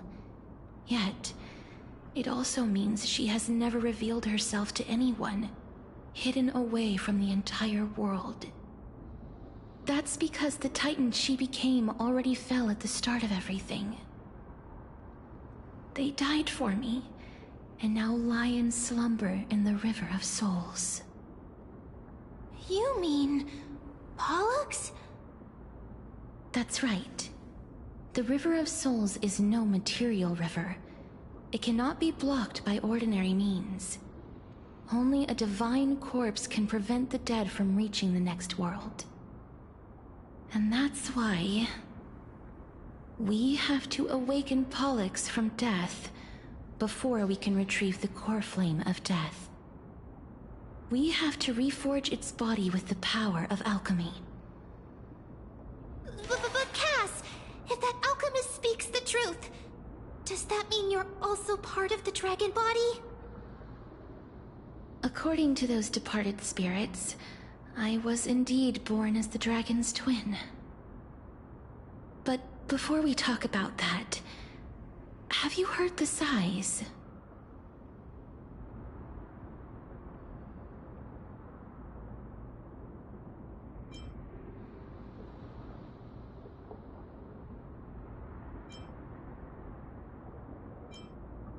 No, not from me. The sounds that come from the memories when we were collecting the souls. Ah, I heard them too. So what are those? I think it's probably the sign of Pollux's wish being fulfilled. They must have realized how heavy a price they'd need to pay when they used their divine authority to resurrect a dead woman. That's why they exerted every ounce of their strength to send me to Styxia. A city that called for death. A land where none is hostile to death. They never saw their wish fulfilled and fell so prematurely, all because they wanted to give me a new life. Pollux must really want to know how their sister has been after giving their all to save her. That wish is the reason Pollux's soul still lingers in the mortal realm, even after their fall. Quietly watching and documenting every detail of their sister's life. Ah! So instead of picking up objects on the way here... We were instead showing things to a strand of yearning that lingers here. Now, we must weave these yearnings together and restore them into Pollux's complete soul. But all of this is just a hypothesis, right? What if we go through with the ritual and it turns out totally different? That's fine. As Professor Anaxa often reminds us, such is the nature of alchemy. The true outcome can only be known once the process is complete. This is why alchemy is also known as the miracle of creation. Now, the puzzle of Pollux's yearnings is nearly complete, with only one final piece remaining. I shall reveal what they have been yearning to know in the alchemical matrix.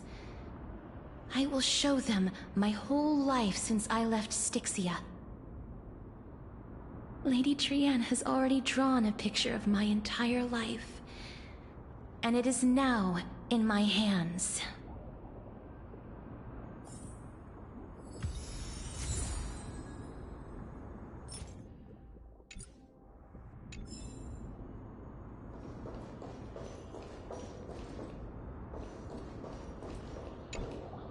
Then, let the ritual begin.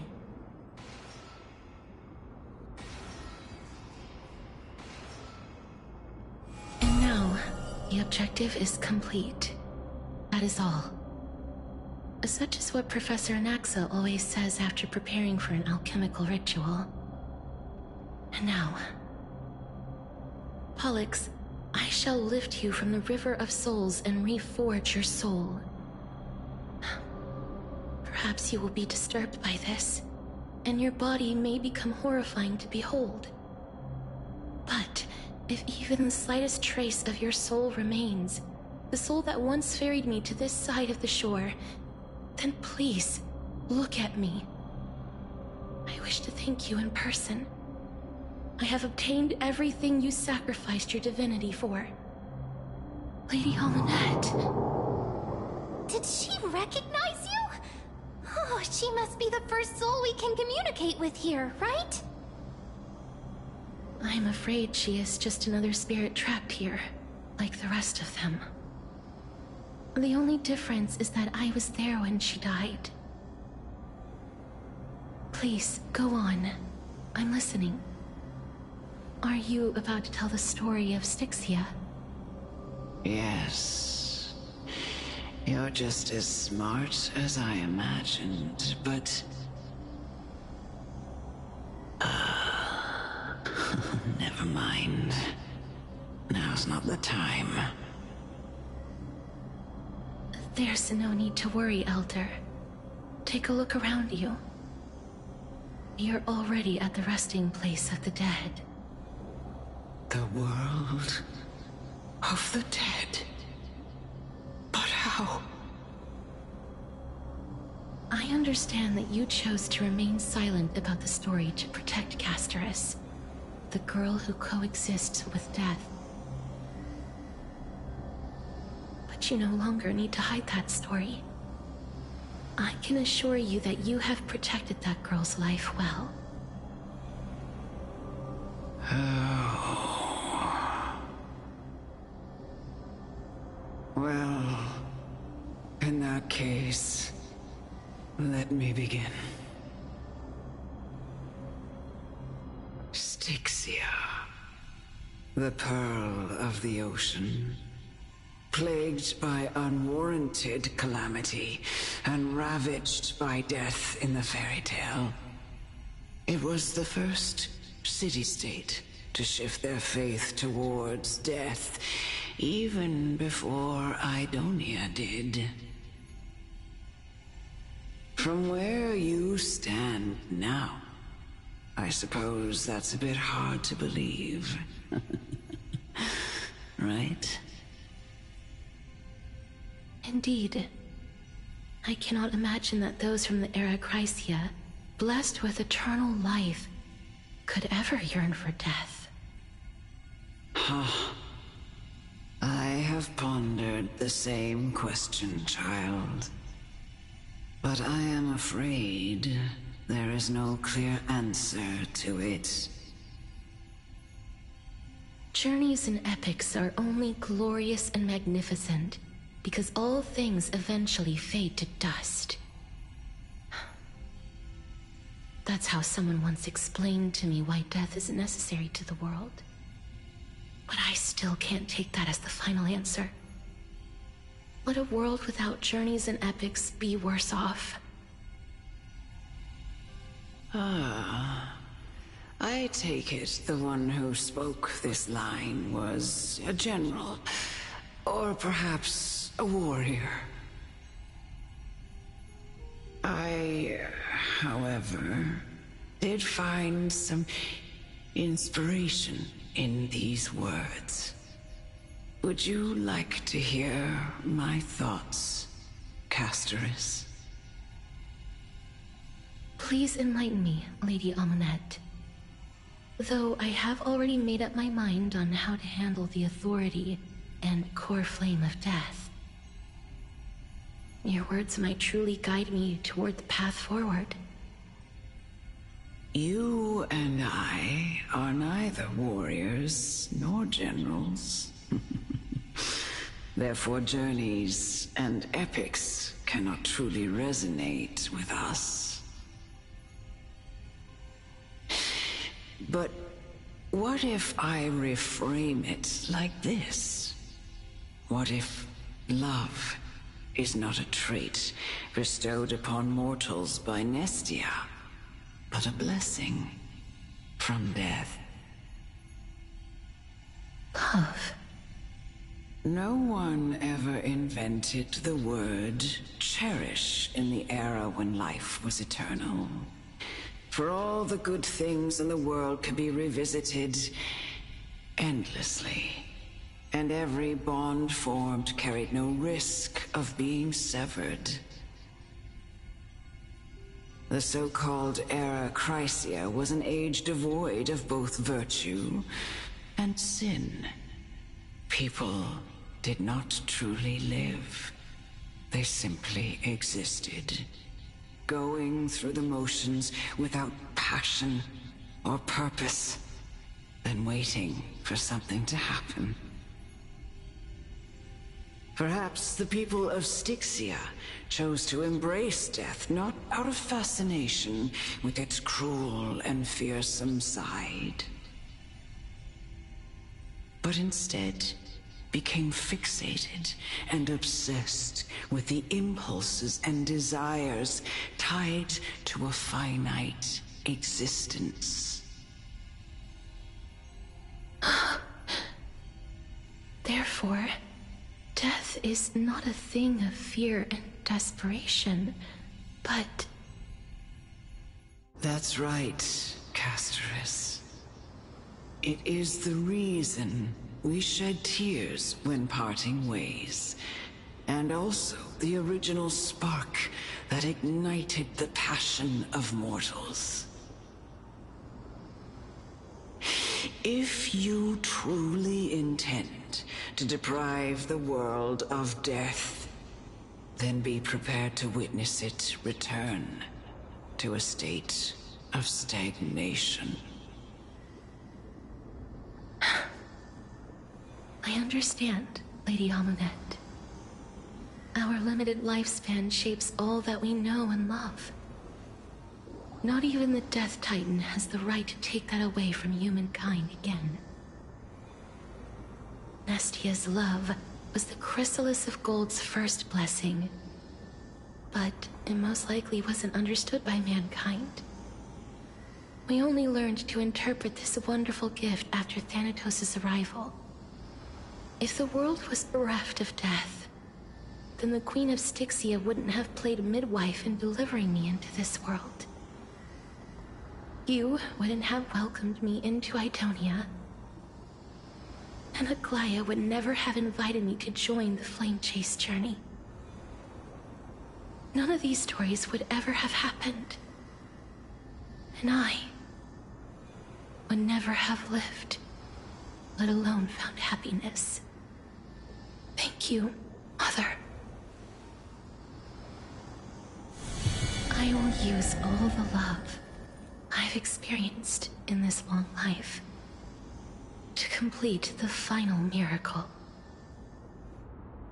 My teacher, Anaxagoras, grant me the wisdom of all things. I call upon thee, the stripped dead dragon's corpse.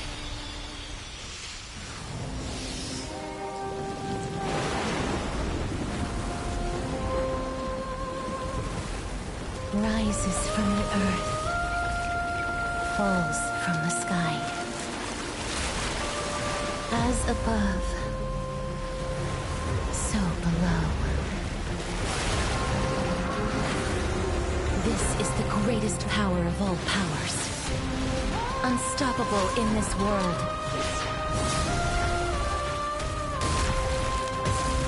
The great work that commands all death. I shall grant you embrace.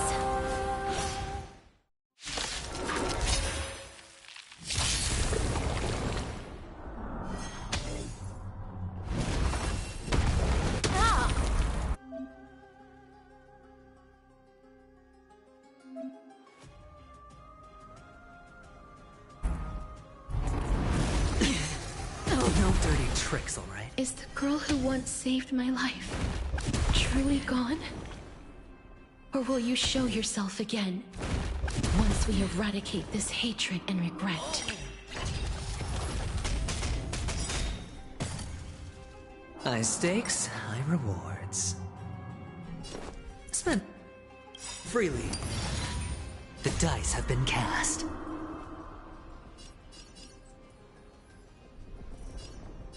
Bust. Or maybe I'll take it all! Say bye to breathing.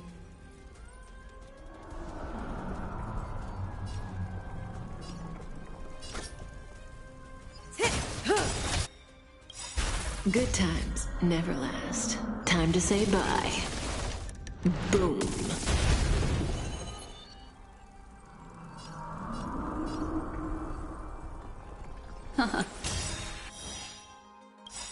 Relax.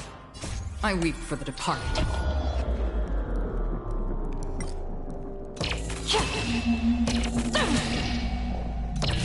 Dusk's reign. It too shall fall. Another journey begins. Destined for oblivion. How familiar. All in.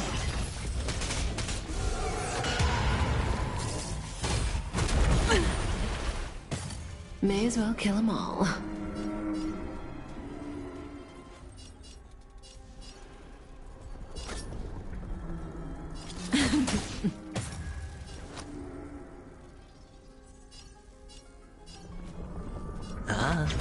Stand still.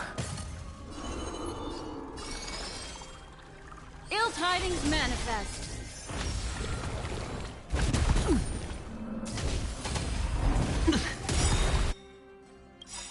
Watch your head. Memories are ever-changing. Beneath the silent waters lies an endless abyss!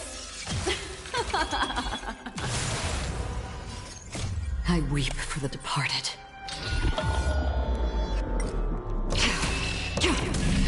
It too shall fall.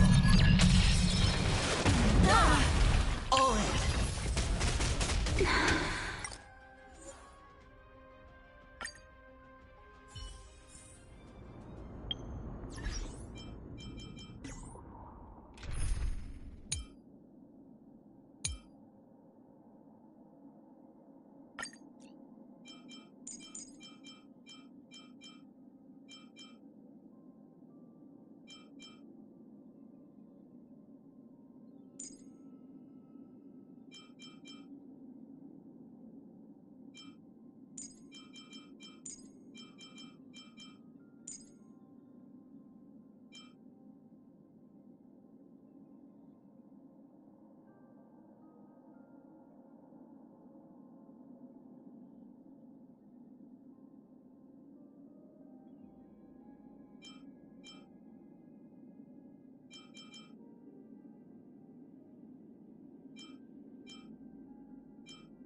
Feeling lucky.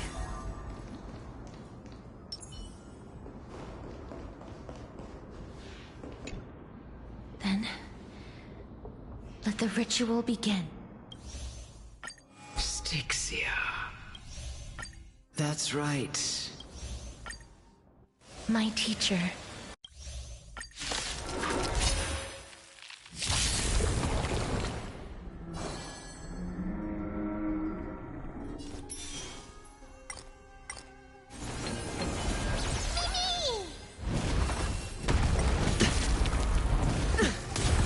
Is the girl who once saved my life truly gone?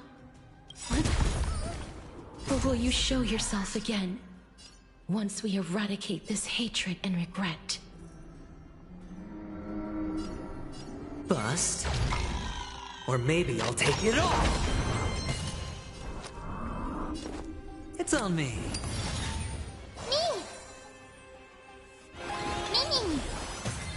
Life is not so fragile.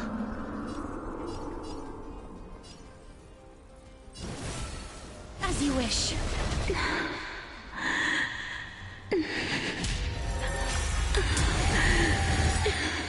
And I know you're anxious. Shh. Don't be afraid.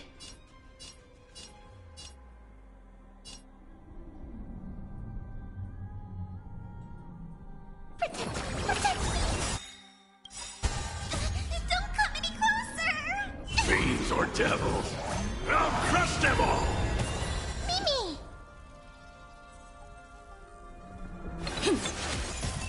Sure, I'll play along.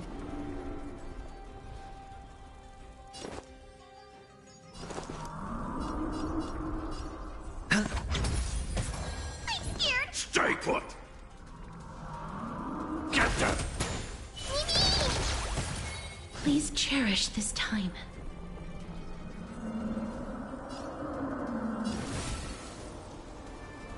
Routier. Embrace a new life.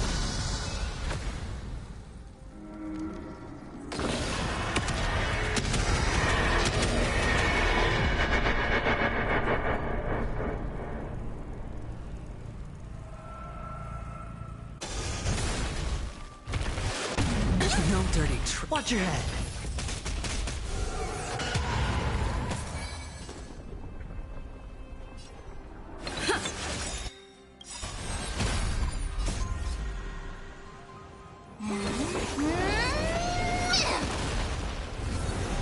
There's no more need to weep in grief.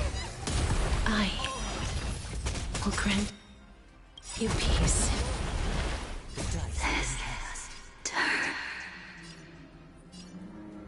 Yes, it's me. I'm back.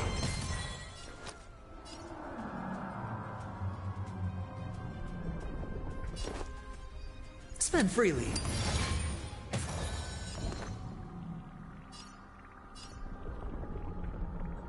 Get them!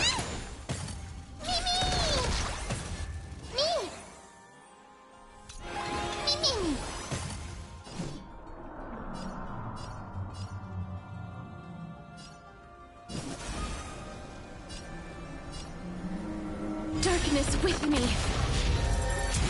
Be careful.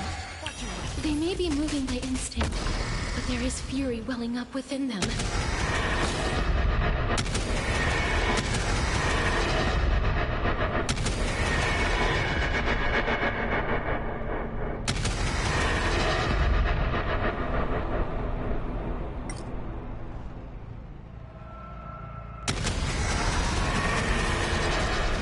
I only wish that death may protect us.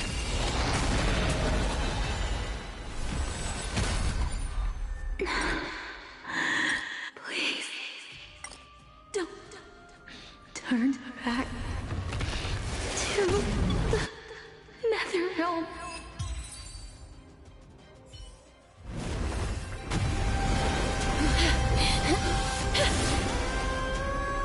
Oh, death. Sleep in peace.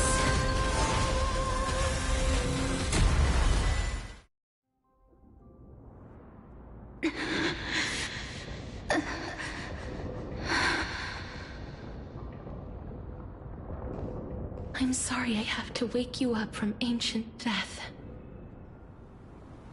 And I know you're anxious. Shh. Don't be afraid.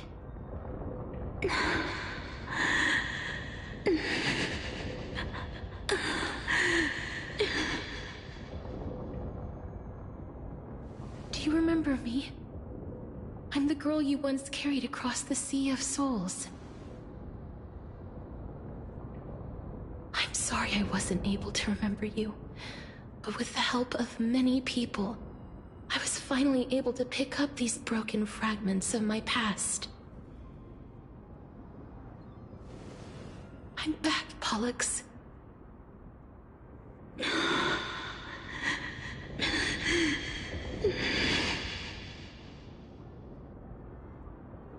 I know this might not be what you wanted.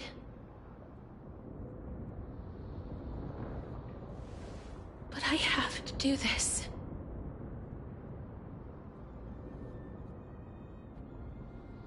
So please, carry me across the Sea of Souls again and return me to the Netherrealm, just like you did in the past. Please take me to where the core flame of death rests.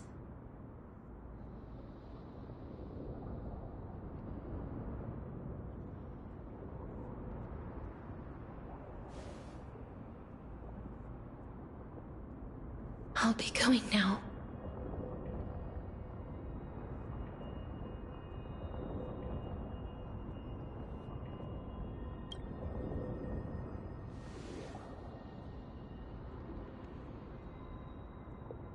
They may look scary, but as long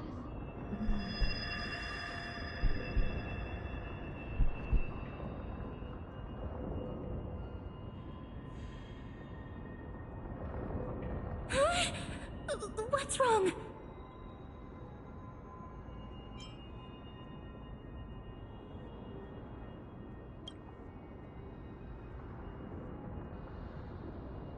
Are you... What's wrong with her? Her time is almost up. If I don't go now, I'm afraid her soul will return to Thanatos' embrace before me. What? Oh no! Is there anything we can do? Don't worry. I promised I would ask Thanatos for the Trailblazers' right to roam the Earth again. Mem, stay here and keep a close watch until I return, all right? All right. I'm the best at taking care of others. Go on, Cass. Make sure not to leave yourself with any regrets.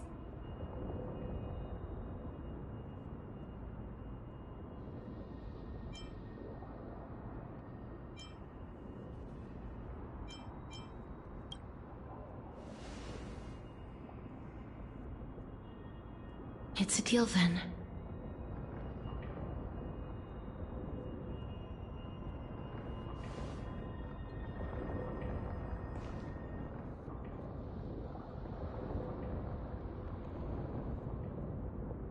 Please.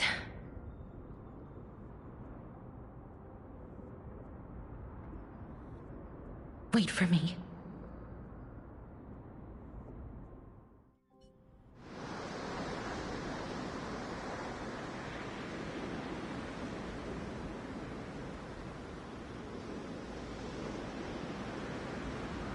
After all that, you still ended up back here.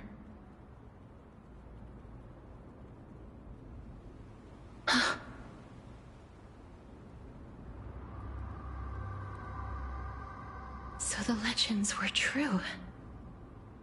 The Netherrealm really is a sea of flowers. Yes. Just like the flower fields we tended to back then. Is that you, Plixia? Do you remember me? I don't have the memories from that time, but I've seen you before during an experiment. I see. Call me Thanatos, then. It'll be easier. However, since you recognize the name, you must already know everything about Thanatos, right? Yes. I'm here to reforge the order of life and death in Amphorius.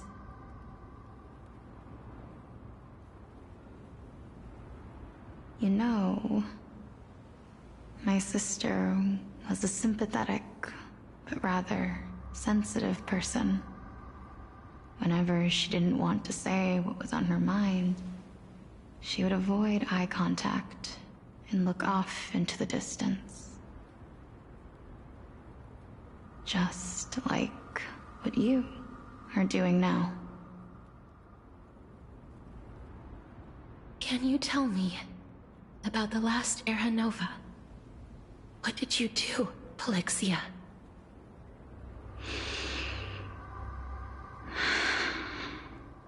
Where should I begin?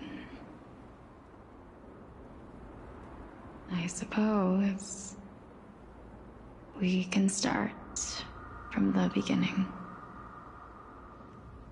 A long, long time ago, there were a pair of like-minded twins. As foretold in the prophecy, they were chosen to be successors to the god of death. But fate was cruel. The price of attaining divinity was to take the life of a family member with our own hands. That trial was indeed recorded in that memory. Then you should already know that my sister voluntarily gave up her own life, so that I could ascend as the demigod of death. But I couldn't accept that. Why did we have to kill each other for a future she'd never see herself? That's not fair. So, while weaving the laws of the new world, I shattered the forbidden bottom line for life and death. I reshaped my sister's soul and took the form of the great dragon Pollux to carry her up the River of Souls and back into the mortal realm. But our fates were already decided and manifested in unexpected ways in response to my futile actions. Aging is an unbreakable law of nature laid upon humankind, created at the same time as death. When the living die, their souls will meet Thanatos, who would determine where every soul goes. If the Reaper raises their left hand, the soul is granted death and allowed to enter the Netherrealm to await reincarnation. If they raise their right hand, the soul is rejected by the Netherrealm and returned to the mortal realm to continue walking the earth. That's why the Hand of Shadow can only lay down judgment and not embrace another being. Yes. Death was originally a pair of hands, but they were split in twain when we reached the mortal realm, never to touch each other ever again. The half of Thanatos that represents life, the undying human who grants death, that was the curse I forced upon you. Then, what about you? As the half of Thanatos representing death, I shoulder the fate of defying death. I died the moment I entered the world of the living. From then on, I Titan also no longer existed in this world. The cycle of life and death stopped. Souls were denied their audience with death, and were left stranded within an ever-rising river of the dead. What irony. My selfish desire to save your life gave you and the world a fate far worse than death instead. Then, what was left of my reason was left behind in the Netherrealm, where I've been taking care of these flowers day after day, until there is now a sea of them, all while mulling over the subject of life, death, parting, and enduring in endless loneliness.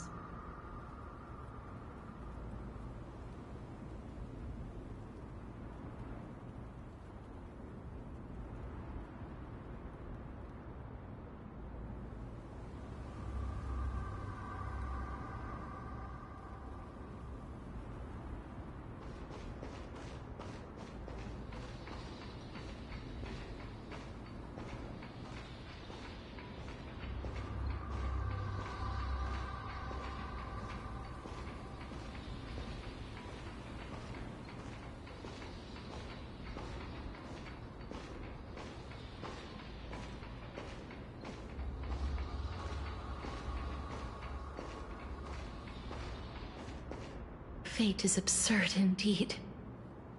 Our lives were a mirrored image of one another, like a pair of hands. Even so, we arrived at the same destination. We walked different paths, yet experienced the same pain. I had hoped that maybe you would at least have a good life in this cycle. I'm sorry. I lived my life well. It didn't go to waste. As far as I'm concerned, you did nothing wrong. Even though I forced the authority of granting death to humanity upon you, a total stranger. Too many responsibilities were forced upon me in the course of this long journey. I was once lost, even upset. But I realized recently that if it weren't for your blessing, I wouldn't have understood the source of these emotions, nor would I have realized my purpose. I wouldn't have made it here to reunite with my missing half. And we wouldn't be discussing our past while sharing the same view of this landscape. I wouldn't have understood the meaning of our existence. The meaning of our existence.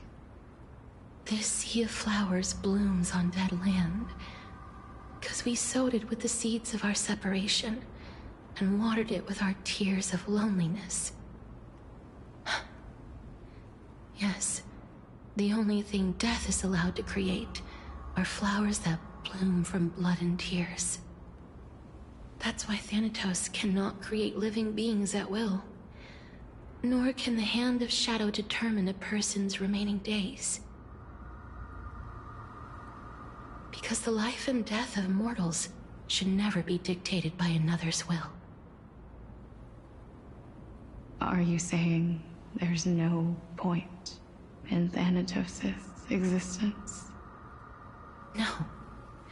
No single being can bear the scales of life and death on their own. Not even a god. Life and death weigh equally heavy. We both know that now, don't we? You, too, must have had a difficult life. We've taken quite the ridiculous journey together, haven't we? I had a feeling, even back then, that we would meet again one day. Not to embrace one another after a long separation, but to come in search of retribution. Tell me the answer that's already been written, and let us draw this seemingly endless fate to a close.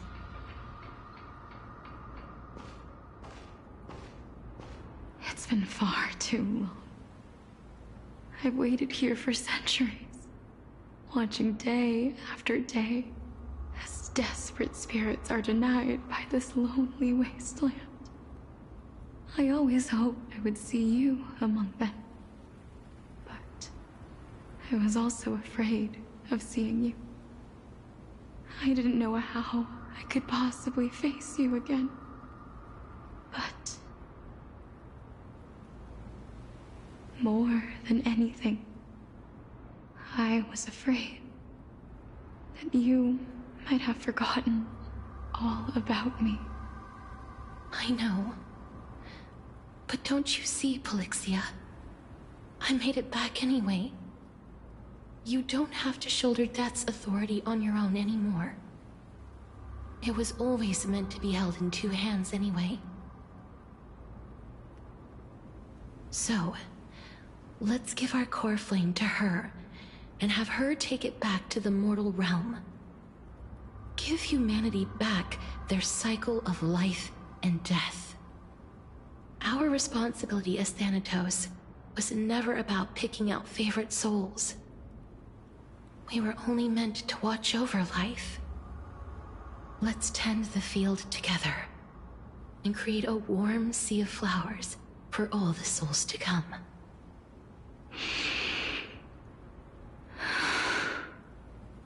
What do you think, Polixia? Yes, just one last step. You shall wither, and through that, the dead will sprout again from the remains, and be reborn with the dead flame. As foretold by the prophecy, Thanatos' authority is only destined for only one person to wield.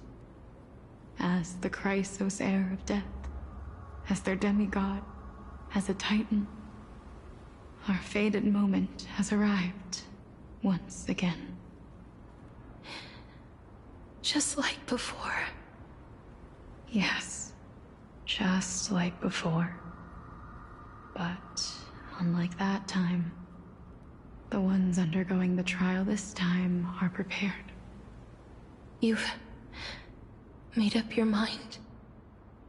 Yes, as dictated by fate. But I won't be afraid. As long as you're here with me.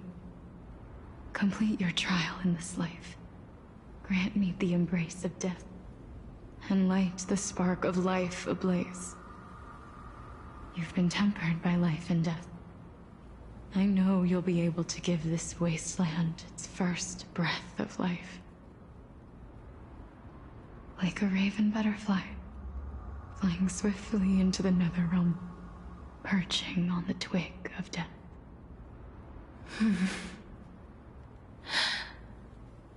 I will. After this, I will remain permanently in the Netherrealm. The River of Souls shall return here and rain down from the sky, scattering souls across the earth. The cycle of life and death will flow once again. The sea of flowers you sowed shall bear countless joyous or sorrowful souls, and bloom evermore.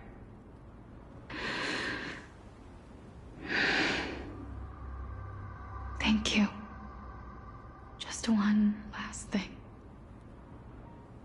Can you grant me one wish? Of course. What is it? Please, don't forget me. I promise you, when we meet in the next world, even if I have endured another reincarnation,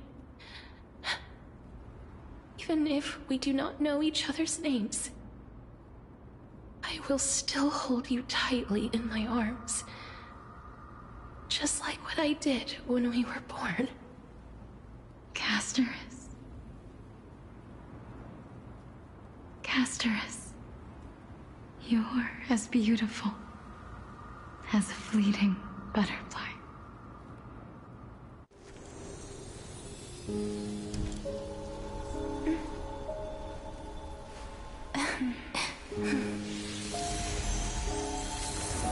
will bring rest to death.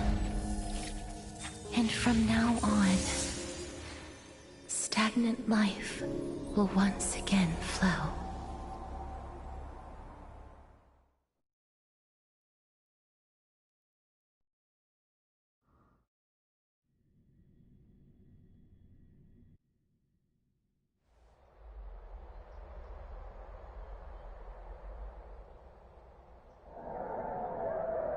Time flies.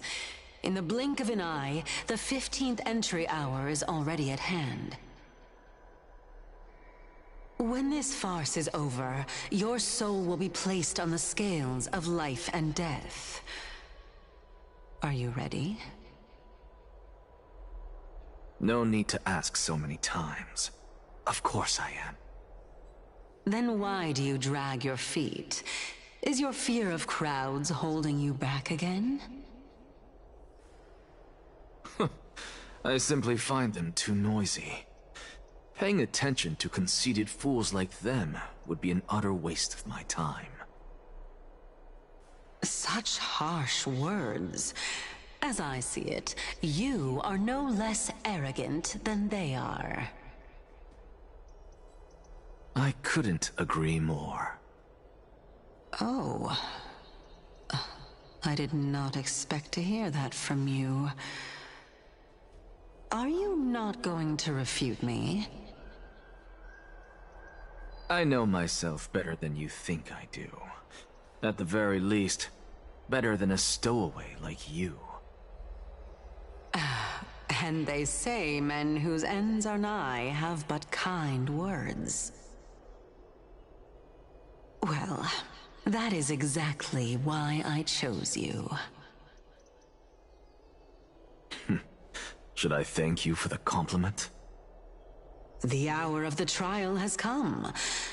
Do you have an answer for me? And how will you prove the veracity of your argument? I suppose there is no point in putting this off any longer. Do you recall where we stopped the last time? You were saying that Amphorius's history is cyclical. Indeed. The demigods that bear the core flames eventually become the new titans at the world's end. Remember what happened on the Holy Mountain? Calypso, Naias. As their destined ends approached, one by one they left this world, leaving only the twins, who are fated to succeed death. Unfortunately, while their journey is consistent with ours, you and Calypso, as well as Nicodor and Naias, act as supporting evidence. I can only come up with a rough sketch for my theory of a cyclical history. For all the pains I took to reach this point, I had already lost hope of ever obtaining definitive proof. After all, the past is in the past. Proving that we are the legacies of heroes of the past is a hopeless endeavor. That is, until I met a girl named Polixia and her sister. If Castorice was truly sent from the past to the present for the Titan's self-serving reasons, then having lived through 2 cycles, and with Styxia as the pivot, she will no doubt be the link to connect all of this together. If the Twins of Death can bridge 2 cycles to reunite at the shores of the Sea of Souls, then my hypothesis will no longer be just a hypothesis. And you too will get the answer to your question.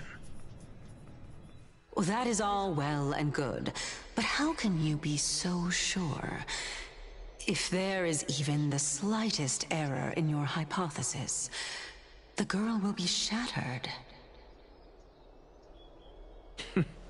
It matters not. The most important quality a scholar must possess is foolhardiness.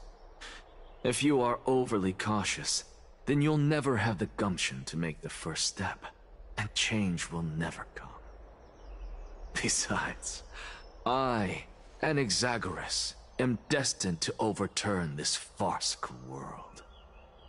Come, Let us go and teach those pathetic worms one final lesson.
Feinen. So they are leaving the final debate to him.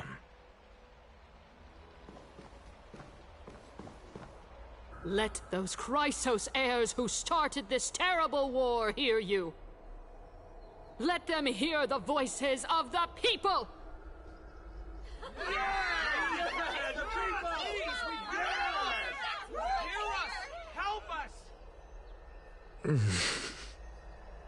As always, that woman knows how to stir up a crowd. Professor Anaxa, I thought you'd pass on this. Everyone must cast their vote, or this assembly would serve no purpose. Prof, do you truly think it's wise to entrust the fate of the world to an assembly like this? Akama has stood strong under this system for 1,000 years. It stands to reason that there is purpose in its existence. But that is not what you're asking, is it? What you really want to know is Aglaya making the right decision in entrusting the fate of the world to you? Nothing ever escapes you. I didn't spend all those years teaching you for nothing. Most people only take 4 years to graduate, if I recall. To tell the truth, I feel like I'm on my way to an execution chamber instead of a podium. So, do you have an answer to that question? No, I don't. I thought so. Because that question is not yours to ask in the first place. Is Aglaya entrusting the world to you the right decision? Don't make me laugh. That is a question that woman must answer herself. Why are you fretting about this on her behalf? Or have you been seeing yourself as her pawn all this time? Listen up. I'll say this only once. Flip your perspective around and ask yourself this instead. What should I do to ensure that the world doesn't stray from the correct path? That is what you should be thinking about. You still have time, so give it some thought. Oh, and don't bother telling me the answer. Tell it to those begging for salvation from the gods. Got it. Thank you, Professor Anaxa. That's Anaxagoras to you. Who will you be voting for? That'll depend on how well you perform.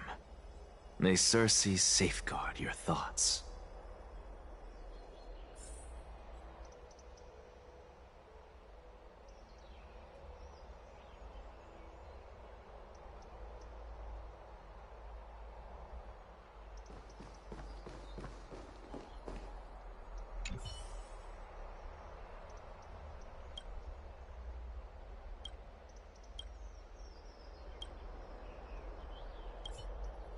I actually don't necessarily mind things remaining the way they are. I'll save. I'm a little nervous.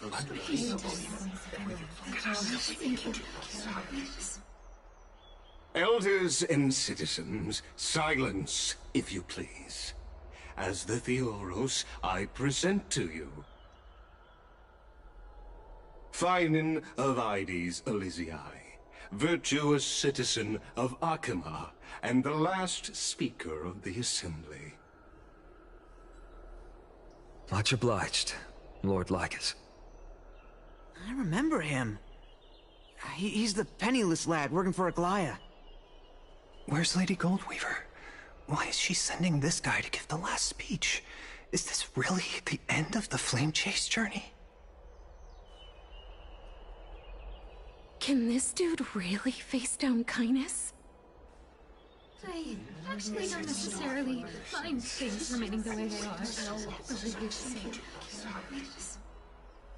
By Kefali above, dear citizens of Akima, as you look upon me, so too do I see you.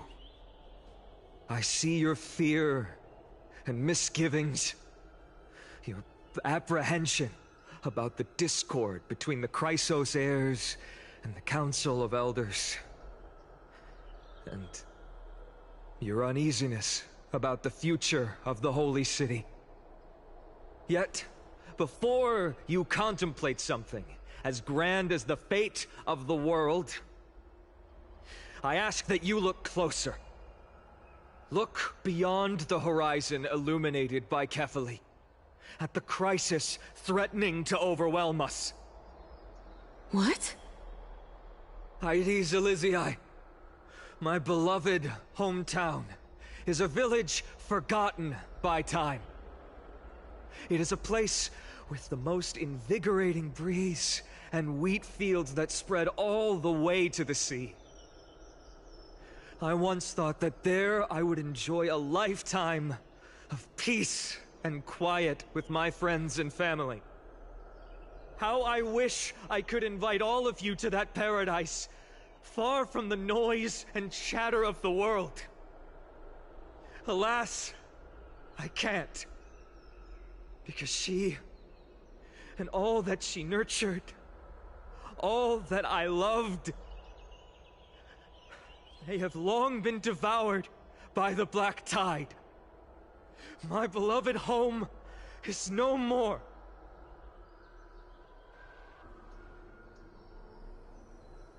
I will never forget the day the black tide struck. My father, Hieronymus, fought with a broken sword to his last breath to protect his child. My mother, Aldada, she was ripped apart by monsters. Also, I might live to stand before you here and now. Galba, he was a hunter. But in the end, those arms that once drew a bow instead embraced Piso, his beloved son, as they both breathed their last. Pythias, the teacher, risked her life to save her students, but a burning beam fell on her, crushing her.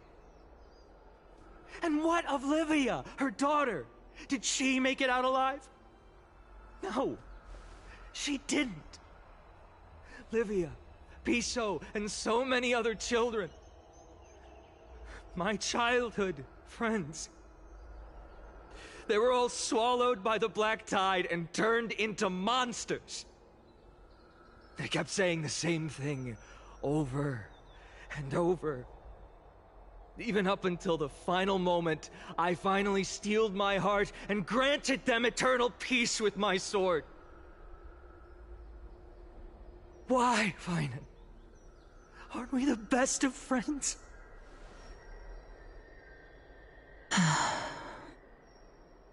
That is the black tide. A looming threat that can bring Akima to its knees any time.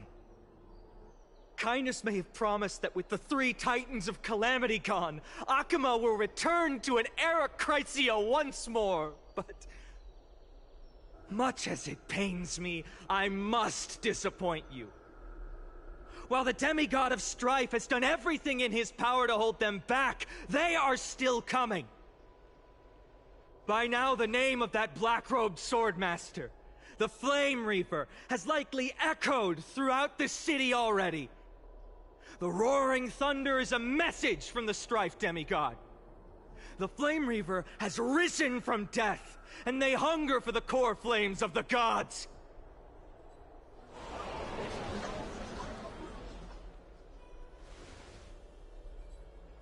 Lies! If such a powerful enemy is indeed approaching, why is Akama still a picture of peace? Exactly! The city of Akama shows no signs of pandemonium or chaos. And why is that?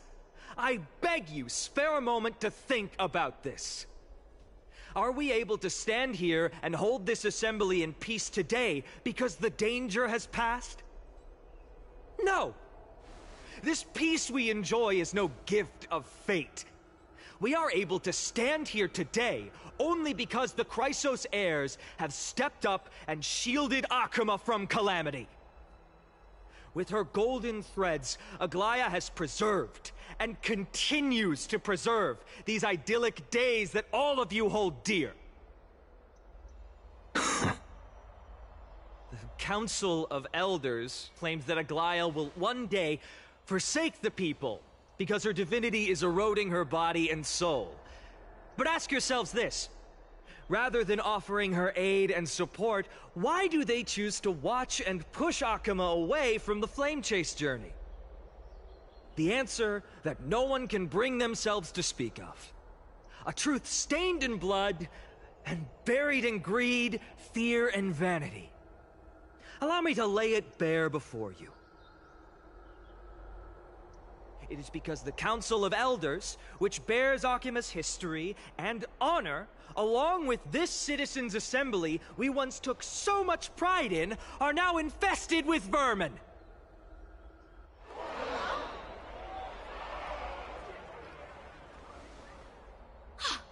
You insolent whelp! How dare you! It is true that Aglaya has reached her limit. Why? Because she has been working tirelessly to weave the defenses of our holy city against the encroaching evil. All while these vermin are making up baseless accusations about her and scheming in the shadows. Not once has she ever failed Akama. Yet these vermin attempt to tear her apart, tarnishing her name with unfounded allegations. She may have been blessed by divinity, but hasn't her heart always stayed true to humanity? They attempt to mislead you and reduce this assembly to a crude standoff between gods and humans, but citizens of Akama. Once more, I implore you to open your eyes and look at those around you. Examine them closely. Beneath all that finery, do you see the good heart of a human or the poisonous glands of a pest? Make your judgment, then turn your gaze to the demigods whom so many of you regard as cold and merciless. Do you not see the light of humanity in them? And those who wear the mask of humanity yet utter only hurtful, slanderous words. Can you not see that their souls have been corrupted by power?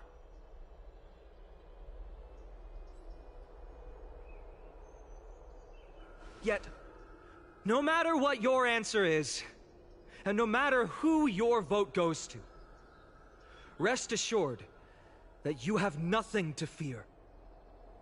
For Aglaya, Tribios, and I will remain your faithful guardians and pledge our lives to upholding your decision.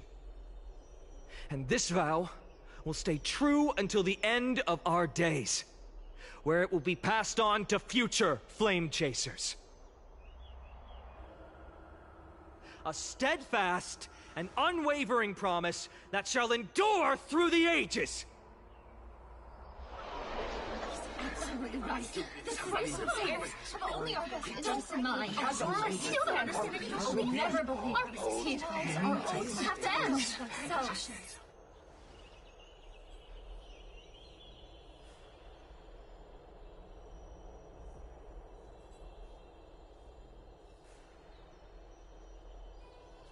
At the present time, on the scales of Talenton, those who call for the continuation of the Flame Chase journey, and those who demand its suspension.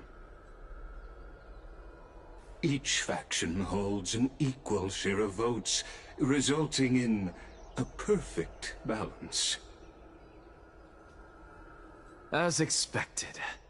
This is the moment when the Flame Chase journey is the closest to its end. And now, it's your turn to vote, Lord Anaxagoras. Is there anyone else who hasn't voted? No, you're the last. Cast your vote with care, for your decision will break this impasse. I have long since made a decision. Very well. May you bring much-needed change to this farcical world.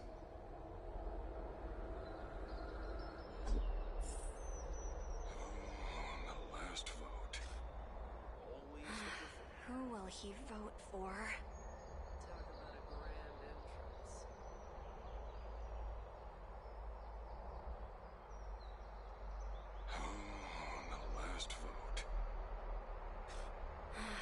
Who will he vote for? Talk about a grand entrance.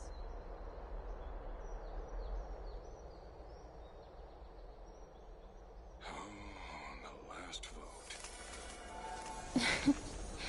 Who will he vote for?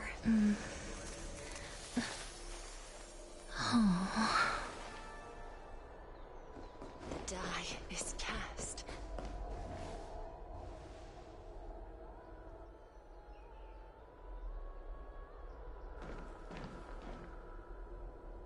You've done well, Finan. Given the circumstances, delivering a rousing speech to stir up emotions was a prudent move.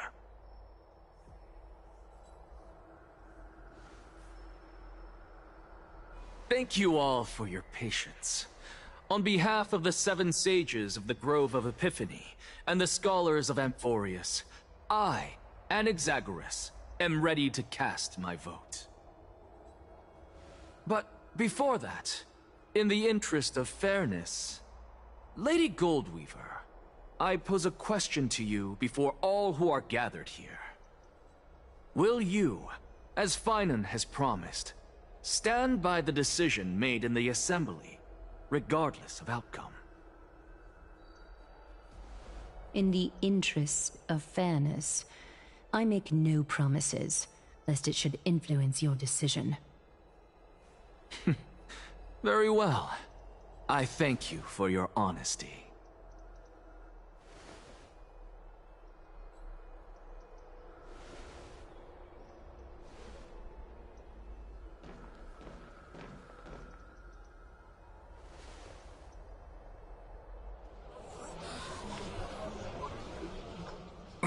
What's he doing?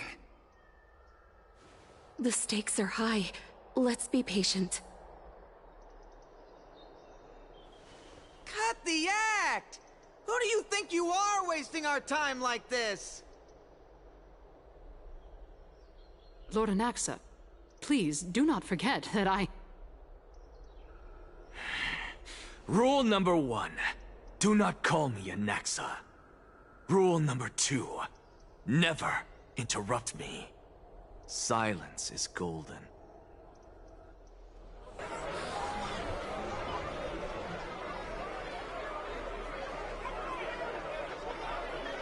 Just vote already. What are you waiting for? Your vote. Cast your vote. Cast your vote.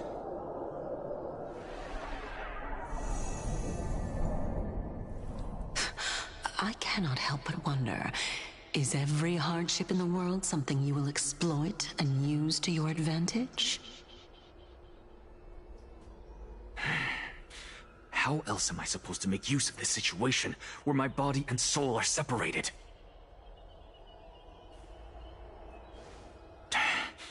Oh, Circes. Or should I say Calypso? Accompany me on this final journey.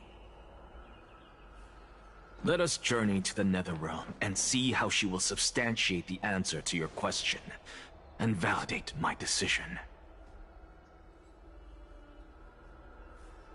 We need only to follow the sound of the tides.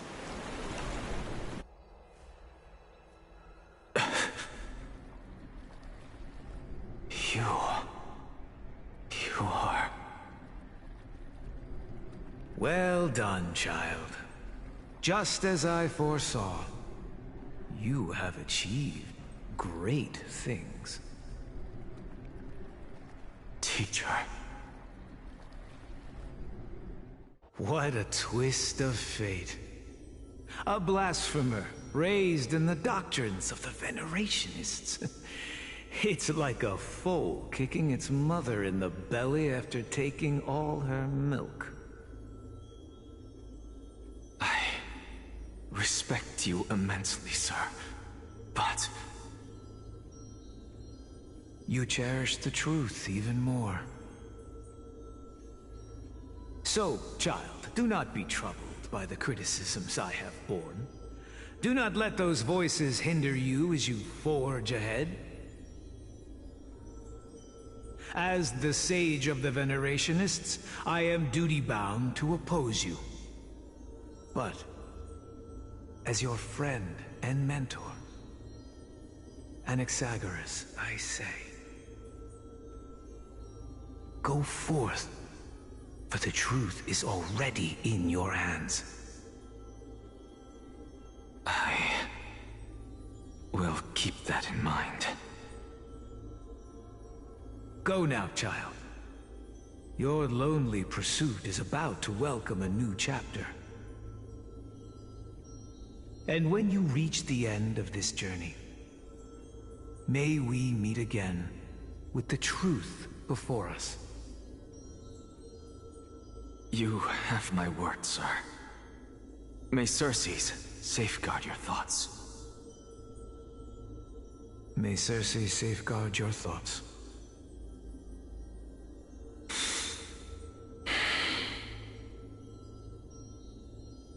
You are right, Empedocles. My lonely pursuit is about to welcome a new chapter. I must be on my way now. May we meet again with the truth before us, Empedocles. What are you waiting for? Just cast your vote. Silence! Silence, everyone! Behold, Circes, here at the center of the world, I shall write the final step of my proof. For this place is but one step away from the truth.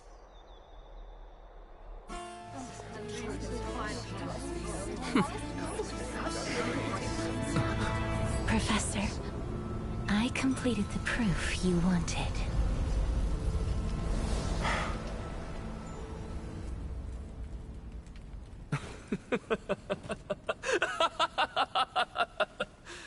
Thank you, Castorice. The answer is plain as day. My vote goes to the Flame Chase journey and nothing else! Elder Kindness, I have deciphered the truth of this world!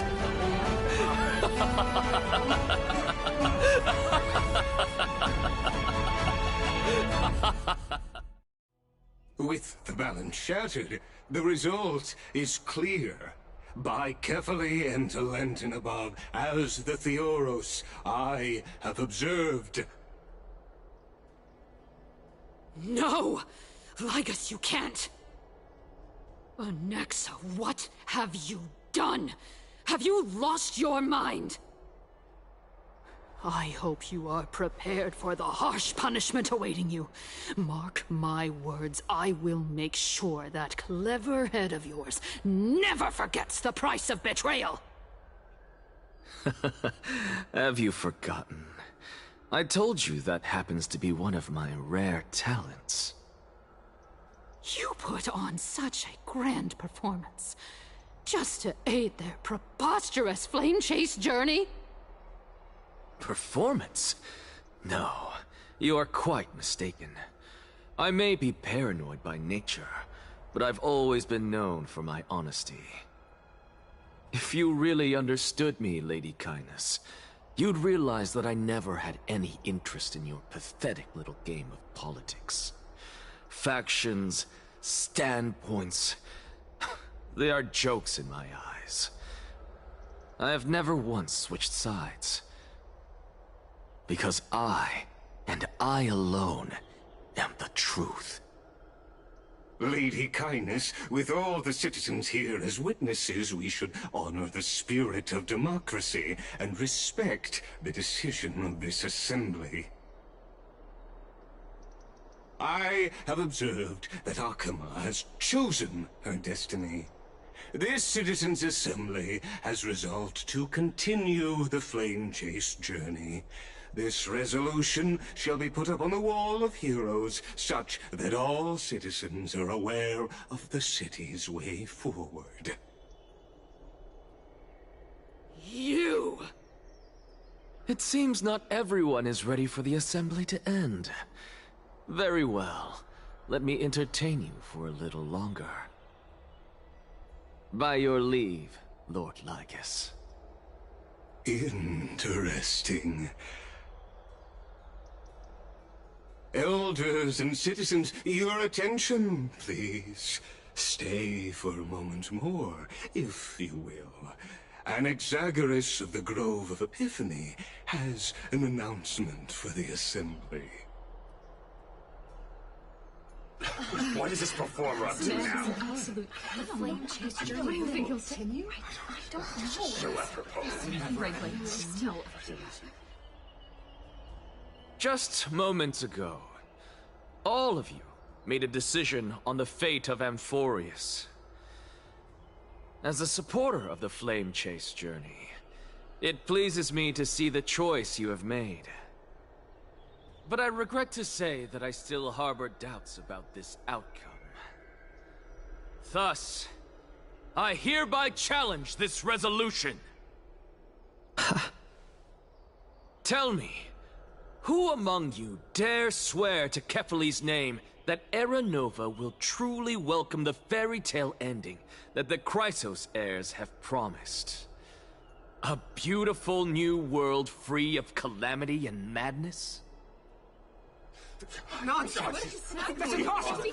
What is he getting at? Of course not! Not even for a second. No one? Must I pick somebody to answer? Very well. You, the one acting so wise and profound, in front of all present here, do you dare swear that it will happen for sure? No? Fine. Next. You, the one with ignorance written all over your face. Yes, you. Do you dare swear by it in front of the Titan? What are you trying to do? Useless. Your turn, then. With that smug look of yours, you must be confident that the Flame Chase journey is the best course to take, right? Hey! Mind your tongue! So, no one? I see. In that case, fine then. Answer me this. Your speech was filled with such passion just now. How confident, then, are you in making this promise? Professor, what are you doing? Let him continue with his performance.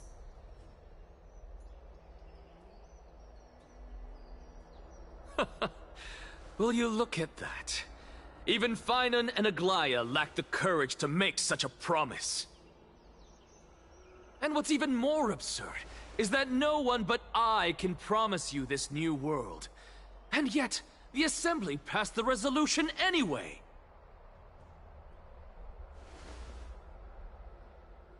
But you needn't worry, because I knew better than to trust you good-for-nothings. That is precisely why I am here today. To give you one final lecture. Now listen up and listen well. I, Anaxagoras of the Grove of Epiphany, hereby declare everything that the Flame Chase journey promises is true. Finan of Ides Elysiae, the prophesied demigod who shall succeed Kefali, will reforge each and every one of us in the new world with his complete, intact memories. What? The core flame-bearing titans were the Chrysos heirs of yesterday, and the Chrysos heirs who carry the core flames today will become the titans of tomorrow. All of our souls shall endure for eternity in the miracle of the World-Bearer. And all under Kefali's protection shall step into that new world.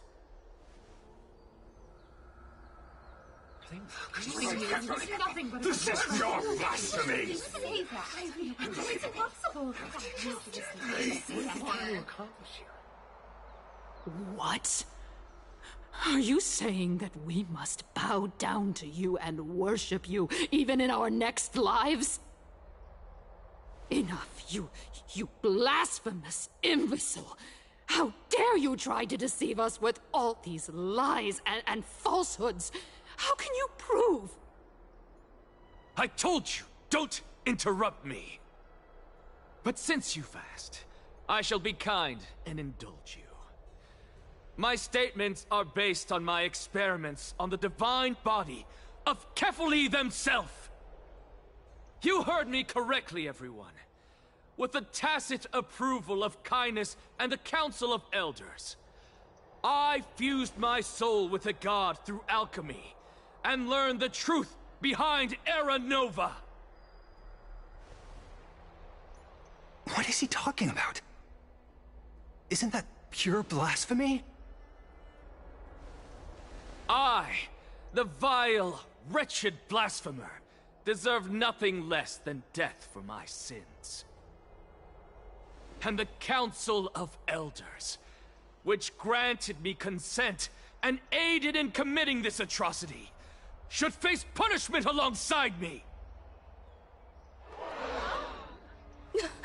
By the gods! Even Kindness has betrayed Akama! The Kindness God! We're carefully involved!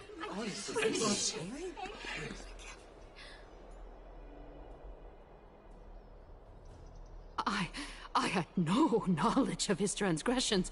He did that on his own. The Council of Elders bears no responsibility for his actions. Lord Lygus, as the esteemed Theoros, are you going to simply stand by and allow the Council of Elders to be dragged through the mud?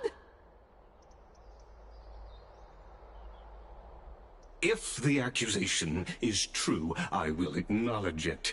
If not, my conscience stands unburdened. Lady Kindness, the reputation of the Council of Elders was not built in a day, nor will it be shattered overnight. Repercussions await those who fool the people, and punishment must be meted out on those who abandon their vows. We should respect this beautiful city and her people. You... Lady Aglaya, the Gold Weaver, I humbly ask that you take on the responsibility of overseeing this judgment in the name of the fairness of Talantin and the justice of Kefali.